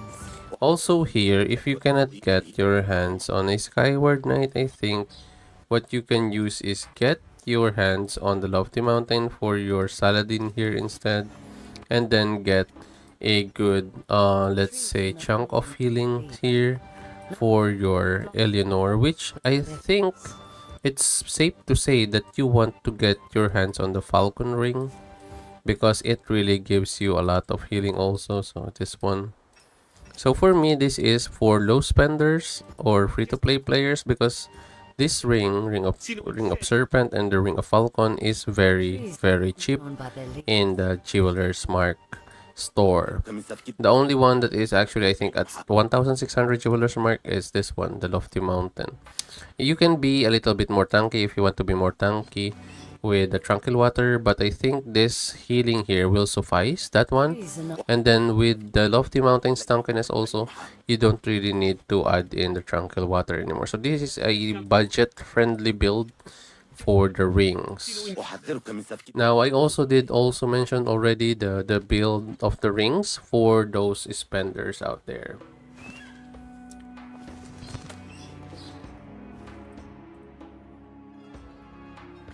Okay, moving on. What is the second lineup or the second part or the second, sorry, the second lineup for this March? I think this is pretty much given for the other players because I think I have mentioned this earlier. We want to have your Zhugliang here. So this is actually my experience on the field, and I know a certain player that loves this march also, and I have proven that this is actually a good march. Now, let's talk about first the rings of this lineup. So the rings here that I want you to get are these rings. This is pretty much important. This is, I think, one of the best damage dealer out there. Especially, it can burst the damage of this lineup. Okay. So first of all, your Napoleon will have your Ever Flame Wing rings. So these are just for the players who can afford, okay? These are the rings that you can get. So you also have here the Ring of Lofty Mountain and the Ring of the Skyward Knight. Why does this work so well? Number one, your Zhugliang will give your Napoleon stats, number one. Also, with the help of his skills, this one, the second signature skills, you will be tanky, especially on the first instance of the fight. You will use the tankiness, really. Plus additional damage added to that. Your Napoleon will really have a good time on the first instance of the battle. Now, also with the barring of the Eastern Wind, you will have activation chances plus additional extra damage, which is very crucial on the first activation of the commander skill, which will give you the burst that I am talking about. Now, also this lineup is going to be pretty tanky already, and the Skyward Knight will help with the activations of the other skill of your Napoleon. So while you're waiting for the commander skill, if your Napoleon can hit some of the signature skill that he has and the customizable skills help, I think you will have better damage results. Now here, you don't really need to change anything because your Zhugliang can actually suffice with the healing, with the defense and everything. So you already have here good healing also, plus you have a rage that you can use for your Napoleon. Although you will have a little bit less like rage if you don't have Saladin, but this one will give you an edge when it comes to the first ever activation of your commander skill, and it would really slaps. Now, also this ring here, Everflame Wing Rings, if you don't know yet, you will do burn at the start of the fight with the chance of getting silence at the start of the fight. If you are using it on Napoleon, the first instance of attack, you will have a chance to get silence right away. And another pretty neat thing that is added in here is the enemy troops strategy damage taken will be increased by 5%. It means that your enemy troops will be vulnerable, for strategy damage with additional 5%. And plus, the thing is, you still have strategy bonus here, which means it will amplify more the damage of the 5% that is shown here. Meaning, your first ever damage will be even more stronger for your commander skill. Also, the other skill damage that your Napoleon does will also be amplified. So this, as you can see for the rings, this has damage amplification. This has damage amplification. You can see it here in the commander damage, 10%. And then here, you also have damage amplification. As you can see there, increase your commander's damage by 17%, plus commander's damage 10%. That's why this build's first commander skill damage is super freaking good, and it does slaps. Okay. So this is the second build that I want you to do if you have this one. If you don't have the Everflame wing rings and you are on a budget friendly build, same goes with your Ramesses. Go with your Ring of Serpent. Another one is, I don't want you to change this one. This is for me pretty much interchangeable. You can change this one though. You can change this one with a heal. Ring of Falcon to be a little bit more tanky. So these are for friendly budget meal. Okay, so Ring of Falcon to be more tanky, but if you want more offense, still there is a ring, I think, that can help you with it.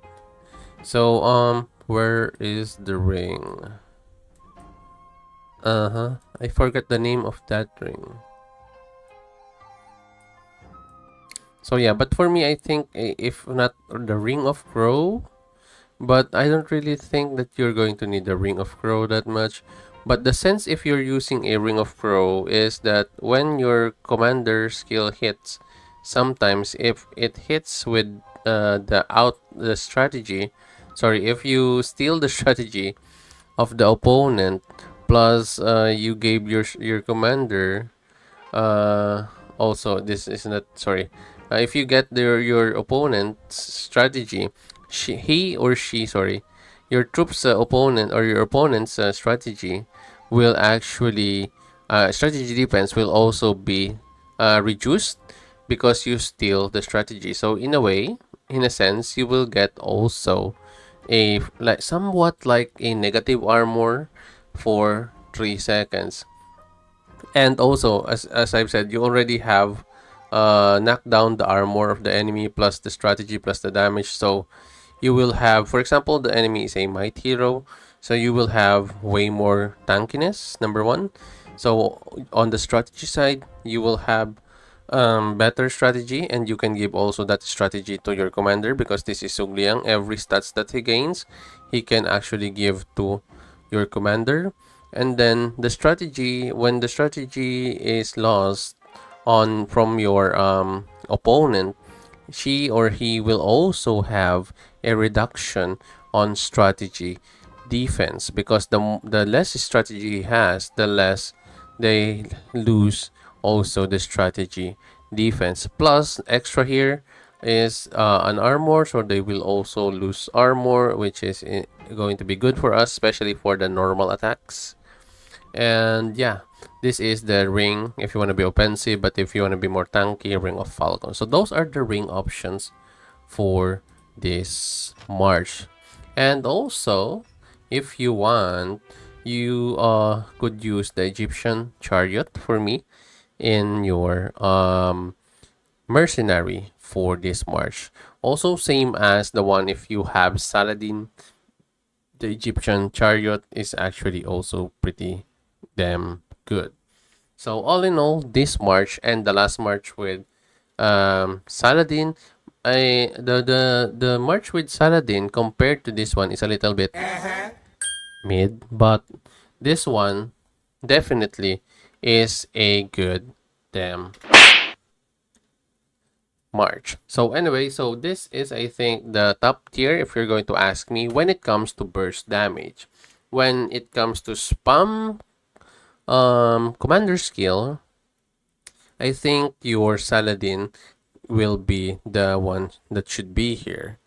But for me, this instant burst damage trumps your rage and let's say commander skill spam, because instant burst will bring your commander or your enemy hero to just like, let's say, 60% or 50% health and after that, if you are really lucky with the hits of the signature skills of Napoleon, you will bring it eventually to 0 in no time. So that's actually my take on the Napoleon March. And if you have any recommendations, suggestions, or something that I missed maybe, or you want to change something on the build, just leave them all in the chat right now. And for the few guys who are watching from a replay or the new video, kindly leave them all down in the comments. And we're going to talk about it. Maybe you have an input that we can also share with everybody. But anyway, that's my take on Eleanor of Aquitaine. Now, before we move on to our next hero, let's check on the chat, on what happened on the chat. So, all they says that you're the best. Thank you, Mr. Bods. Just call me TITOBODS. You don't want to call me Mr. Mr. Bods. It's getting kind of formal. You can call me just TITOBODS. Okay. And then can I ask another question about season 1? I don't want to ruin your explaining for latest season.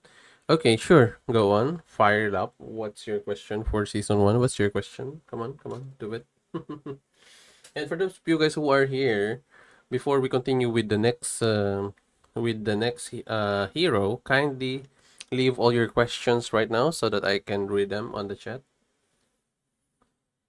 What about Pyrrhus breast combination and rings? Oh, I think you need to have to move the let's say the timestamp of the current stream to, like, let's say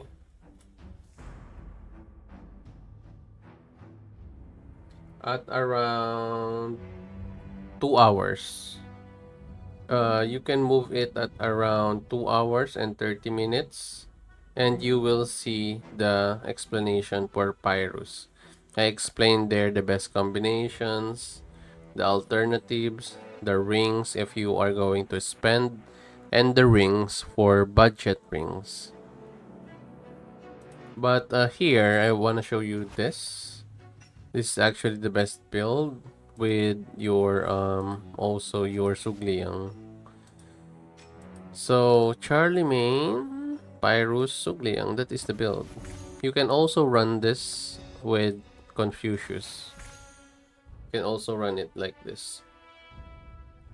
Or you can also run it, if you want to be tanky, Confucius and Sugliang.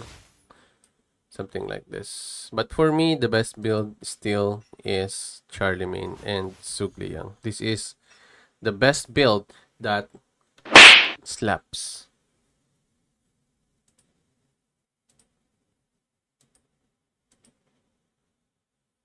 When does the new wheel come back for these heroes? Next week, or next week, 27th.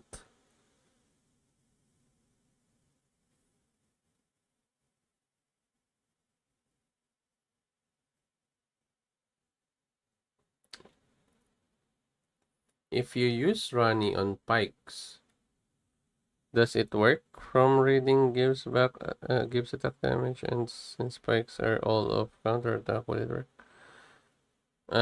Let me just show you something, Turner. These are pikes, right? You want Rani, for example, you want Rani. I just want to show you why Rani will not work, but I want to show it to you on a graphic. Okay. How do you think that the pikeman and Rani, who is an archer, and a cavalry, will work with Cyrus and Vlad? Also, the pikeman's strength are passive counterattack skills, so the double attack of Rani, even with the added damage, will not work. Also, another thing is these are pikemen and Rani is an archer. Although they share the same class, it's not good because you are an archer, and that doesn't really synchronize. Number one, because pikemans are going to use a pikeman troop, right? So their armors are all for pikeman. Your Rani cannot have an pikeman armor because her skills are for cavalry and sorry, archers and cavalry. Your Rani cannot wear a pikeman armor, and thus it will feel, or it will be like you don't have an armor even if you are wearing a cavalry or an archer armor, because you have a pikeman troop. So that's why your Rani can never work with any pikeman or swordsman in the game. So I hope I answered the question.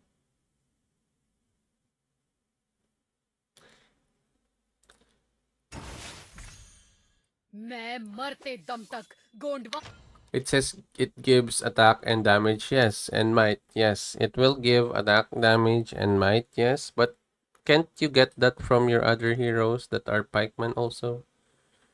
And as I've said, if your Rani is in here, how can you suffice if your Rani cannot wear an armor? If your Rani doesn't have an armor, you will have like 2 heroes only on your troops. No worries. It's always good for me to explain so that you would better understand. So, you know, that's why I'm here. So, if you have any questions that you want to clarify, or maybe something that you don't understand, I will always answer them for you to help you with your gameplay. Because sometimes there are informations that are lost in translation, and I don't think that everyone yet is, especially the new players, are yet oriented or familiar with how the synergy works. Because some players also that I know of, they thought that if you have, like for example this one, if you have all warriors, then you will only lose the troop bonus of the 30% or 50%, sorry. That is true in a way, but the question is, for example, you are a pikeman like this one, the troop bonus is not the problem actually. The problem is how are you going to input or get your troop to have a pikeman armor, because you can't. Now, if you cannot use that, even if you have a, for example, a sword's armor, it says here on your sword's armor, swordsman health bonus. You may get the troop capacity. Okay, let's get that. You get the troop capacity. Then damage reduction taken from your unit types that counters you. Since you are a swords, what is the unit type that counters you? Archers. So this will not do any effect. Another one is swordsman damage taken reduction. Another one that you cannot get from your attributes. So that is by this one, even the swordsman defense bonus, even the bonus here, you will lose right off the bat. Let's say 20%. Then that is for every single equipment. That is 2, 4, 6, 80% of defense that you have already lost. Or let's say for example this one is offense, sorry. So it's like 40%. Okay, so this is an attack bonus, so you lose 40% of your defense, and if you're using this, you lose like 40% also of your offense. And not just that, your other troops like this one, swordsman, all the things that has swordsman, you will lose all of those. So yeah, that is pretty huge in my opinion, having lose 40% for your attack and 40% already for your defense, plus other costs. You will really have a lot of disadvantage, even if you say that even if you don't have really that much on your other heroes. I think it's safe to say that having synergy first with your troop type is number one priority than your classes. So there. I hope I answered your question.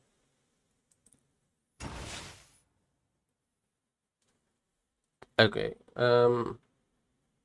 I think we need to move on to the next hero.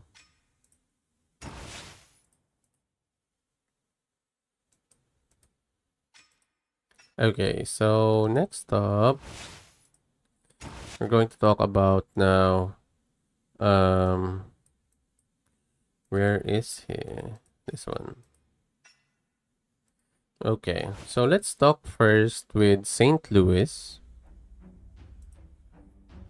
We're going to talk now about St. Louis and the archers, tactician archers. So who is really St. Louis replacing in the tactician archers? Number one, the answer there for sure is going to be Suleiman, right? But the game is recommending for you to use this build. You can actually see that if you go through the tutorial. You can see that your game actually suggests this build. Okay, so this build is a debuffs and archers. So for St. Louis, it is true that it's a debuff for the archers. Now the only thing here is that after testing or having several tests on this one, the best way to really get the value of this heroes right here is to really just use the commander skills and have like an AoE damage plus the incapacitation for your heroes. But before we continue with that explanation, it's better for me to introduce to you St. Louis with his skills. So we have here his commander skills, Sacred Crusade. So commander skills damage strategy up to 3 enemy in a fan shape area. Now the damage rate is at 330% with the strategy bonus and has a 30% chance to actually inflict incapacitation.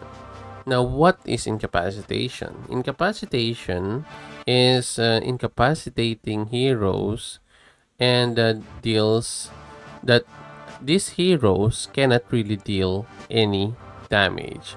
So after the effect ends, they cannot be incapacitated again for 3 seconds.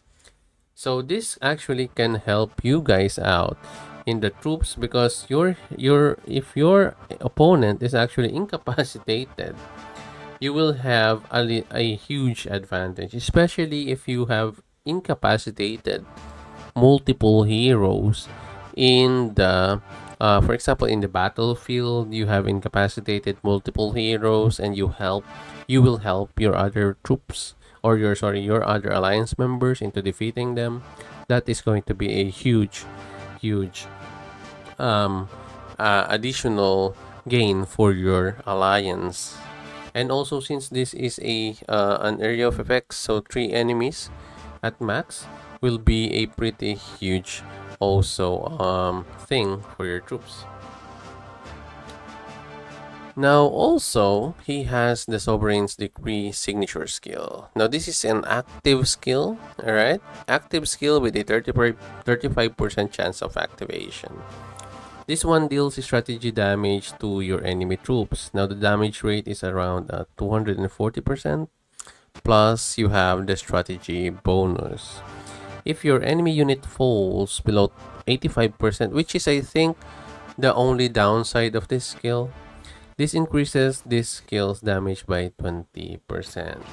So because I think this is a pretty low activation chance of 35%, plus the damage is really low at 240% right off the bat, unlike your, for example, Lagertha, who has 200% damage, yes, but she can spam that damage. This one, you have a pretty low activation, which really will help, you will really have a little bit of hard time on the first instance of the fight. Although once you get that 85% health from your enemy, you will have 260% overall damage, which is pretty decent, I think. So it's pretty okay. So St. Louis damage increased by 15%. Strategy bonus. When St. Louis serves as the commander, your troop's next hero to act deals 10% additional damage, and with the strategy bonus, when your troops' health falls below 70%, reduces damage taken by 15%, which is going to be good, especially if you are an archer in the field.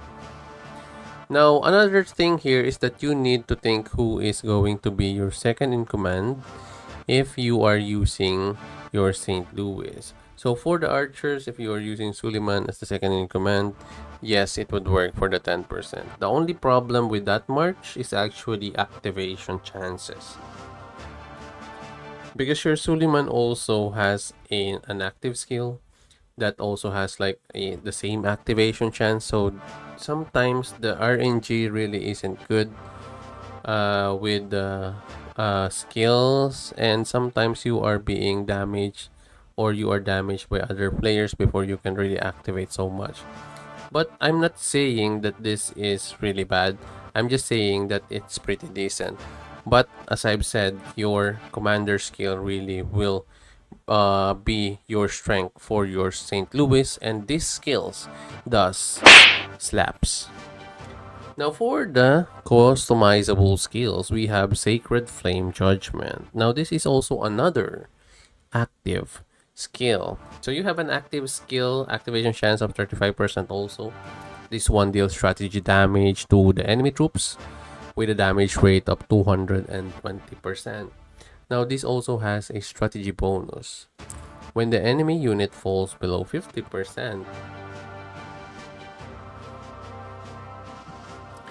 you will deal extra damage instance of strategy damage. Now the damage rate is at 180%, and the strategy bonus, so that's actually pretty good.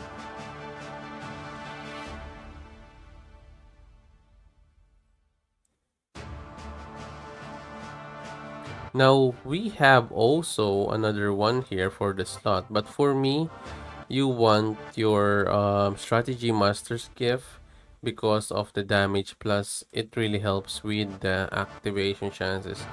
You really need activation for this one to work, so that's actually I think the best way to use this march. Now let's read the stars so that we could know if you can use him as a free-to-play player or low spender. Now for the first star, the Sovereign's degree damage rate increases by extra 20%. So all of us can get him to first star for sure. And this skill triggers an additional 5% damage increase. Now for the third star, when your enemy falls below 85%, triggers the skill damage increase effect of Sovereign's degree. Your damage is increased by additional 5% plus strategy bonus. And the next hero to act deals 5% extra damage. That's why you completed the 10%. Now here is the thing. If you're a 5-star St. Louis, This increases the sovereign's decrease trigger chance by 5%. Also reduces damage taken by your troop by 15% when the troop falls below 70%. Now the question is this a must have for this hero? I think if you are a low spender to mid spender or maybe a free to play, you can go get him to just 3 stars. And if you are a tactician archer user, but I only know like a handful tactician archer users in the game, and honestly speaking, most of them are main or using really the tactician archers as their main, so it's safe to say they will most likely get to 5 stars. Another one is that if this hero right here, St. Louis, is going to be paired up with a Suleiman, as I've said earlier, I think I already mentioned it, the activation of Suleiman is pretty low. It's going to be pretty hard for you to actually deal damage before you hit the 85% of your enemy, so that you can get the extra 20%, and bringing down your enemy to 50% is actually going to be a little bit really harder that way. So for me, this is a viable march with Confucius also. So Confucius here is the healer and the tanker. So with this march, I think you need a burst on the first few seconds, or maybe a super tanky march in order for this march to work. So for the rings, if you're going to use this to compensate for the loss of what I mean is what I've said is going to be a really hard fought battle with this march. What you really need is another source of damage. Now you can use an Azure Moon ring here, which is, I think, pretty much a good additional damage here. And then in here, I think you need the Everflame wing rings. That's why I think for low spenders it's going to be, or free-to-play players, it's going to be really hard if this is not your main troops, because you need such ring. You can actually compensate for this Everflame wing rings if you don't have this with the mount adornments. So with the mount adornments, there are adornments for archers there that can actually give you silence or burn effect without using the Everflame wing rings. That is why this is also viable for free-to-play or low spenders alike. But this is the high tier rings that I can actually give you guys. Now I would rather get a Tranquil Water ring here, because for me, based on my experience and based on the skills of Confucius, your Confucius is best after he uses all, or he activated the stacks or maximized the stacks of his skills. Now in order for you to do that, you want to be tanky on the first few seconds of the fight. That's why for me, Tranquil Water is a pretty important ring for this march. So this is actually, I think, the best option for this march. Now, is there a budget meal for this one? So for sure there is. There is going to be a budget meal for this one. Sorry. Okay, another budget meal for this is you can also use the Ring of Serpent. Yes, I know. Ring of Serpent again. Yes, Ring of Serpent. But there is also other options. I think there is a ring that actually deals a strategy damage. This ring, the Ring of Rose. Now, if you don't have if you are a budget ring, if you want a budget ring, the Ring of Rose deals strategy damage to the enemy troop. You have this damage, 125 plus strategy bonus. Now, this is a budget ring. I'm not saying this is going to be revolutionary, because this is a budget ring. I'm just giving you guys option if you want to. So next to Serpent Ring, this is the next ring that you can have, the Ring of Rose for your St. Louis. So it's like a weaker version of an Azure Moon ring, because it functions almost the same. They only do have a huge difference when it comes to the damage. And although the Azure Moon ring, you can also get the Azure Moon ring for only like 10 levels, because this is just 1600 Jeweler's Mark in the store. Now for the Everflame wing rings, as I've said, you can do the mounts with the adornments that has burn and slow effect. Sorry, not slow effect, burn and silence effect. But the thing is, you're going to sacrifice an adornment slot. But if you really can't go with the Everflame wing rings, I think the second next viable option for you here is to actually, let's say, use the Ring of Deer.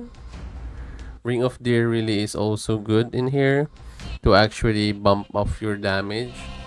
But as I've said, this is going to be now pretty damn squishy. But that is actually also an option that I want you to consider. And also, I am trying to get a ring that I think I have used earlier that will match with this one, but I can't really find it. But anyway, that is the option that I can give you with that one. But here, this is a this is a ring that I don't want you to change. I know that a player will always have a Tranquil ring on him on this march.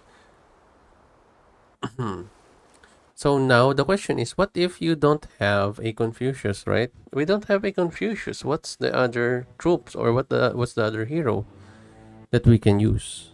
So if you don't have a Confucius, of course, you have Zhugliang. Now, what if we don't have a Zhugliang? Same rings. Almost make sure you have the same rings, okay?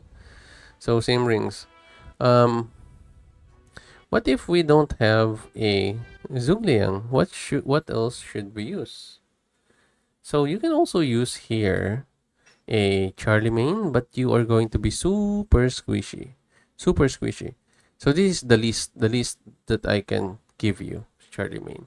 So next one is Theodora. If you don't have Confucius or Zhugliang, go for Theodora.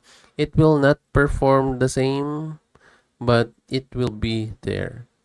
You will be tanky. Just make sure you are tanky enough, and then you can use the ring of you can also use the ring of Falcon in here. And same as with Zhugliang, you can use the ring of Falcon and also Confucius. So you can use the ring of Falcon there to be tanky. Now another option, if you can afford, you can use the ring of Skyward Knight also to have more activations for your St. Louis. So that's actually your St. Louis. Also, the Egyptian chariot is pretty damn cool. You don't really need to do it. So overall, your St. Louis with your archer can actually have another march here with removing Suleiman. So Suleiman can actually be there, but he can actually also be out. Another one that you can add here in order for you to get a huge performance boost from your St. Louis is actually Charlemagne. So having your Charlemagne here is pretty good also for your St. Louis, especially with Zhugliang, because of the damage. Now, as I've said, this one though is going to be a little bit different when it comes to the rings. So for the rings here, you can still use the Azure Moon here, but for me, I think Everflame wing rings is a ring that I want here, because of the additional extra damage taken by your troop or your enemy troop. And then use this one again. And another one is, since you are already tanky with all of that, use your Skyward Knight. So this is, I think, going to be a pretty much viable troop for the spenders. Suivre la justice. Now for the budget rings, same as before, you change your ever flaming rings to your ring of serpent, or as I've said earlier, ring of azure moon, or if not, if you don't have that, go for your ring of rose. Now for your Charlemagne, it's either this or your tranquil water. So if you don't have that and you want another one, I think the best viable option here is still to have a Skyward Knight. So I think that's the one you don't want to change, but rather either you want to get your hands on the tranquil water here and just give it like low levels, and then if you really can't go for the Skyward Knight, you can actually get your hands on this Falcon Ring also. As I've said earlier, your Falcon Ring will really give you a lot on this march. Now also another question, can you use the ring of crow here? Yes, you can use your ring of crow, just give it to Charlemagne, but as long as you are tanky with your Sugliang, that is actually the most important thing. Now what if we don't have Zugliang and then use your Theo? Now if you can afford your Confucius, this is what it would look like. It will be the same for the rings as long as your Charlemagne is the second in command. It will be same as the ring, but you will only have to replace the hero. So another option here is Confucius. So if you're going to have a tier, I think the number one tier is this one, the first tier. This is my first tier for this march. Second tier is actually this guy right here, Confucius. This is the second tier. And the third tier is your Theodora here. Now, if you have your Suleiman, I think your first tier also is your Zugliang. Then your Confucius is your next tier. And then your Theodora. There's actually a lot of combinations in here. That's why I'm mentioning every single one. So the next question is it better to have Zugliang here? If it's better to have Suleiman here as your as your build with either of the other heroes, rather than having your Charlemagne here with your other heroes. Is that the option? For me, I will be honest with you guys. I really love Charlemagne here, and with Zugliang, this is actually also another one that I really like. Or this one. This is the second one that I really like. So yeah, those two march are actually my main priorities if I am going to use Saint Louis. So that's my take on your St. Louis, and as I've said, this march also with your Charlemagne in replacement of Confucius does slaps. And the main value of this one, don't forget, is not its individual performance one-on-one. No, the main value of this hero here and the main march is actually the incapacitation state, AOE, of your Saint Louis, because it will be really good in the battlefield, especially if your battlefield is cramped with heroes. So you can see all the other heroes in there fighting, and then you can just jump in, and then once your commander skill hits, there will be 3 possible opponents that can be incapacitated, and in a way will have a hard time. So this is a control first build rather than kill first build. So there's a difference on that one.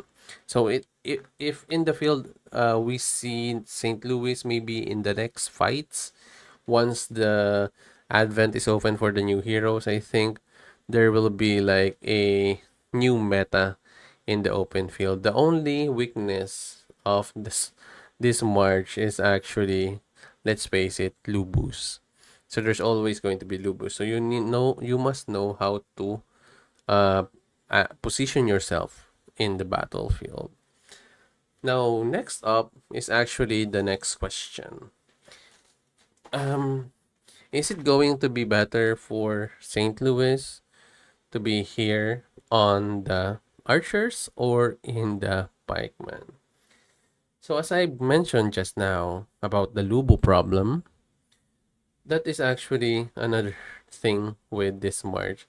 So if you go for the pikeman, which is the second route that you will go, the only problem that you're going to face are swordsmen, especially Ramesses users. With the Miyamoto users, we can at least deal a bit of damage, and sometimes we almost can kill a Miyamoto, but if Miyamoto doesn't really activates that much, that's the time. But I think we have a better chance to be on the field with St. Louis and have a better chance of landing the incapacitation state to the other heroes rather than having St. Louis as a damage primary for your main march. So yeah, I think that's the main priority of your St. Louis, is to really hit that commander skill. But still, in the process, you will still have a good chunk of exchanges when it comes to the troops that and also your points and merit. Now let's discuss about the builds that your St. Louis is actually going to work with your pikeman. Now the build that is really on the meta and most content creators like our friend Mr. Sneaky and the others are actually using is this build. Well, this build really is very, very good. And honestly speaking, there is some rings here that is actually really you cannot change, like this one. Belisarius with that ring. And yes, we want double attack still here.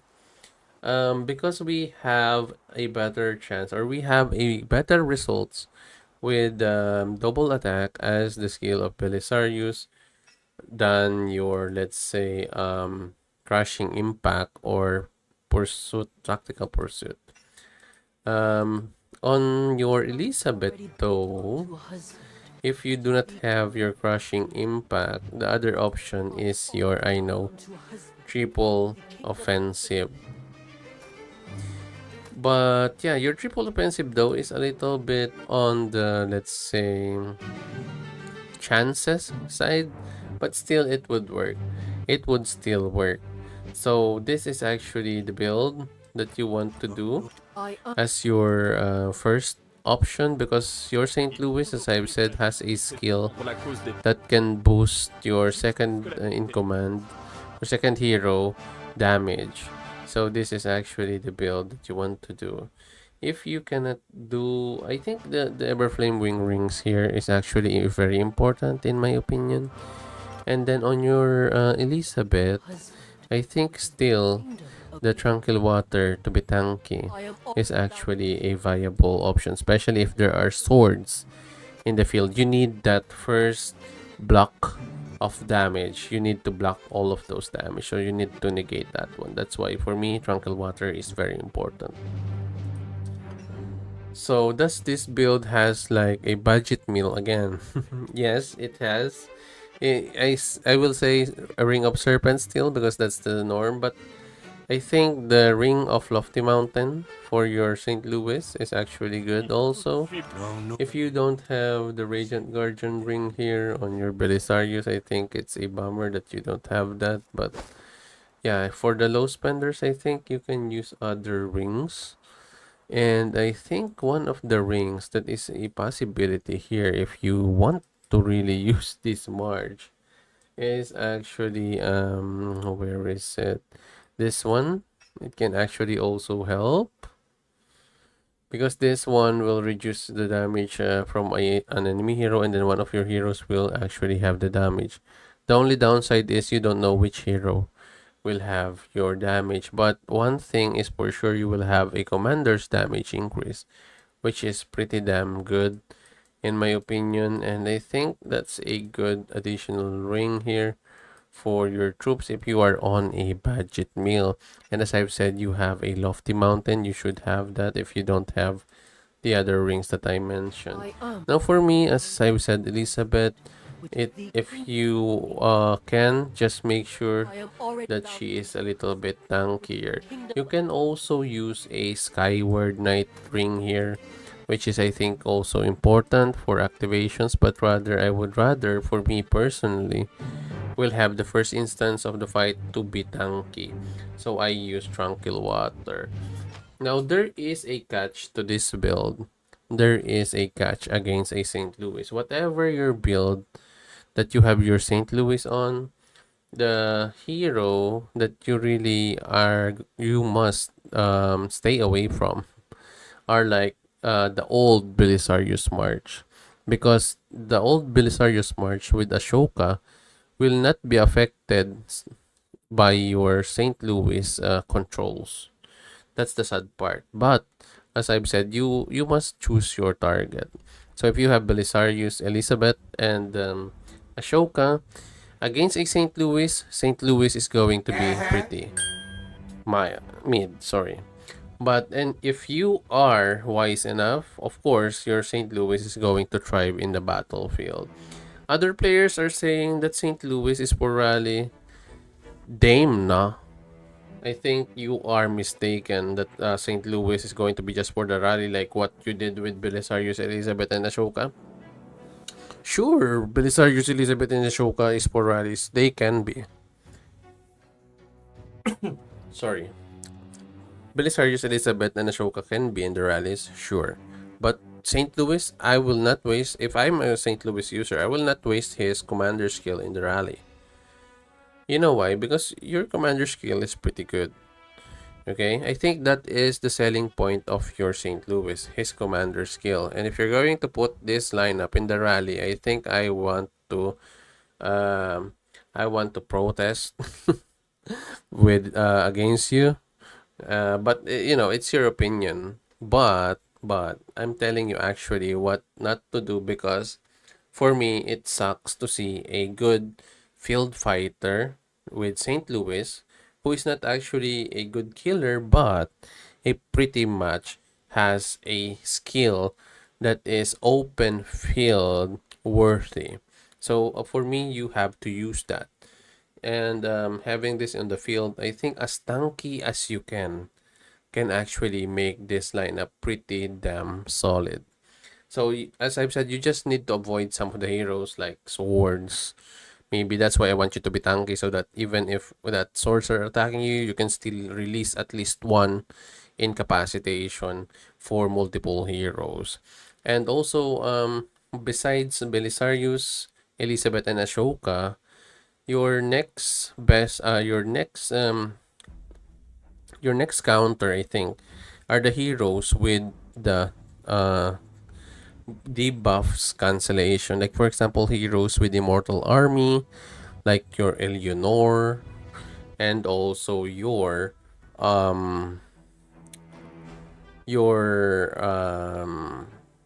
what do you call this, DJG, and also your Theodora. So those I think are some of the heroes that has an Immortal Army that can negate this one.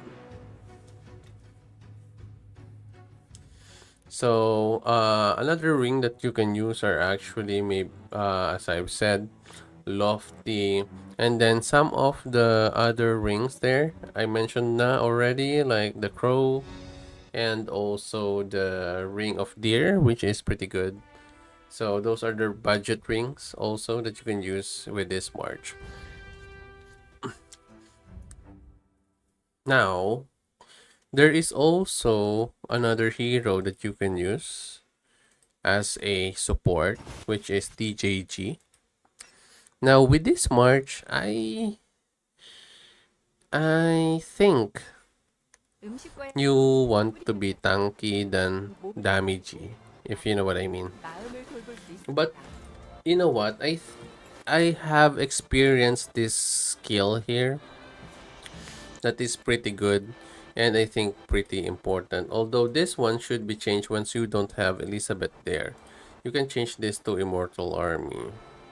with more healing. Now with Peaceful Haven, it will be tankier, but for me, Immortal Army is the second best bet. Because for me, as I've said, I want to use the Tranquil Water here. Then maybe if I don't have an Everflame Wing Rings here, I can use a Lofty Mountain so I can be tanky. This, if I cannot really get this one, as I've said, Ring of Crow, Ring of Deer, pretty good also. So that's actually one of the damage that you can actually get for this one. Now, Tranquil Water here to be tanky, yes, but the healing here will be insane if you have the Immortal Army plus your signature skill. So I think that's going to be enough. And the combo here is that once you get this one, signature skill, because this is when your commander skill uses signature skill, their customizable skill damage increases by 6%. When their customizable skill as activation, when they uses their customizable skills, the activation of your chance of their signature skill increases. So it actually it rewards each other. So that's why I think DJG is also a pretty good support hero in this march. So yeah, I think it will also work that way. And we have tried it, although we have better I will be honest with you, we had better results with Elizabeth here than DJG. We have better results with Elizabeth here than DJG. That's actually the truth. Now, I know, there is something here. And the best rings for this one is if you have an Elizabeth, for the best rings for this build with Elizabeth are actually, for me, this or Azure Moon Ring. Then this is not I think you cannot change this one if you want, if you're talking about best rings. And then on Elizabeth, it's either the activation of Skyward Knight or the tankiness of the Tranquil Water. So that's actually the only things that are viable in here. But for me, I mean, tankiness is actually the option here. There is also one thing that I want to mention, this one. So this is a pretty hybrid broken build. It's what I call it. So here, I know this will not work because of the healing, but I have tested it multiple times. The only thing that you want to change is this one. You don't want Immortal Army because you cannot stack. You have to replace it here or place it there. Now you want your DJG to be the second in command so that you can get the 10% damage from your what do you call this? King's Blade. So from your King's Blade, because I think DJG has higher. Oh, sorry. Because I think I want to have the damage of this one to be here. But sometimes, you know, I can interchange this too, because your Elizabeth also has a damage because of the crushing impact. That is actually the skill that I don't want you to be missing out on this one, on this build. Do not build this one if you are a low spender, a mid spender, or sorry, a low spender or a free-to-play player. Do not build this one. Do not build this one because this is a pretty expensive build, because Elizabeth is an MGE hero. Okay, so this is actually also a worthy build if you're going to ask me, but it's not for everybody. It's not for everybody. The one statistics though that I can tell you is this build kills a Cyrus. I mean, this build tops a Cyrus March, and this build also kills Lubus, but it's pretty weak against Swordsmen. It's pretty damn good against archers also. So your only weakness are Swordsmen, the old Belisarius build with Ashoka. And I think that's it. That's your only weakness. those two, Swordsman and the old skill build, or the old build with Ashoka. That's the one. And I think I pretty much covered most of St. Louis builds. So yeah, as I said, this is a broken build that you cannot use. I will just explain this one just one time. A lot of players are going to say you cannot use Elizabeth and DJG at the same time because Elizabeth is going to cancel the healing of DJG. Yes, that is true. Now the only thing that she will cancel is healing. Although your signature skill says healing, it does other stuff too, like your damage reduction, like your might and strategy addition to your other heroes, which is pretty damn good. Now this is actually the best skill here that I want to get also for my hero, because this gives activation plus damage plus activation plus damage until you reach the stacks. And for the activation, multiply it by 4, that is actually 8 already. 4 multiplied by 6 for the damage of your signature skill is 24.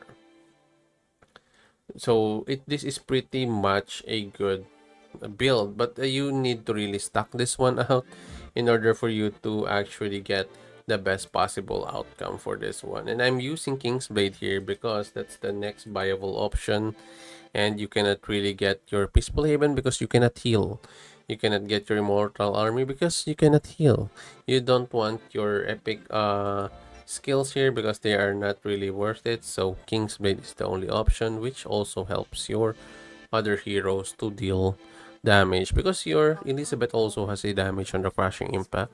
And because of the skills of your St. Louis, you can also boost 10% of the damage of your Elizabeth. So yeah, as I've said, this is not for everyone. This is only for a select few that really understands the build.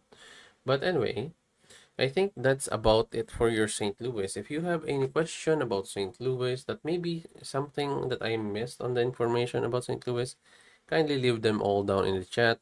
And also, if you have been watching this or you are watching this from a post stream, kindly leave also your comments down below and we're going to talk about it. Maybe we can adapt some of your builds. If you have a build that you think is better for this, why not just leave them down in the comments. Now, before I go, I have to mention also your Ashoka in this build. Does it work? I would say yes also. I would also say yes. This is also pretty tanky build with your Ashoka because of the help of your skills. But the thing here is this one.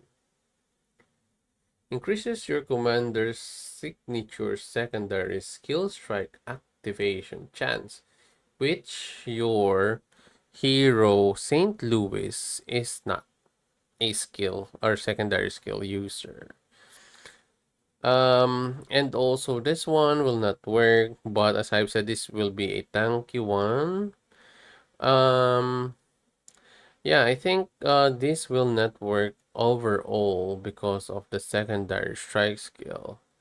Although, as I've said, your Ashoka will for sure be asked by a lot of players if you can use an Ashoka with SL.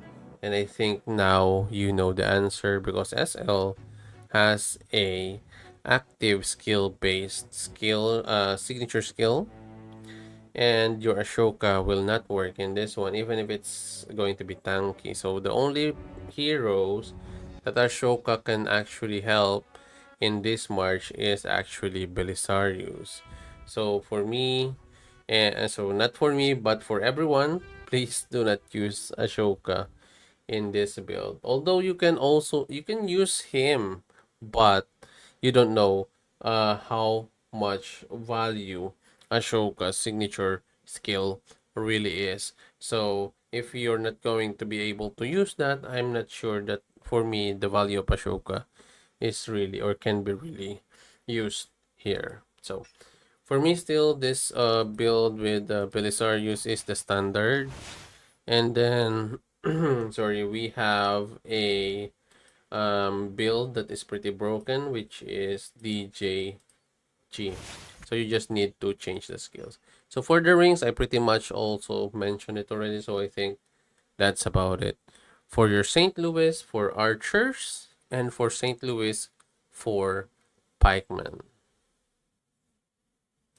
So we're going to mention first, or read first some of the questions that are looming into our chat right now. You think City's KA will touch 100 million? 100 million? Isn't his power more than that? Oh, for his KA? I'm pretty sure in the future updates, because maybe in the future updates there will be more additional like, let's say, level of rings or something like that. But I'm not sure yet, because we don't have that kind of information yet. Next one. Hello, can you show Mulan's abilities and skills? I didn't have any video like that. I have a video like that, Samurai Haver, if you want to. I'm going to show it to you here on screen. Hang on, give me a minute. So I have a Mulan like hero spotlight. It's not actually a hero spotlight, but rather a return or something like that. I kind of forget what I did, but I have that here. This is for Samurai Haver. How can I reply? So at Samurai, this is the video that I think you should want. Okay. What is that again? Sorry. What do you think are best rings for Lubu, Vlad, and Xiao? Since Roland replaces him in pikes. Roland replaces Vlad. For me, I think Cyrus, Vlad, and Roland is the best. The second one is Cyrus, Mansa, and Roland. Don't play this as F2P. Papalubu slaps you. Okay. Don't play this as an F2P. Mandatory Everflame. Yes. Azure Moon on Zulit to skip charging. Everflame on St. Louis to proc effects at turn 1. Yep.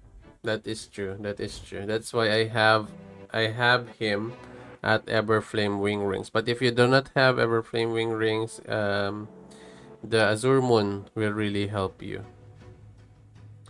Especially on Suliman.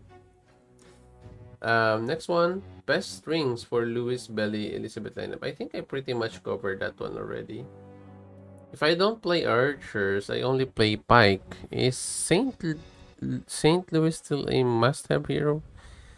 I wouldn't say he is a must-have, but I think he is a viable option if you have the heroes. If you don't have Elizabeth, if you don't have Belisarius, I don't know. Mr. Sneaky says, you're still live. You know me. I'm almost finished though. I'm almost finished. I'm just getting, I think Confucius is the only hero that I think are I haven't touched on. But yeah. Now what's next? Tito is cooking. Okay, so I'm going to proceed now with our last hero, which is Confucius.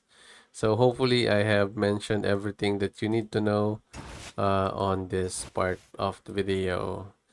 But anyway, Confucius, I'm just going to be pranked with Confucius straight away. So there's not going to be a problem. That one. Okay. So, sorry. So we have our last hero here, which is an MGE hero. Pretty much, if you're going to ask if Confucius is a free-to-play hero or a low-spender hero, maybe you can, especially now that you have like 50 levels, or sorry, 50 ranks in your MGE that can avail or get the chest of your Confucius. I just don't know yet how much or how many hero medals can be given to a top 50, but if it's 10, then it's pretty damn cool. Okay. So we have here Confucius. Maybe you are asking why I only did give you Confucius here as one hero and doesn't have a march. Because for me, Confucius has a lot of other marches that he can be on.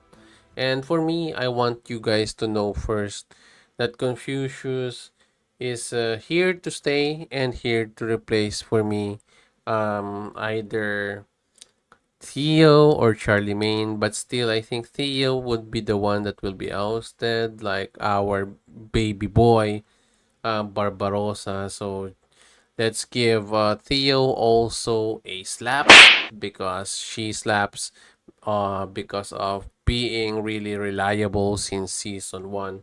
And right now, I think we have found a replacement for her with Confucius. Although I know some of you guys are really not using Theo anymore for a long time, but for me, I have been using her on my Archer March.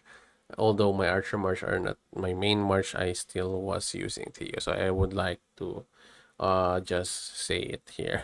So just a moment of silence again for Theo because we want to say bye bye to Theo. But anyway, let's proceed now with Confucius. You have two options on Confucius, which is archers and swordsmen. And here are the skills of your Confucius and why is he a worthy MGE hero to get. So you have here the commander's skill, which is called Benevolent Heart, which is for the next 6 seconds recovers your units per second. The recovery rate are at 60% strategy bonus and doubles the unit's recovery effect of discipline. Do you want him to become your commander? I think not. Number 1, the rage is 300. Number 2, there is no rage initial, or there's no initial rage that can actually bring you or get you to 300, which is pretty damn long, which is pretty damn long to get to. Now, if ever Benevolent is or has an initial rage here, would we still use Benevolent? Would we still use Confucius as a main commander? I think not still. So for me, Confucius is one of the best healers right now because of this following skill. So for me, being a commander, main commander is a no, but it's still good to know his commander skill. So discipline is an active skill which has an activation chance of 30%. Now this skill applies discipline effects to your troops for 6 seconds. While discipline is active, each time your troop takes skill damage, continuous damage effects excluded recovers the unit. So the recovery rate are pretty low, but hear me out. This has a strategy bonus additional. Plus, it recovers you 2 times per second. Per second. That is the word. Per second. That's how many heals you can do. Now, every time that this hero triggers the unit recovery effect, the hero with the highest strategy in the troop immediately activates their signature active skill.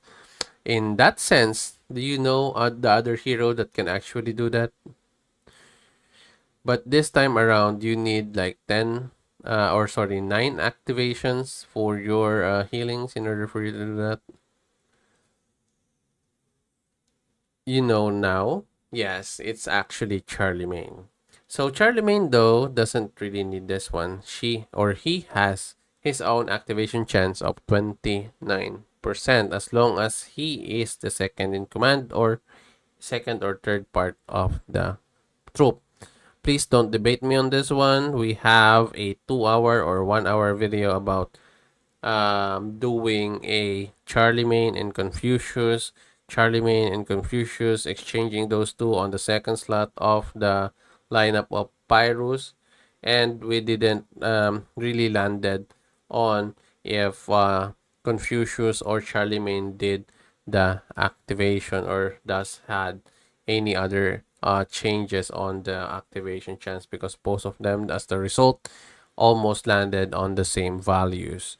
So as I've said, for me, the second in command is both the second and the third commander, unless it says on your commander, for example, like your SL earlier, that it says the commander the hero after your commander, or the next hero, like what you have on your Attila's Warrior Sim, and also with your Rani and her also Warriors him.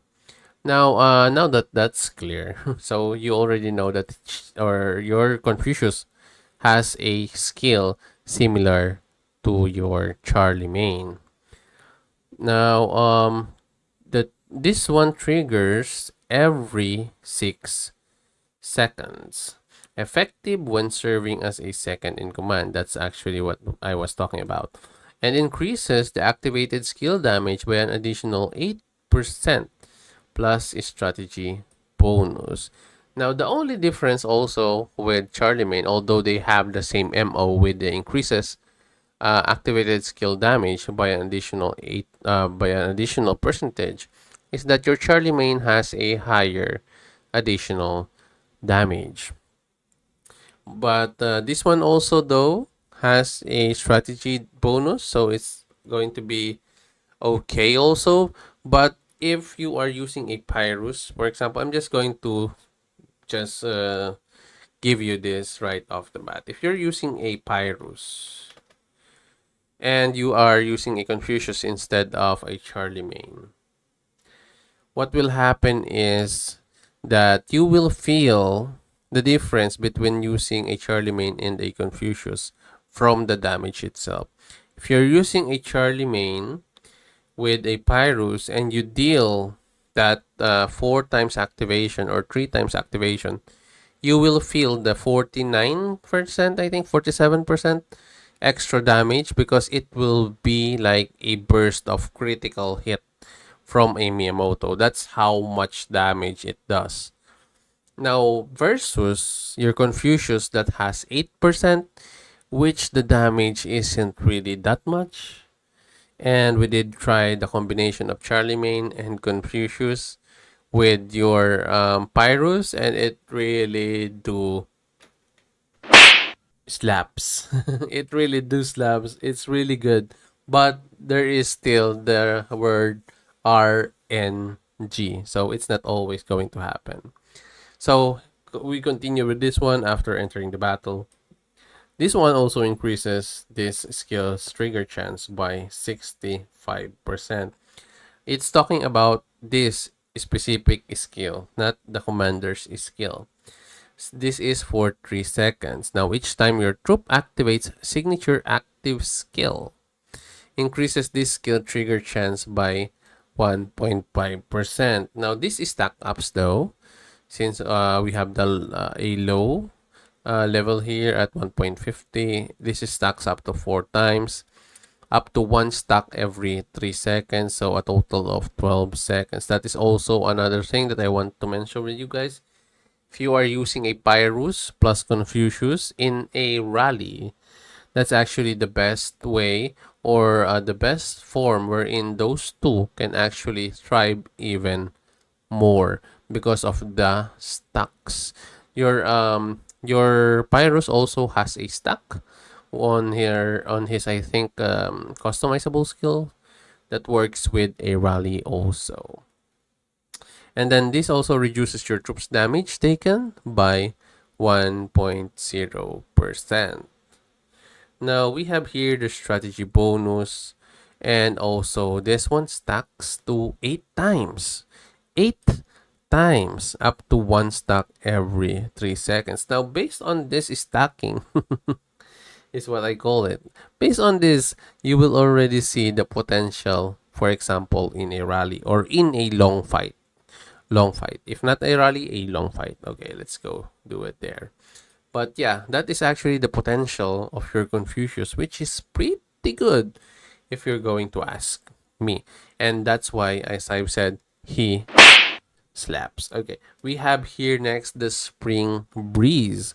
Now, the activation chance is 35%, and it is another active skills.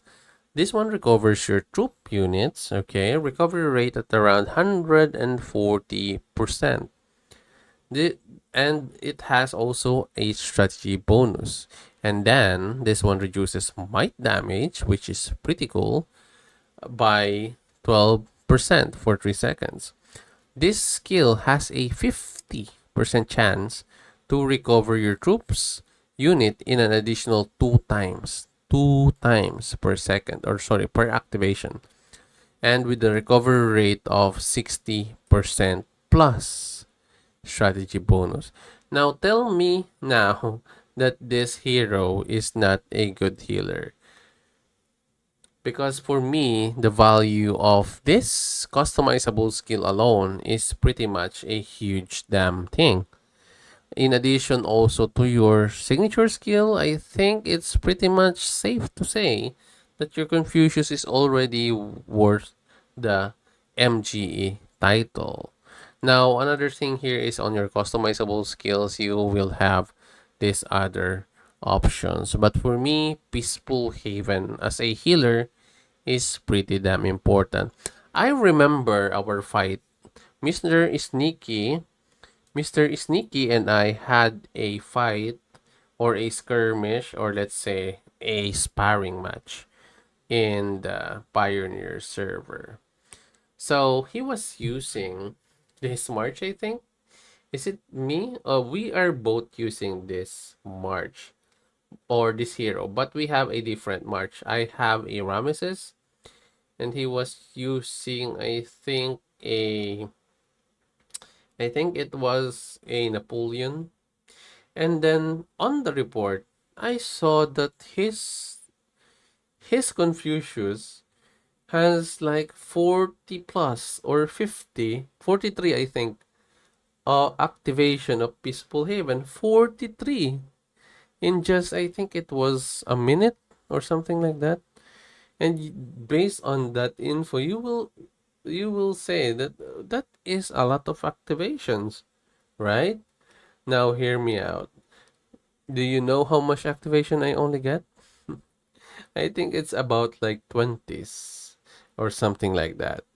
So it's just worth mentioning the power of Peaceful Haven, because I think it's safe to say that after the tests and everything, and even with the descriptions of the skill and everything, the Peaceful Haven activated not only because of the healing, but because of the healing but it was also triggered by multiple skill activations, I think, of Ramesses, because his Napoleon isn't really activating that much because it's a Napoleon, versus my Ramesses, which is activating like crazy of his signature skills. So yeah, I just remembered, and I just want to put it there on how monstrous or crazy Confucius really can be. So yeah. So right now, as I've said, is there still a question why Confucius is an MGE hero? For me, I think that seals the deal. And for me, with that one, Confucius do slaps. But anyway, let's move on to the stars. So because I want you guys to see how important the stars is, I'm not going to mention the 2 other stars here anymore, because if you're a free-to-play player, you know that these 2 stars here are the most important thing for you. But for me, getting your Confucius to 5-star is the most important thing. Because you see here the triggers of 9 unit recoveries. If you don't have this, you will have 16 activations. You will need 16 activations in order for you to get to that effects that we have in the signature skill. But with the 5 stars here, once you hit that, you will only need 9 activations. And for me, that is very, very important. Unless you want your Confucius to be mid, which is, I think, pretty, well, waste of resources, because Confucius is something you really want to be on the top. But also, this one, the hero with the highest tactician in your troop, the highest tactician in your troop immediately activates their signature's active skill with 8% increased damage, is pretty damn important also.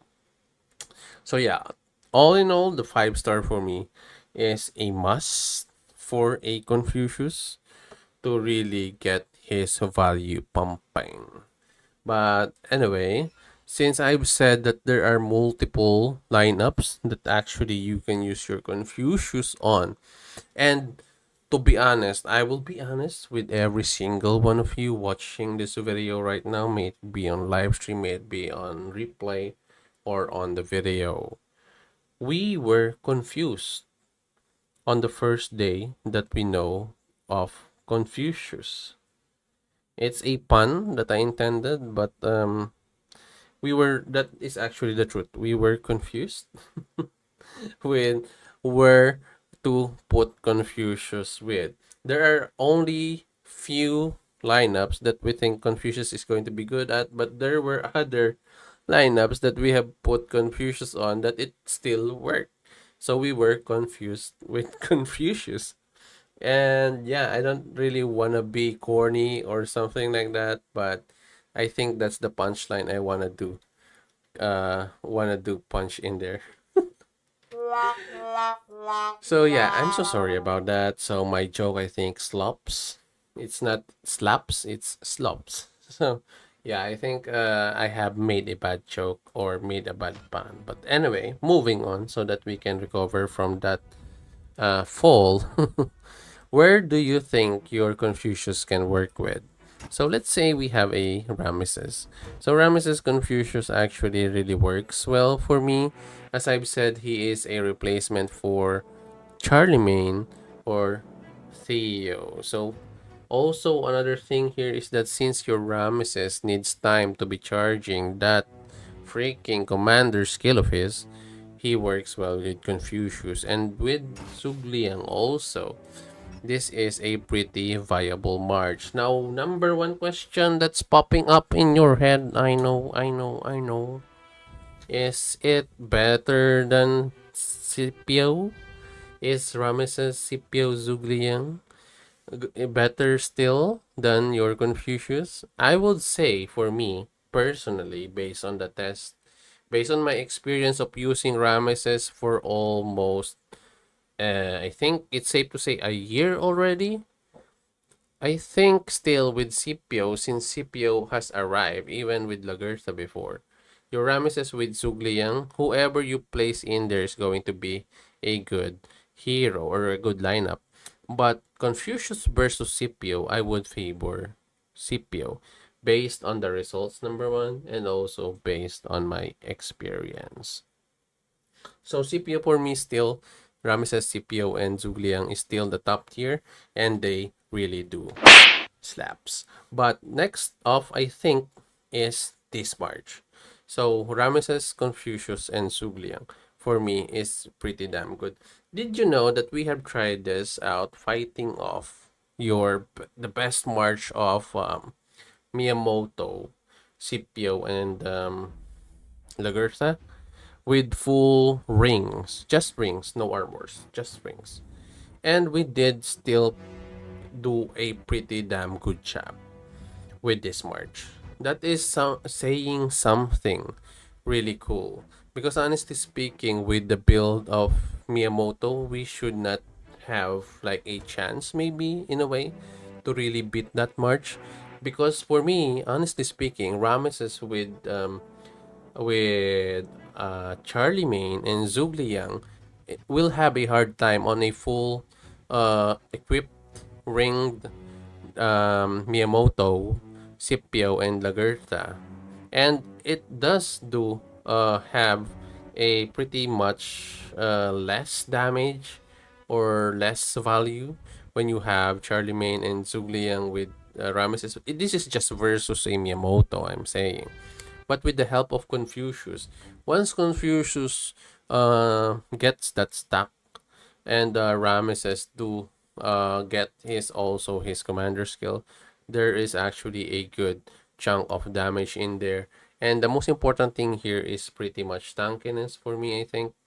And with this march though, you have to change is the skill of Sugliang from your PH to your war tactics. But this is actually also a viable option.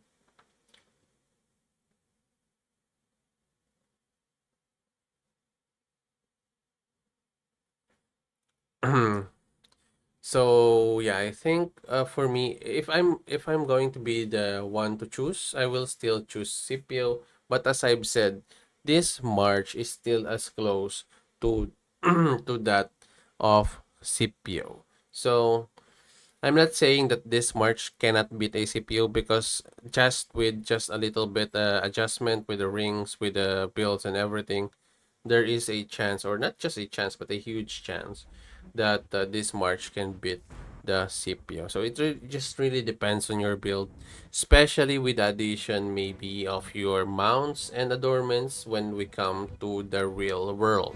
When we open this up to the servers, I think this could have a potential upgrade, or maybe let's say upbringing, or not upbringing, but I think I am missing the right words. But I think this is a march that could potentially end the reign of Scipio, as long as you have the right build, equipment, and ring. But anyway, next up we have, can you use this one for an archer march? Can you use this one as an archer march? Pretty damn yes. That's the quick answer. Yes. So if you're using a Charlemagne on the march of Ramesses and Zhugliang, you just need to change Confucius and it's going to be good.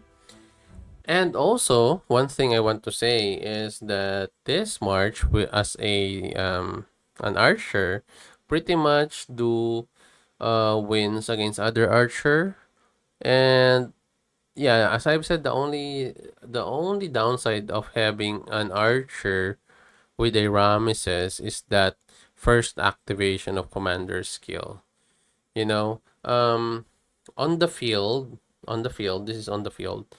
If you're using an archer of Ramesses, you must have like a clear way on, or a clear path that you want to go to, and you have to be wary of the cavalry units, because you're going to have a hard time really getting out of trouble, or maybe getting out of dodge if you are using this march, because it's not like your warriors marches wherein you can have an instant activations, maybe out of your city you attack someone and you have instant damage.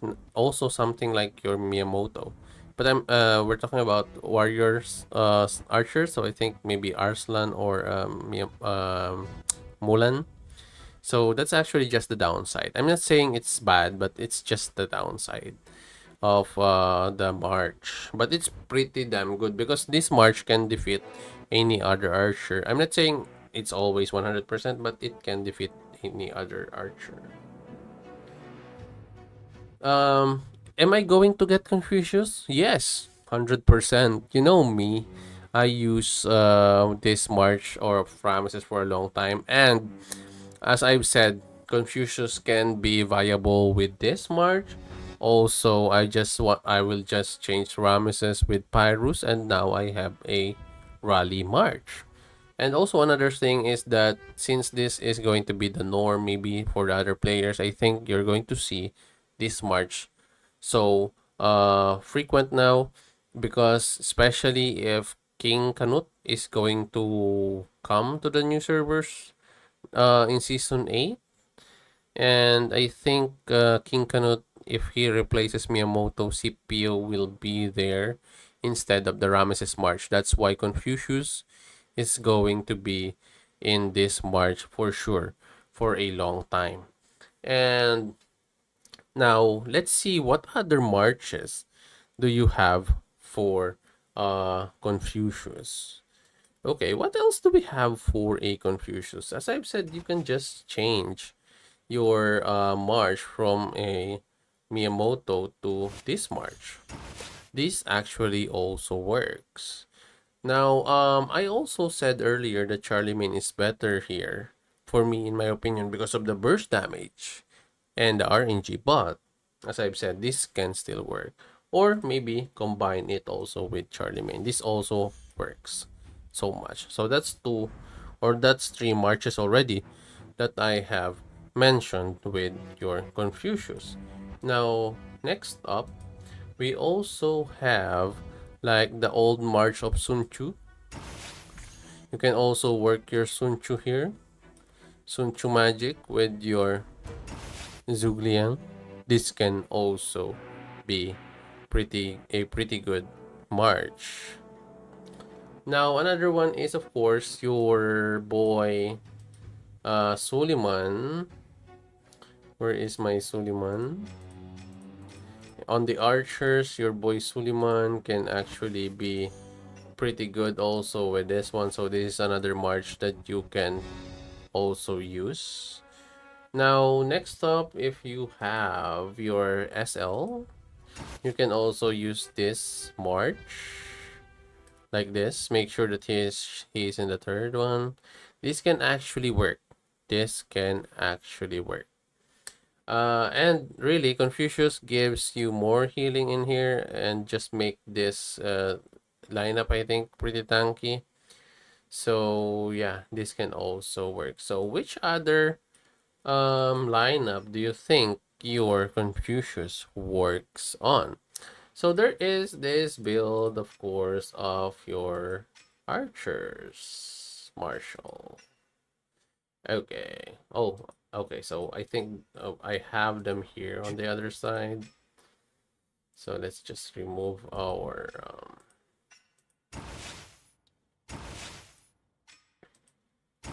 So we have also tried this march here with Confucius. Did it work? The short answer is it did work, but not as much as I would hope for it to work. I mean, I did get better results with a Zhugliang than this, but the question is, did it work? Is it viable to be used? For me, yes. For free-to-play players, is it viable to be used? That's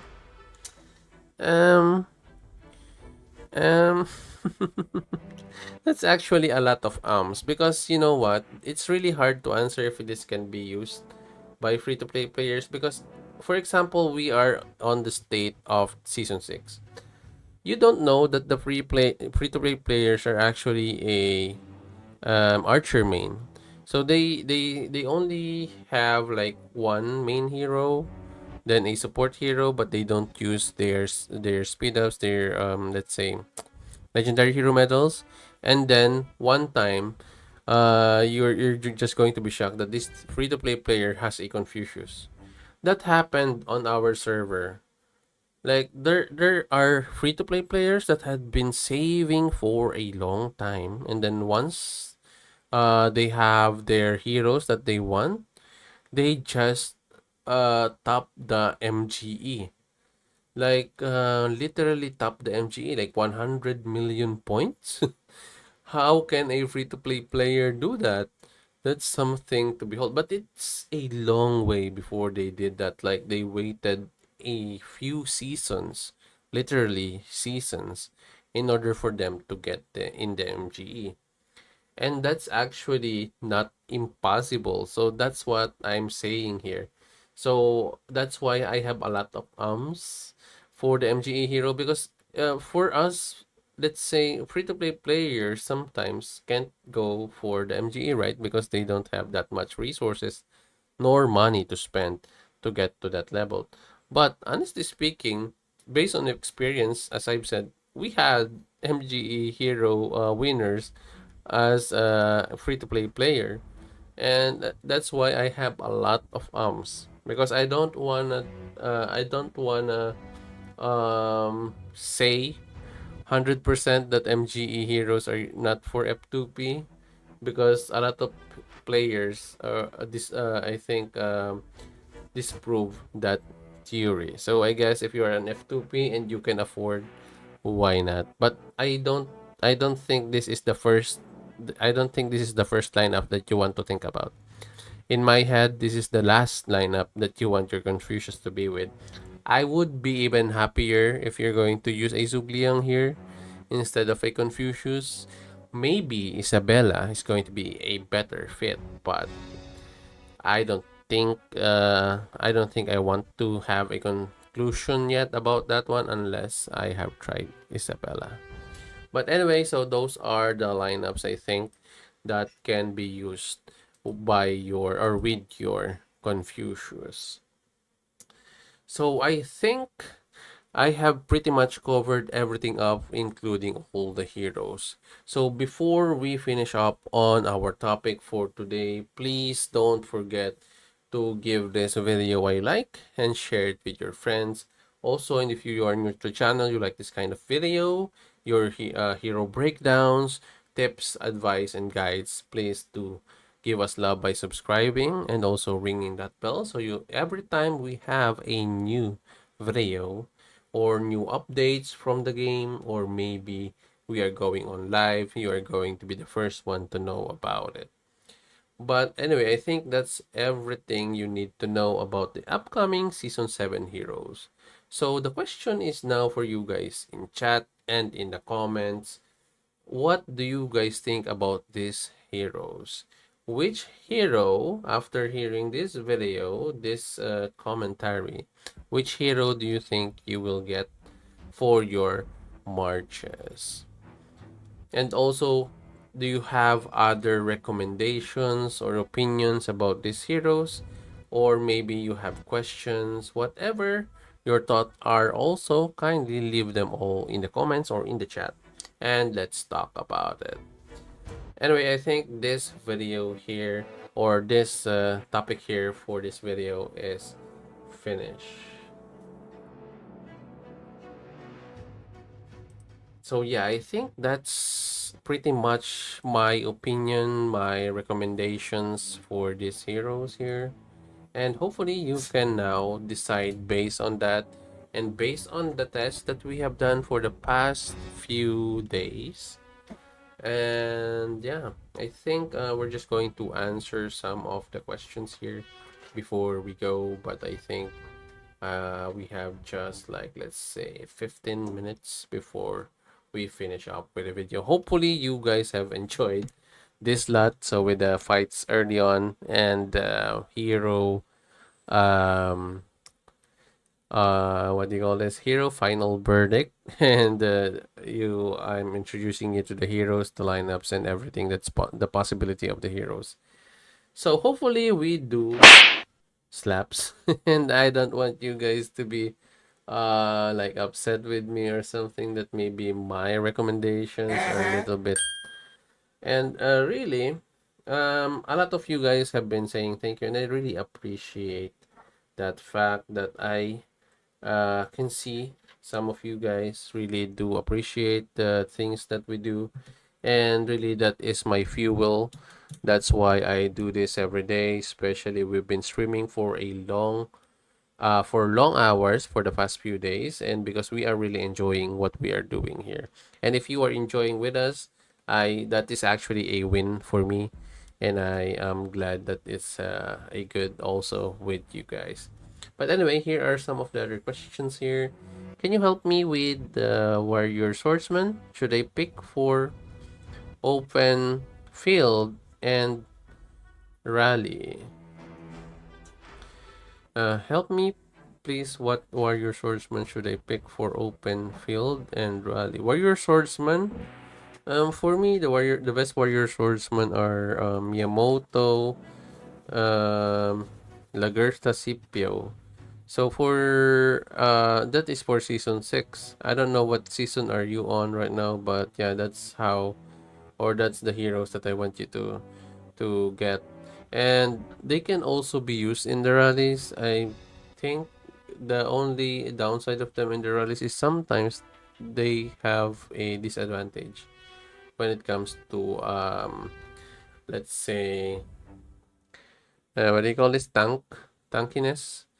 So yeah, that's about it. That's for warrior swordsman though. How Sun Tzu, Scipio, and Confucius Tito have tested, bro? Mia Ciplag for open field, swap CP for Mehmed for rallies, if I'm not mistaken. Yes, that is also viable from Mr. Sneaker's perspective. Mehmed is also a good one in the rally, especially if you wanna do actually more damage, you can go for that build that Mr. Sneaky is actually saying.